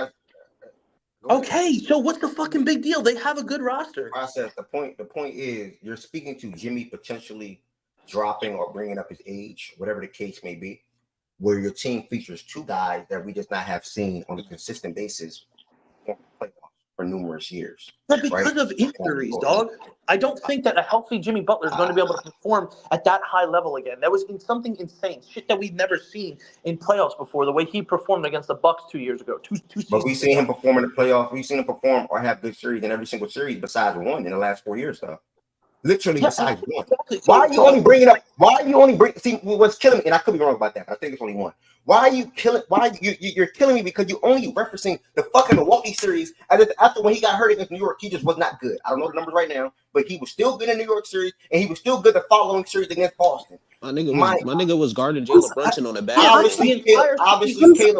I'm sorry. Is Process just saying that he doesn't think Jimmy Butler will be able to get to the heights that he has in the past when he's playoffs? No, he's basically saying that he don't think we're going to see Jimmy Butler against Milwaukee again. Well, who the fuck think that? At the end of the day, he's still going to be a good playoff player. But I don't think he's going to be able to reach those heights, so that's why I don't think What heights? Okay, let me ask you a direct question, Process. So this can sort of kind of let me ask you a direct question so this can help the room out. Process, can I ask you a direct question so it can help the room out? No, we're not. Can I ask you a question now? Can I talk? No. Can I ask you one question? No, Heaven Can I ask you one question? No. It was me and you talking. Stop trying to run the Heaven Sent. No, bro. I'm not running to Heaven Sent. She asked a question and you lied. Do you think Jimmy Butler will be a good player in the playoffs? Yes or no? Or a good scorer in the playoffs? Yeah, I think Jimmy Butler will be a good player in the playoffs. But do you think he'll be a good scorer for the Heat? Do you think he'll be a good scorer for the Heat in the playoffs? You're saying good. Yeah, good is good. Yeah, he'll be good. But that's not what the process is saying. That's not what I'm saying, you stupid motherfucker. That's why you don't fucking listen, you stupid bitch. I'm not saying he's going to be the best player in the playoffs like he has been in the fucking past, you stupid bitch. And that's why you guys have fucking won. He's not going to be that same fucking. When was Jimmy the best player in the playoffs? You dumbass, dog. He was literally. When the fuck was Jimmy the best player in the playoffs? He was literally playing like the best player in the playoffs 2 seasons ago in that playoff. Nigga, did you watch Jokic? What the fuck, dog? Okay, the best player in the East. In what series? In what series, Process? In what series? 2 years ago, when what series, Process? 2 seasons ago. 2 seasons ago. In what series? In what series? Against Milwaukee, you fucking idiot. Yeah, but so one best player in the playoff in one series mean you the best player. No, you said he's the best player. You said no, shut the fuck up. It's my turn now. You said you play like the best player in the playoff, but then you only reference in one series. What else? What other series? Because you can't perform in one playoff series, bro. You the best player in the playoff. So you guys are being facetious. Like y'all just are going on a tangent. It just sounds like what Process is saying is that he doesn't think Jimmy Butler will perform to the level that he has in the past. And you agreed with that, Ev. So I don't know what this convo is. No, neither the fuck do I. He's only referencing one series, Heaven Sent, with the Milwaukee. Yeah, series. he said, I don't think Jimmy Butler is going to do. Wait, hold on, Heaven Sent. Shut the fuck up. Like, which one of us is talking? How do you talk every single time? Can I talk to you? You're the one who keeps talking. He just think that Jimmy Butler, he thinks Jimmy Butler would not reach. He thinks Jimmy would not reach high heights when it comes to him scoring the basketball for the Miami Heat anymore because of his age. When T made a good point, when T made a good point about what his game is predicated on and how his game is built and how he operates / scores the basketball, and he did not push back at all to that. Also, to Ness, for context, he did not specify when he made his original statement of just the Milwaukee series. He did not specify that. He said Jimmy Butler of 2 seasons ago. So when he tried to just do that cop out of just saying the Milwaukee, that was a cop out. He was talking about Jimmy Butler in the playoffs. Period. That was a fucking cop out, and I heard him cop out. That's why I said what I said. And that's why I'm getting mad. All right. Because he when he made his initial statement, he did not say, "Oh, just the Milwaukee series." He said Jimmy Butler in the off. But you're making my point. I mean, you're making my fucking point. Ev, shut I'm really up, not. Bro. You're literally just talking. Ev, you're literally just talking over me every single fucking time. You're not letting me get a fucking word in until I yelled. Like, what the fuck are you talking about, dog? I said exactly what Heaven Sent said. I don't think that Jimmy Butler is going to be able to perform like he performed 2 seasons ago. And then and you're the one who said, "Oh, I brought up the Milwaukee series because that was his best series." It's not like I said the next series against the Knicks he was shit. He still played at a high level. I just brought up the Milwaukee season because he was playing fucking ridiculous that series. But the whole playoff run until he got hurt and didn't look that good against Boston, he was playing at an insane level. He got hurt against New York, by the way. Not true. That's what I just said. And then it went to Boston. You said against Boston. He didn't look good against Boston. I said, no, listen, clean the fucking earwax out of your ear, you big bitch. After he got hurt, No, I said after he got hurt and then went to go play Boston, he didn't look that fucking good anymore. You dumb bitch. So fucking listen. But that doesn't make that does not make any sense to your statement. My point. Yeah, you can call me lame. You can call me lame. You can call me lame. Please let me respond, please, because that does not make sense to a statement. Because if your entire argument is that Jimmy Butler, like, and you talked about him just heights, period. You did not specify Milwaukee. You referencing the fucking injured series against Boston to like have a like oh my god, like, oh Jimmy after being injured looked significantly worse. What reference does that have to every other series where he looked good prior to the Milwaukee series? He's putting up 30? No, I think you guys are taking. Maybe I'm misinterpreting the process. No, you ain't hear that shit with the dumb shit he said first. I don't think he's using that to say, okay, like this is how Jimmy's gonna play. I just think he's just saying that because you guys wanted him to be very specific, because he just referenced the year and said he's not going to play to that level. I think in his mind he probably was talking about a certain level, which was like his highest of heights. But then you guys were pushing back and wanted him to be more specific, so he specified the series. And like I don't think he went to the other series to say this is how he's going to play. I just think he's just saying that the high that he got, that was his high. He doesn't think that he will be able to get there again. That's not saying that like he's going to fall off the face of the earth. That's not saying he's going to be this terrible basketball player. He's just saying that he doesn't think he can get to that height anymore. Is that not what he's saying?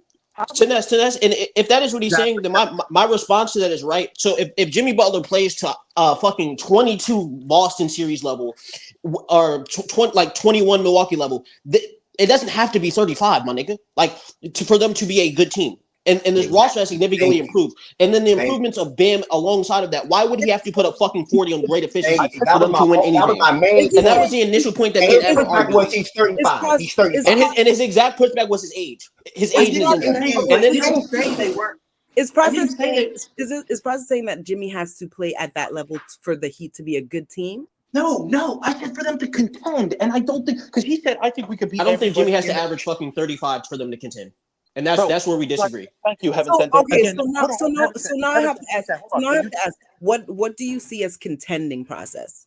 Yeah, exactly. They're saying that they could beat anybody in the East as is except Boston. And I said I don't agree with that. If Jimmy doesn't play to the standard that he can, I don't think they'd beat the top tier teams like the Bucks and all that.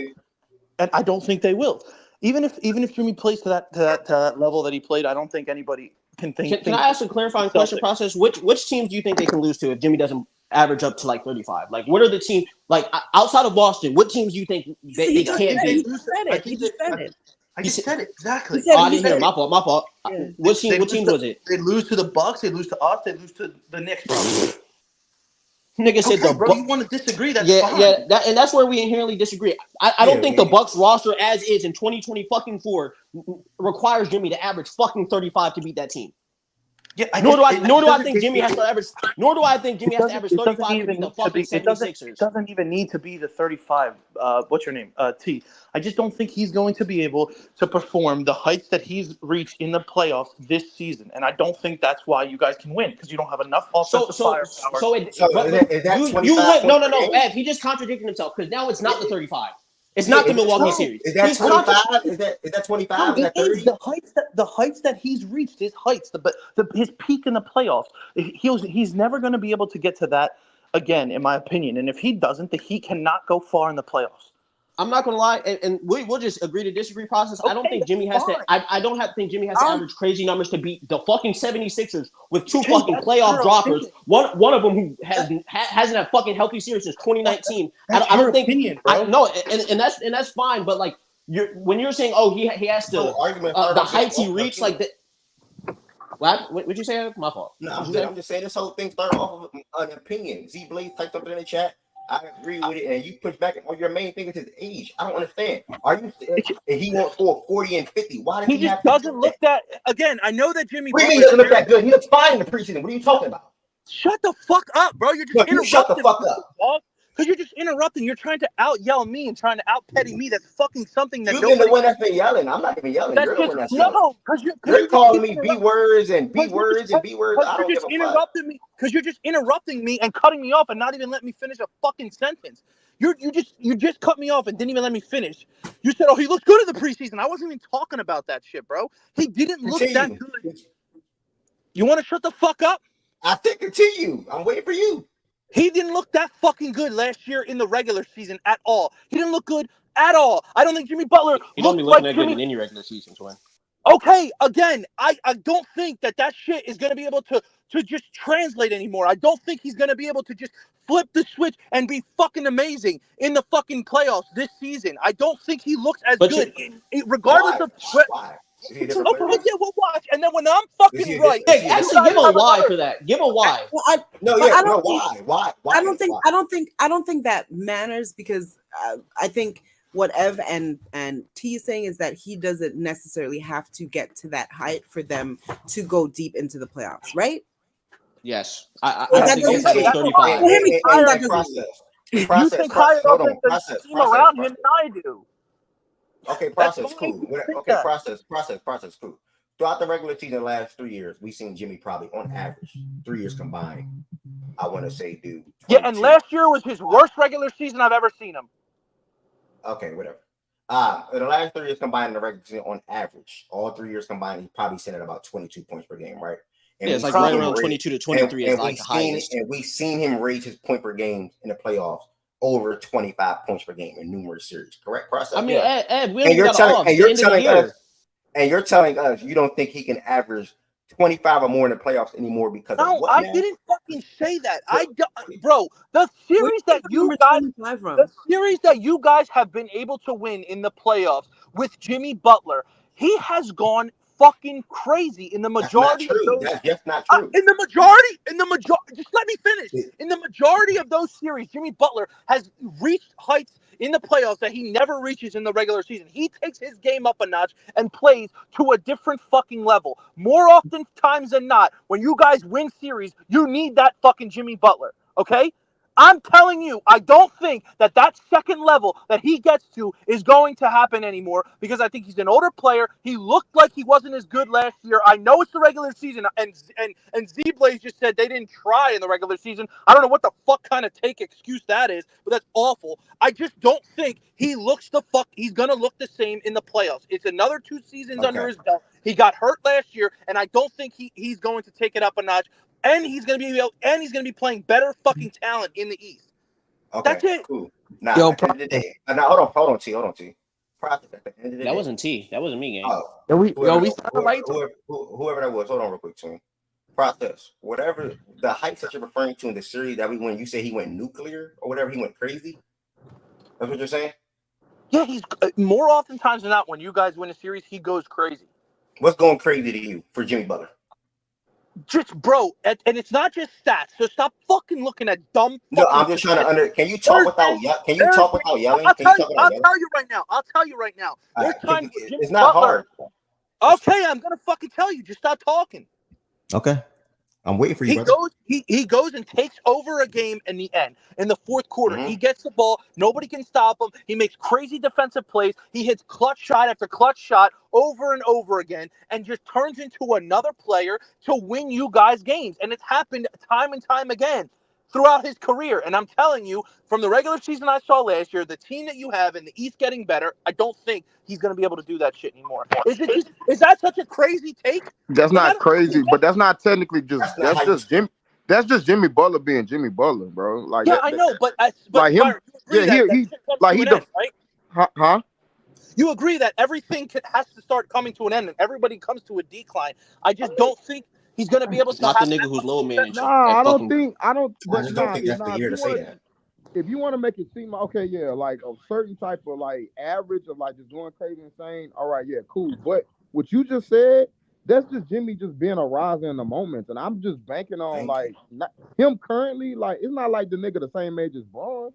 Like Yeah, but not everybody's LeBron. He's like Okay, 35 but no, cool, going but But on he's 30. also okay, not but predicated on he not athleticism. that Like far. this is the shit He that not does that not far make removed sense. from doing. He not that far removed from doing these certain things, dude. Like that's the point. Yeah, I know, but his Like, game looked like. why would he just fall off completely like a complete I'm cliff? not saying he's gonna Because he's fall off completely. 35. He's Hey, hold 35. on. I'm not saying he's gonna fall off completely. I've already asked me. You think he's gonna be good? I said, yeah. You think he He's can? 35 though. I say, yeah. He could be good. He'll be good. He's always gonna be good because of Keith's point to his game. But I don't think he's going to be able to reach elite status for an entire series like he's had done in the past. Okay, so process. So process. So I'm understanding this. You don't think this year he's going to be taking over playoff games? He's going to be closing games. He's making big plays Yeah, I defensively, don't correct? think that Jimmy Butler's going to turn into a top 10 fucking player like he does in the playoffs this year. I don't So think you that's going don't to think happen. he's going to be? You think the defense is falling off process too? Yeah, you I don't think think going to that be? You don't. him as a player has taken a little No, bit. no, you literally specified moments of him defensively. You think his No, playoff defense is going to fall off? Answer that No, yes or no. I don't think those moments where he just has to make those plays are going to completely Hey, vanish. He's still going to do it. I just don't think he's going to be able to do it at the heights he did it in every single fucking night and during the playoffs and throughout an entire series. He's going to be able to do it. And you guys keep fucking missing the point that the East has gotten a lot fucking better. There's more teams that are tougher to play against in the East now than when he did it a few years ago. And it's not just 2 years ago, even years prior to that, when you made it to the finals in the bubble and shit like that. He had those fucking moments. I'm just saying. He's 35 years old. Last regular season, he didn't look that good. And yes, he doesn't look good in the regular season a lot, but he didn't look good at all. He looked fucking bad. Just flat out looked like shit. I bet on fucking that's just basketball a not lot. true. That's just Yes, not he true. fucking did. He looked like a That's just shell of himself. He did not look like a shell of himself. He still looked Okay, very much the whatever. same person. No, he looked like the same He person in the shot. regular season in terms of shout volume. He was a little bit lower than years prior, and his I defense was understand very much the same. shot His volume, defense and shot. his passing lanes were very much the same. Bro, he Like you didn't literally look. just gassed that statement about his regular season compared to the years No. prior. Again, I'm going off of watching the game. To me, he didn't look the same. That's why it's my opinion. We could fucking move on. I don't know why every time I say something, I have an opinion. It turns into this huge fucking argument. Like and then Nigga, isn't this a podcast, nigga? That's the point of this fucking app. Yeah, Nigga, that's a very polarizing It's because you opinion. white, bro. Jimmy it's Butler's a really polarizing statement that Jimmy Butler, he's not even looked at to be. He's not even the best player on his fucking team anymore. What does that have to do with you saying in the postseason? That also would go against your point about them in the offs and how they would need Jimmy to be this crazy Yeah, but guy the problem, player. No. That literally goes against your point. No, but If he's he, no longer necessarily, gang. If everybody else is consistently getting better No, to he's where they Not talking last, not offensive necessarily, out. T. Not He's talking necessarily. offensive output, so it Thank still you. is a lie. Thank But I you. get where you're going. wait. Wait. You think offensive output? He's no longer number one? No, he's I'm saying talking he's not the best player. He thinks Bam is a better player now than Jimmy. But I think for his playoff take, his postseason take, for you all to reach the heights that you want to reach, or that you all think you can reach as currently constructed, he's saying Jimmy still has to have that offensive output, which is really just his volume goes up in the But Wes, even us having like more on ball creators, etc., with Terry being like and Bam just being better offensively than he was fucking 2 years ago, like I still don't understand that statement to me. Like I don't think Jimmy necessarily, like I think there are players on the roster that got better, and the roster itself has more offensive creators on it than it had prior. We're never gonna have an answer to this question until later in the season. That's You're it. right. You're right though. Like I just disagree with you. Like it was a good combo though. It was. Somebody's gonna be right. Somebody's gonna be wrong. I don't think what I said was fucking. They told my nigga to breathe. Jada, this all started because he commented on my opinion. That's how this started, Jada. So that's literally what happened. Let's move on. Yeah, Ed's opinion was I don't think we need anybody on the Heat to go all the way to the Eastern Conference Finals and play the Celtics. Pretty much. That's pretty much what you said. That's how the fuck you just get it to that? Because you said you think you could beat everybody except the Celtics. So if you don't see the Celtics before the Eastern Conference Finals, I guess you got the Heat going to the Eastern Conference Finals, correct? I think the Heat, whoever it is, if it's the Milwaukee, if it's the Sixers, if it's the Knicks, if it's the Pacers, if it's the Magic. Yeah, don't fucking backpedal now. I'm not backpedaling. I'm just saying. No, you just worded things. You just worded things in your way. I worded them the way you I said.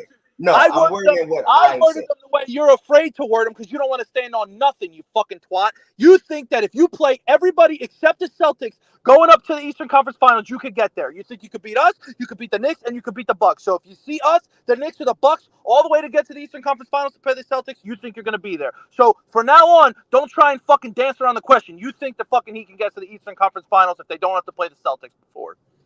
Okay? Does name calling make you feel better? Yes. To you, yeah, Okay. it does. Okay. Okay? I had to ask that question. So let's remember this conversation. You have the Heat going to the Eastern Conference Finals if they don't play the Celtics beforehand. Kenny, a twat is a Twat punani. is that beautiful It's a thing in a vagina, woman bro. that we all I didn't love, say that. man. A twat is a vagina, bro. The hot pocket. No, you can't say that on Oh, YouTube. come You gotta on. speak in Can't code. say vagina. He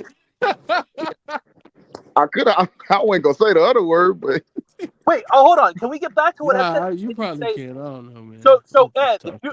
if your playoff fucking run goes, let's just say in the first round you play the Cavs, then the second round you play the Sixers, and then you don't think you're going to get to the Eastern Conference Finals? What you just said? If your path to the Eastern Conference Finals doesn't involve the Celtics, you think you're going to get there, correct? Process. Whoever the Heat play in the first round, second round, whatever the case may be, that I got the Boston Celtics, I do think there's a way that the Heat can win. Okay. So you think they're going to the Eastern Conference Finals if they don't have to see the Boston in the first two rounds? I don't know what you're he trying to say say. it's a way, bro. Yeah, he's trying to dance around the question. They're trying to spin it. Everybody knows where. You think they could get there? There's a way. Wes. Fuck out of here. Is Yeah, Wes I do there? think there's a way that they can beat anybody that they play in the playoffs. Wes. Yeah, talk to me. Okay, you see how you say I don't stand on anything? You don't let this slide? It's nothing for me to stand. It's nothing for me to stand on. See, Goose, for me, I got the Bucks understand. beating everybody in the East if they healthy. See what I'm saying? Like that's fine. Thank you. I got the Bucks beating everybody in the East.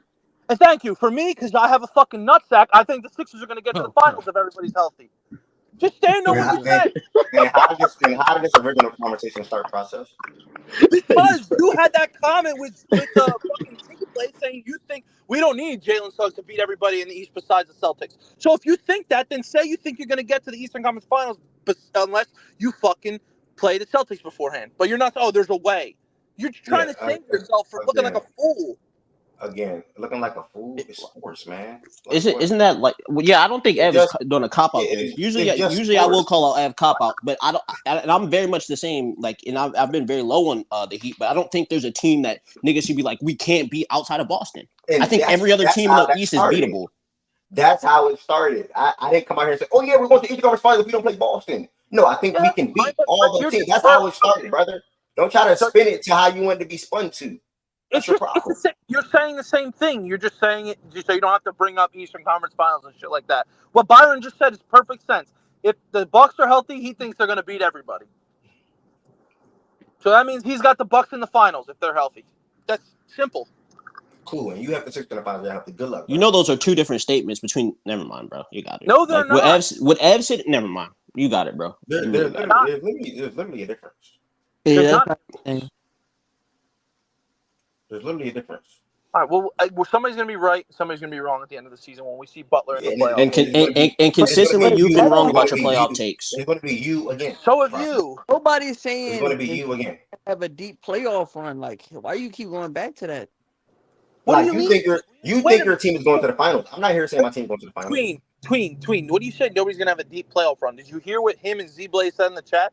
They think they would beat anybody but the Celtics in the playoffs. So that means they're going to. Okay, there you go. Now you heard it. So that is a deep playoff run. Is Wood and Could the same to you? I'm just curious. Wood and Could. So you think they're going to answer my question? You got to use words like plausible for him. Is Wood and Could the same to you? Just answer the question, man. It's not hard. All right, whatever, bro. You're scared to fucking stand with your team. Can you answer my question? No, they're not the same fucking thing. Okay, so why are you trying to spin it though? As if one of us. Because you're fucking afraid to stand on what you say. That's all. Because what he originally typed was could, I believe. I said could. I never said would. It's not the same process. I'm confused. You're more confident in your team making the finals. Hooray! Congrats. I'm confident in my team when it comes to playing with other teams. I'm not here saying we're going to Eastern Conference Finals. I'm not here saying we're going to the finals. You are. You're confident in your team. I'm not there with my team yet. I think we have a good team, but I'm not here saying we're going to the finals. I'm not here saying we're going to the East Conference Finals. It's just that simple, bro. You are. I'm not. But if that's the case, okay, even if you're saying even if Jimmy Butler like plays to like goes up. That wasn't a conversation. It was none but I'm asking you though. So even if Jimmy Butler goes up a couple notches, you think that you guys will make it to the conference finals? That's a different question. Like that question was never asked to me. I think No, if Jimmy Butler goes up to whatever you're referring to, whatever level that is, I don't know what that is. Then yes, there is a way that whoever they face, they can beat. If he goes up, yes, I 1000% agree with that. So no, I'm not asking. That's not my question. What's your question? So I can answer it. I'm not asking you if there is a way. I'm asking you if you think that they will beat them. Jimmy Butler goes up to whatever level you're referring to. I think the level. I think the Heat referring to. The level what? The level that Process was referring to when he was saying that he doesn't. Well, Process is only referring to one level. So if he talking about that level, then yes, I think the Heat for sure will be whoever it is. Because Process is only referencing the Milwaukee series. Ever said you've been following. Okay. So if I just referenced the Milwaukee series. Yes, you did. Bro, I literally brought it back to 2 seasons ago, and I'm just saying that was his height. But I also talked about how even years prior, he stepped it up to a different level. I just used the Milwaukee series as a fucking example because that was the best we've ever seen. And I've been asking you for other series. You did not give me another series. So having said I even mentioned the bubble, bro. All the way to the finals in the bubble. He stepped it up. I just mentioned that. What are you talking about? That the bubble one, the bubble is not a good reference. Then he had 3 different scores and three different leading scores on 3 different series leading up to the finals in the bubble. So why the fuck did you just reference the bubble though, as if you went unworldly or something? I think I'm not gonna. Why did you bring up the bubble though? He's referring to the Lakers series, bro. You being facetious. Yeah, and no, I'm saying you cannot jump straight to the finals. You gotta get to the series to the finals. That's the conversation, bro. That's the conversation. Not in the finals. But Ed, do I have to break shit down to you like you're a fucking talk proper. Talk proper. That's all you gotta do. Talk proper. Talk proper. I didn't know you were that fucking slow that you understand what 2 + 2 is. What the fuck? Talk proper. Because you were not talking about we're talking about series leading up to finals process. Getting you to literally said the bubble. How are you referencing the finals? Bro, I literally said the bubble. I thought it was self-explanatory. This is not a genuine conversation anymore. This is not a genuine conversation anymore. Bro, whatever, bro. I guess I gotta be super specific. Yeah, you do. Please. Okay, fine. I will. Fucking idiot. To answer back to your question, whatever level that is, that process is referring to, yes. Whatever level that is. This isn't a genuine. The reason why I was asking is because, and this is just me getting clarification because maybe I missed something in the combo, is because doesn't that indirectly like mean that you agree with Process? Because if you're saying that if he plays to that level, that Process was saying that he doesn't think he's playing, so he doesn't think that you guys will go straight through, and you just said if he does play to the level, yeah, for sure you guys will do it. But when asked if you think you guys will get there, you were like, you basically said you can do it. So it's not like that's 2 different conversations. I've been saying you're moving the conversation. I'm not moving it. It feeds into what you're asking me. Process never asked me. 2, I don't know what level he's referring to because he's moving around. So whatever level he's referring, haven't said to make it better for you. Whatever level he's referring to, yes, it can happen. So if you're confused, I don't know how at this point. Nah, bro, you just said to her that if he's at the level of the Bucks series, no, she just that's the main series you keep referencing.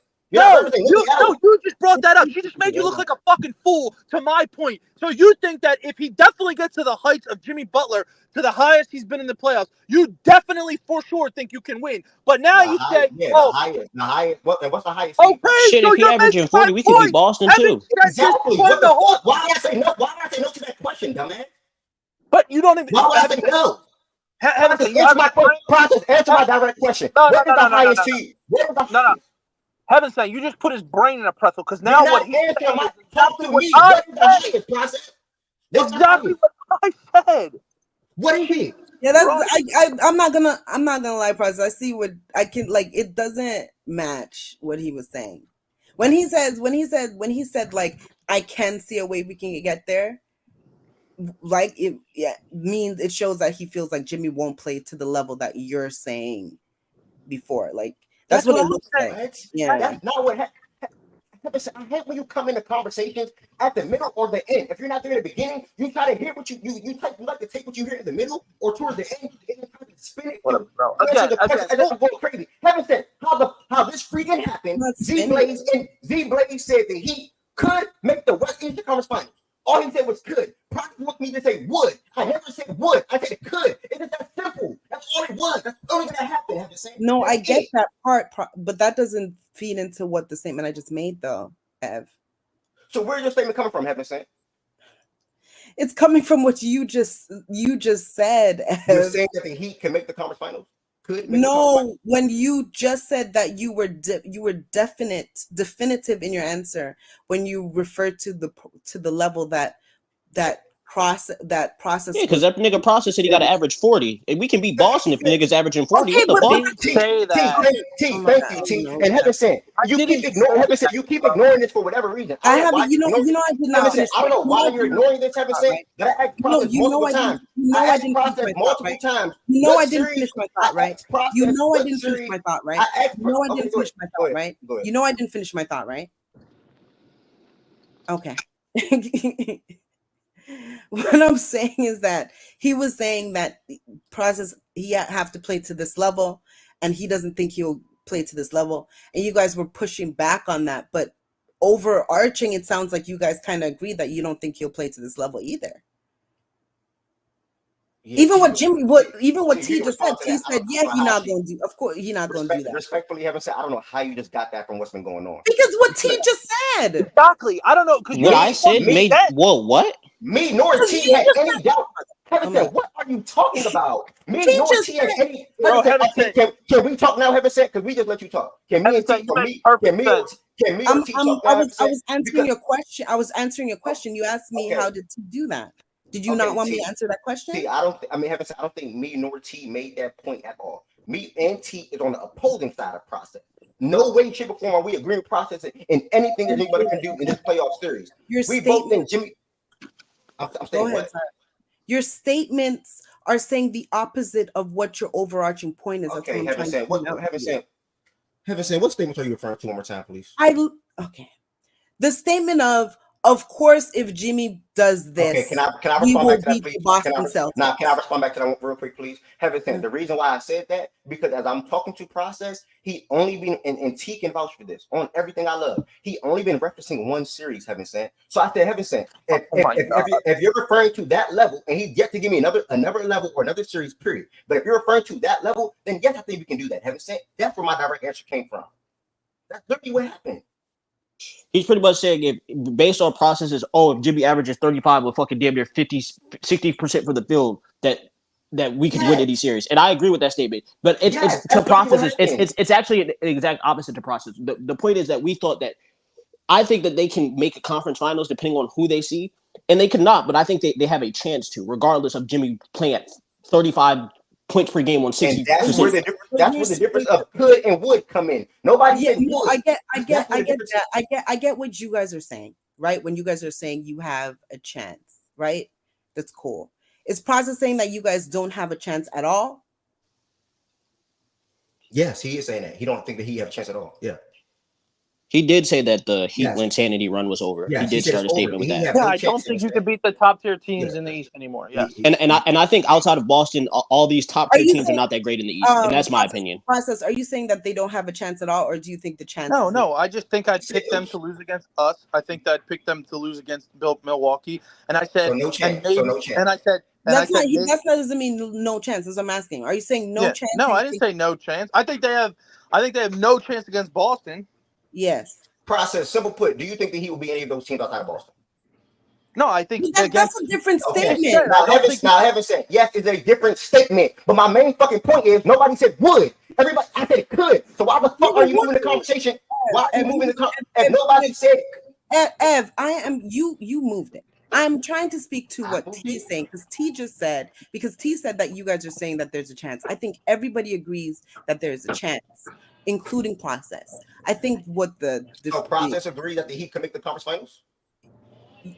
You just said could, like he said there's a chance, But hold on, wait, hold on, hold on, real quick, We got to start using probable and possible in language. That's Whoever's what trying to come on I'm stage, trying to I go can't let to. you up. I can't let you up. Literally, that is what I'm trying to go to. By the No, way, and I peeped in this. I peeped in this. But hey, me you and see how T Ev cut me said, off before I can get there? I'm That asking you a literally, simple. I'm I'm trying asking to. you a simple No, question. but Ev, what you're about to do is derail. I'm Okay, trying to get to the overarching point because you All keep right. bringing in shit that has nothing to do with anything. That's The chance it's literally conversation. relative to the conversation. What are you talking about? We need to dead the chance conversation because you just said that process said y'all don't have a chance, and that is not what he's saying. What he's saying is that he thinks that your chance is insignificant. Is that what you're trying to say, process? You're asking him stuff to give him an easy answer. How about you I'm just not ask him? asking you How stuff. about you ask him? How about you ask him the question how the fucking conversation started? You might have a question, but how about you ask him the question how the conversation started? Because the conversation Do you has think that evolved. he can make the conference finals? Yes or no? It's a simple yes or no question. No, it all depends on the path. But if I had to bet on it, I'd say I don't. So do you think that he could make the conference finals? Yeah. It depending on the path they So can. we all agree at the end of the day. We all agree. At the end No, of the day, no, we all agree.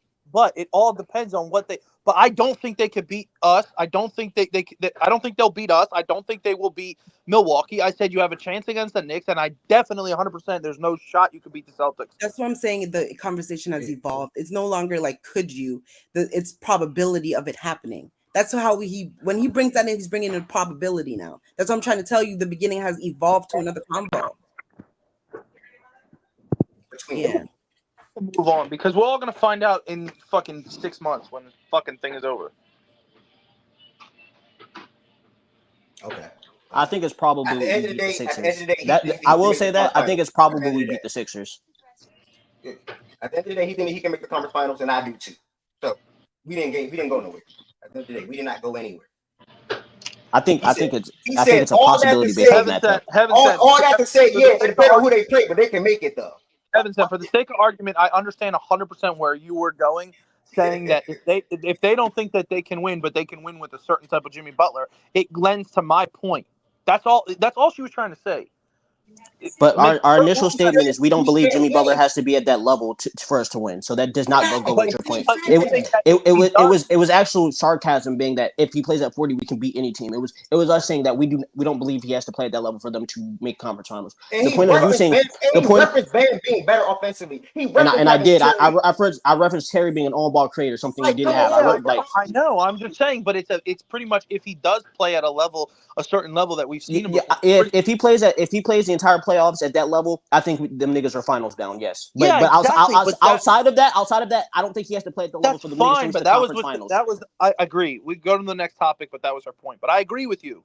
But T, respectfully, Heaven said, if you saying that's your point, that don't matter technically to what T is saying though, because T is still saying even if you don't get to that level, they can still make it because of Bam being better offensively. I know they could still make. Yeah, you're using those words. They could still make it. But if he does play to that level, they will make it. Again, you said speak proper. You're saying could. If he plays that level, they will make it. That's the difference, right? Could and will. Yeah, nigga, if a nigga put up 40 points per game on 60% shooting, they should be the fucking clear finals favorite. Yeah, I think he's going to say for sure a clear easy answer. That's why I feel like deep down all of y'all agree on the same fucking shit. I'm not gonna lie. That's why I really came in here to say.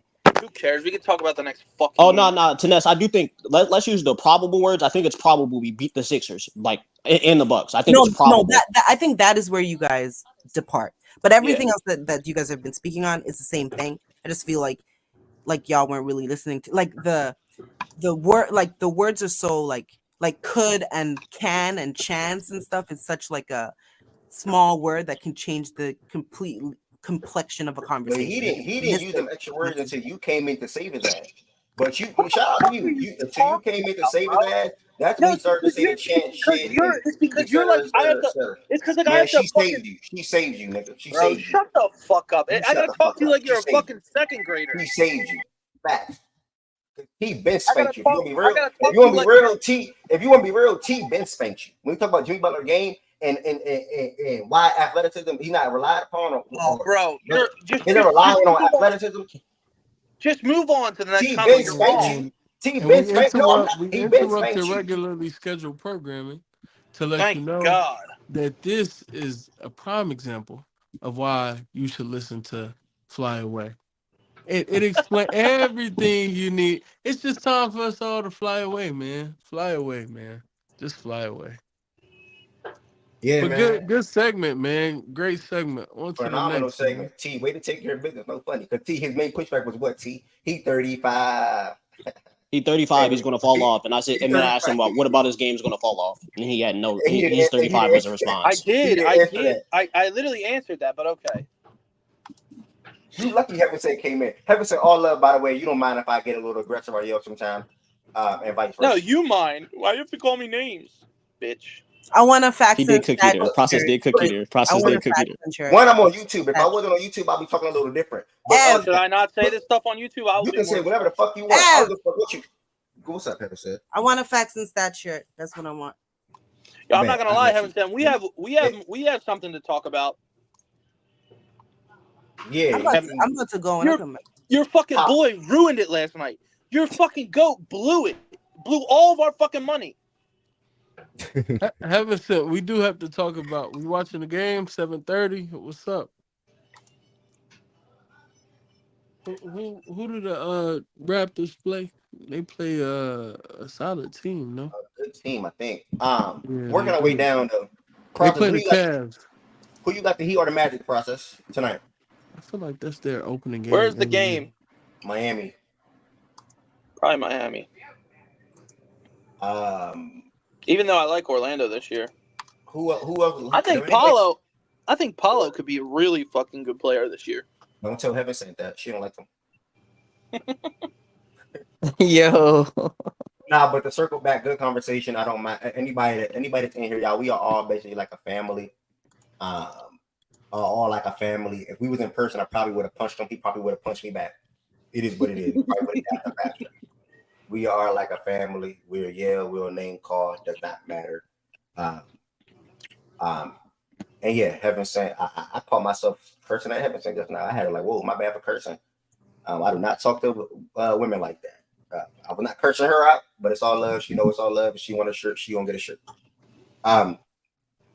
Do anybody up here have the Magic in this game tonight? Let's start there. Do anybody up here got the Magic winning this game? I got the Magic. Yeah, I heard Twin already. Anybody else got the Magic outside of Twin? Yeah, I got Magic. Okay. Jay, who you got between the Magic and the Heat tonight, bro? But that nigga's still here? No way. He just came back. He must have been listening, letting the madness go in and circle back. Oh yeah, I'm like, I know that's not his body, man. He don't fuck with that shit. Y'all in the chat, man. PSA. I understand we y'all want to move on. Y'all want to get to the slates, but sometimes it be heated conversation. It be heated back and forth. You cannot just move and get away from that. Let us talk it out, and then we move. You know what I'm saying? B and Justin said they also got the Magic. Okay, Magic. Jay Will, Derek, who y'all got? Heat, Magic. I got the Heat. I'm gonna go with Magic. Magic. All right, y'all. We gonna continue to work our way down. I think majority of people in here are probably gonna pick Milwaukee. But Derek, do you have anything to say as far as this match or process with this matchup without Embiid and Paul George playing? Process, you want to go first? I think we lose. I mean, I don't think we can win without Paul George and Embiid against the Bucks. Bro, I mean, this line is only 3.5 though. That's crazy. Yeah, I mean, I think that's because Giannis is a game time decision. And also, I think it's just because it's week one and spreads are week one, game one. Yeah, game one, yeah.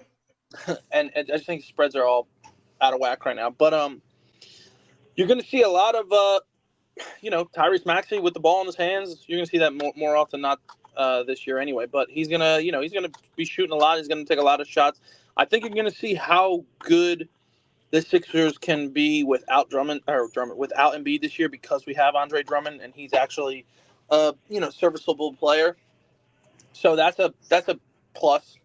But I don't know. I'm excited to see McCain. I'm excited to see the guy from France, Yabu, whatever the fuck his name is. I can't pronounce it. And I'm excited to see Martin and see how they mesh with this team. But yeah, I don't think we can beat the Bucks without Embiid. Excited to see McCain. You just want to see what the color of the week. No, I'm excited to see if he can actually become a serviceable defender in this league because I think he can. and he's got a good 3-point shot. So I mean, I think that if he could become a good 3-point shooter and a good wing defender, that'd be huge because that's something we need. 3? What are you talking about? Wing defender? A guard defender. Nigga, you said. Okay, bro, it's the same thing. No, it's not. Anyway, yeah, I'm gonna be watching Maxey. I'm gonna be watching Caleb, and I'm expecting to lose by 14. So yeah, like hopefully people at least can appreciate Maxey, even if the game's over like with 6 minutes to go in the fourth. But yeah, without PG and Embiid, Milwaukee should win. Rivers loves to go hard. I got two questions for y'all too. Maxey better hoop, bro. That's my young nigga. Okay, J. Will. Go ahead, J. Will. You in process. So number one, how y'all feel about Caleb not starting? If that's true though, if he's not, when y'all full strength, how do y'all feel about that? One, and then second question: when Embiid doesn't play, but Paul George and Maxey play, and y'all have to play competitive teams, not the bottom feeders in the West or the East. How often do you think y'all win? You can answer it, Derek. So wait, J. Will, your first question was Caleb not starting? When y'all at full strength, yeah. How you feel about that? Why would he not start? Yeah, why is Caleb not starting? It's a report that he wasn't. That's why. Oh, who the fuck's gonna start ahead of him? Did you see in the report? The report was Eric Gordon. Oh, fuck that! I didn't see that. But no, it will be Caleb. Caleb will be starting at the 4th. Yeah, they've gotten no indication from camp or otherwise that Caleb would not be starting. If EG starts, great. This team's worse than I thought. But yeah, I mean, that would be terrible. I think as far as like how we compete with the other contenders in the East, I think it just comes down to 3-point volume and how well and how quickly PG blends into working off of Embiid and Maxey. If he can find a comfort zone pretty quickly, then I expect quite a few regular season W's. If he can't, then it's going to be kind of messy. But I still have this team, being around 50 wins again. 47 to 50, I think, is completely within the ballpark. So you would expect y'all to win more often than not against competitive teams without Embiid. Oh, without Embiid? Yeah. So what I said without Embiid, I didn't hear that. When it's Paul George and Maxey just on the court, and y'all got to play competitive teams 1 through 11 in the East, 1 through 12 in the 1 through 11 in the West. So it's like 20 to 22 teams that I feel like it'll be a competitive game against. Often, do you think you win more than often, or you think you lose more than often, or you think it's like 50-50? Yeah, I think it's a post. I think it's 50-50 split. Okay. All right. Process? Yeah, I mean, it all depends on the teams. I don't think we could beat the top tier teams, but I think we could beat teams that are good but not great, like the Pacers or some shit like that. Because I think that the team without Embiid is going to play a different style of basketball, and that style is not a bad thing. Sometimes you've seen it before without Embiid. That the team usually they're not good, but they can compete obviously with some of the players they have. But this is the best team we've ever had without Embiid on the court. So I mean, and I also think Maxey's going to take another leap. I think Maxey by the end of the season is going to be, depending on how you rank SGA and what position, he could be a top 5 point guard or top 6 point guard, whatever. So, I mean, I think that we're going to be fine without him. Top 6? Yeah, I think if SGA is a shooting guard for you, I think he could be a top 6 point guard. But if SGA is a point guard, then he'll be like the 6 or 7. But yeah, I mean, we have a really good coach too, and I don't want to like everyone's like, I don't think PG is that fucking great. Like, PG is whatever, but the Sixers haven't had an athletic wing like this since I don't even fucking know, bro. Not even in my fucking lifetime. Like Ben Simmons was an athletic wing. No, like a good athletic wing that can score the ball and do what they're doing. Like Iguodala wasn't the half season of Jimmy. The half season of Jimmy. Yeah, but like for a real guy, like, you know what I mean? Yeah, fucking half a season with Jimmy. Like, we haven't had honestly, it's Iguodala. Like, it's that's what Iguodala's nowhere fucking near Paul George. He was all right. Paul George. No, Iggy was the better scorer for you guys. You had some versions of Iggy. But he But But Iggy again, wasn't I'm the with you, Process. shooter. Yeah, Iggy wasn't the shooter. Wasn't the Offensively, he's just as good as man. This is Iguodala man. was. We got NBA basketball back, bro. Our first full slate. Crazy, man. First full slate tonight. Right. Yeah, I am curious to see what Damian is going to look like together. Again for the season coming up. Giannis not gonna play, bro. Yeah, He's not gonna play. He's not playing tonight. He's a game time decision. I'm just pessimistic. I don't think he's What's playing. wrong with him now? He gonna play, bro. I don't know what's wrong with him. Yeah, just know he's listed as a game time decision. Hey, but anybody else on this stage think that they'll win more often than not without Embiid on the court? What do you think? I'm skeptical on it. You said will they win more often than not? Like assuming PG's in the lineup. Yeah, with Tyrese Maxey, no Embiid. I mean PG Tyrese. I think it's 50-50. It all really lays at the feet of PG. What version of PG are they gonna get this year? And like granted, I know modern medicine has extended careers and just understanding how to properly serve your body, et cetera, et cetera. But we're around the time where we have to also start looking at PG and saying, is he going to start declining? Like, has it already started? Will it start soon? Will it start towards the end of the contract? Things of that nature. Because, and I think we'll have some answers to that for this season. Especially with no Embiid. Like, can he still be a top end creator on a team, and just bucket getter when they need it on demand, as opposed to in spots. Like, does he have to pick his spots, or can any night, hey, we need you to go get 25? Can he go get that 25? Can he do it efficiently? And effectively, regardless of who's defending him? But to answer your question directly, I think in this East, it really depends on opponent. Like any nights without Embiid, if they're playing any team from Orlando to the Cavs to the Pacers to the Heat, dare I say, maybe. I might leave the Heat out of this. I don't fuck with the Heat the way I do. But like I said, Cavs, Pacers, Orlando, Milwaukee, Boston, maybe the Knicks, depending on what You part feel of the you feel season they're confident? You playing feel them in. confident that they get that game without Embiid against the Heat? No, I'm saying I think a game again. No, I don't feel confident in it, but I'm not like completely no, like I am with these other teams.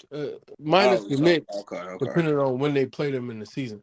If they have a game against the Knicks early in the season with no Embiid, I think they can win that game if Paul George is playing. But later on in the season, I expect the Knicks to be, closer to, the product that I think we were expecting to see when the trade was made. And assuming that's the case, I think they'll need Embiid for all of those teams. How many games you think? How many games you personally have Embiid playing this season, based off your faith? 57 to 60. I was Maybe at 55. 55 to Okay. 60. Yeah. That was my guess. Somewhere in there. Yeah. So out of those 27, what you thinking? 14 and 13, 15 and 12? Ooh. Yeah, I think a lot of that. I hate to do this to you, Jay Will, but I think a lot of that just depends on their opponents. If they're playing bottom feeders, I expect them to take care of those games. If they're playing back end of the play-in quality teams, because it's still Maxey, I expect Maxey, even if he doesn't, he's not supposed to take a leap. I think the leap has already been taken. I think he's supposed to be able to just maintain, maybe get better marginally in certain areas, but it's not like another leap. But if he can maintain or even get a little bit better in certain areas of his game that just make him more consistent with Embiid off the court, and just even more of a nightmare of a tech for teams around the league, I think he could really, help their chances. Also, to process his point with Andre Drummond, depending on how Nurse utilizes Caleb Martin, and what they have Eric Gordon. Like there's some they still have some pieces that on any given night could pitch in. It's just how consistent will they be? But to give you, I'll say like 12 and 15. I'm gonna say 12 and 15. But again, that's heavily dependent on schedule. If the schedule is favorable and the games that Embiid misses, Who is that trying to then enter the stage? Okay, Yo, so can I ask y'all a question real quick, Jay, real quick? Y'all, when y'all in the request, right, and the stage is full, if it ever happened to any of y'all on the stage, do it let y'all know the notification that the stage is full? nah, it just says you're backstage. nah, it did it. It told me. Nah, it let me Oh, know it that the told stage is y'all? full. Oh, Yeah, It let okay. it me know says that the stage is stage is full. yeah. Oh, okay, my And fault. it says wait till somebody leaves. That's what it says. Okay, good. Okay. I'm gonna say every time. Good. My apologies. Yeah, but so what I'm really trying to get at though, and then we can move on, is everybody up here. I want to, what's the lowest y'all see that the Sixers fall to when it comes to seeding? When the season is over with, what's the lowest? But Jay Will, real quick to interrupt you, who really gives a shit about the Sixers regular season? To be honest, I think if you a 6 seed, let's say I think if you a 6 seed, I think your chances of getting to the conference finals is kinda. I don't think it kind of happened at that point. But if you What? I think it improves. I think if you stay somewhere top 3, and you just got to play the Pacers in the first round, and then let the other seeds like knock each other out, I think your chances is higher. Huh?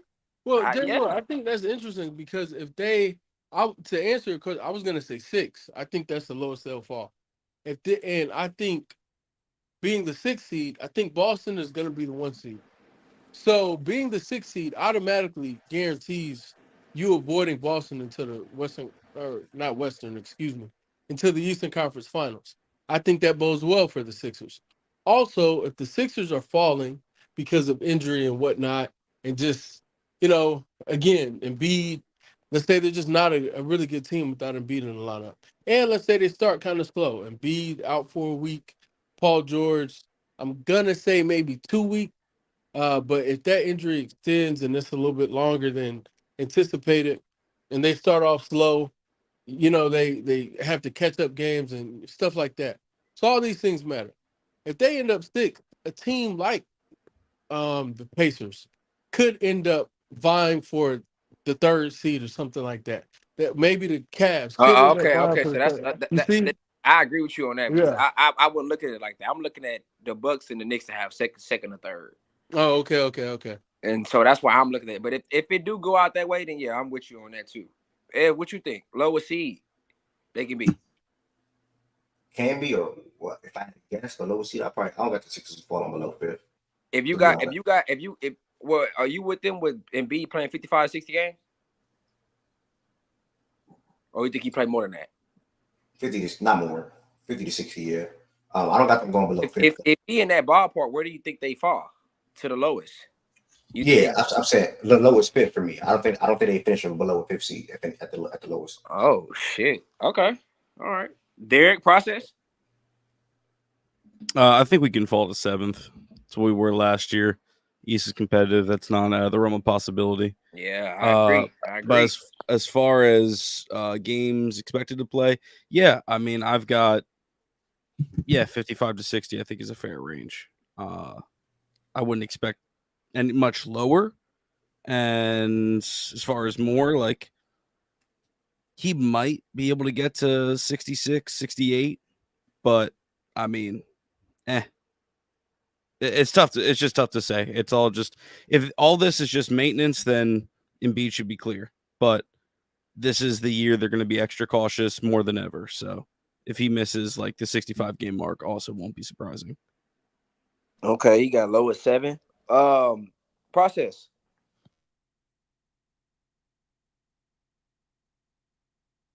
All right, not here, so that's all I had, bro. We can move on. All right. Cavs, Raptors. Cavs winning. If anybody want to chime in on extra on these games, feel free. Feel free. Honestly. I'm gonna be honest, Cavs Raptors, that's not that bad of a game.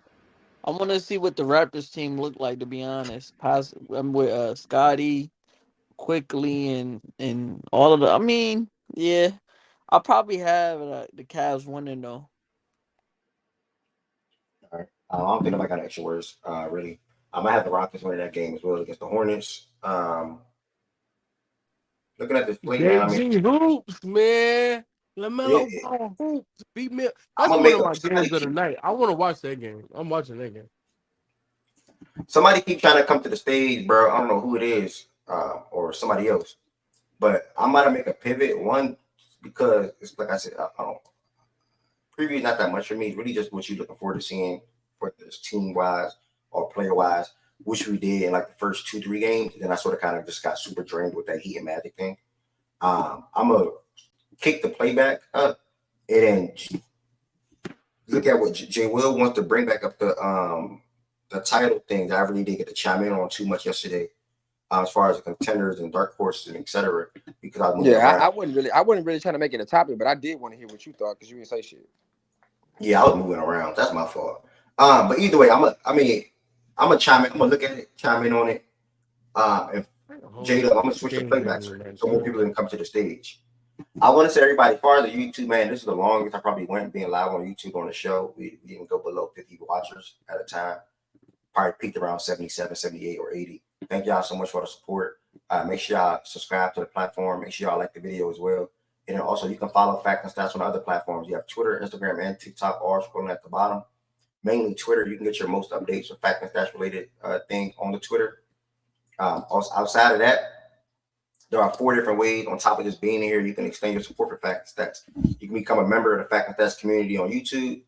3 different levels you can become, customized perks, emojis. You also can send super chats, super stickers, and super thanks as well. And then now, currently, the biggest thing coming up in 3 hours is the watch party. We're watching games together in playback.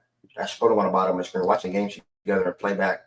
And we're also going to further NBA talks as well in playback right now, whether that's looking at the slate.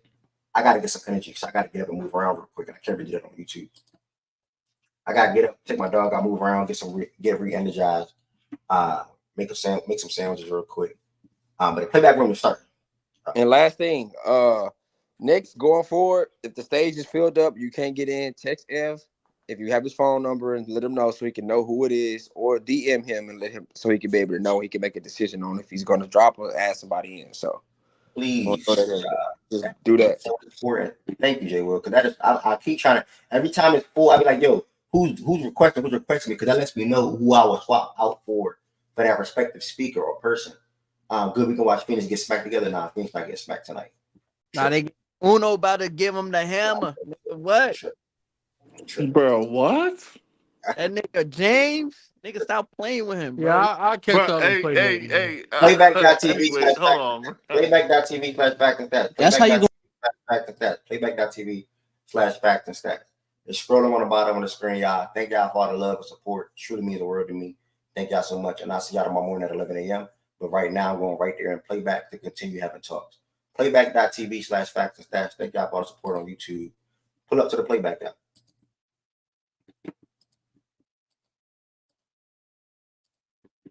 All right, I am here. Now that's on that. Yeah, that.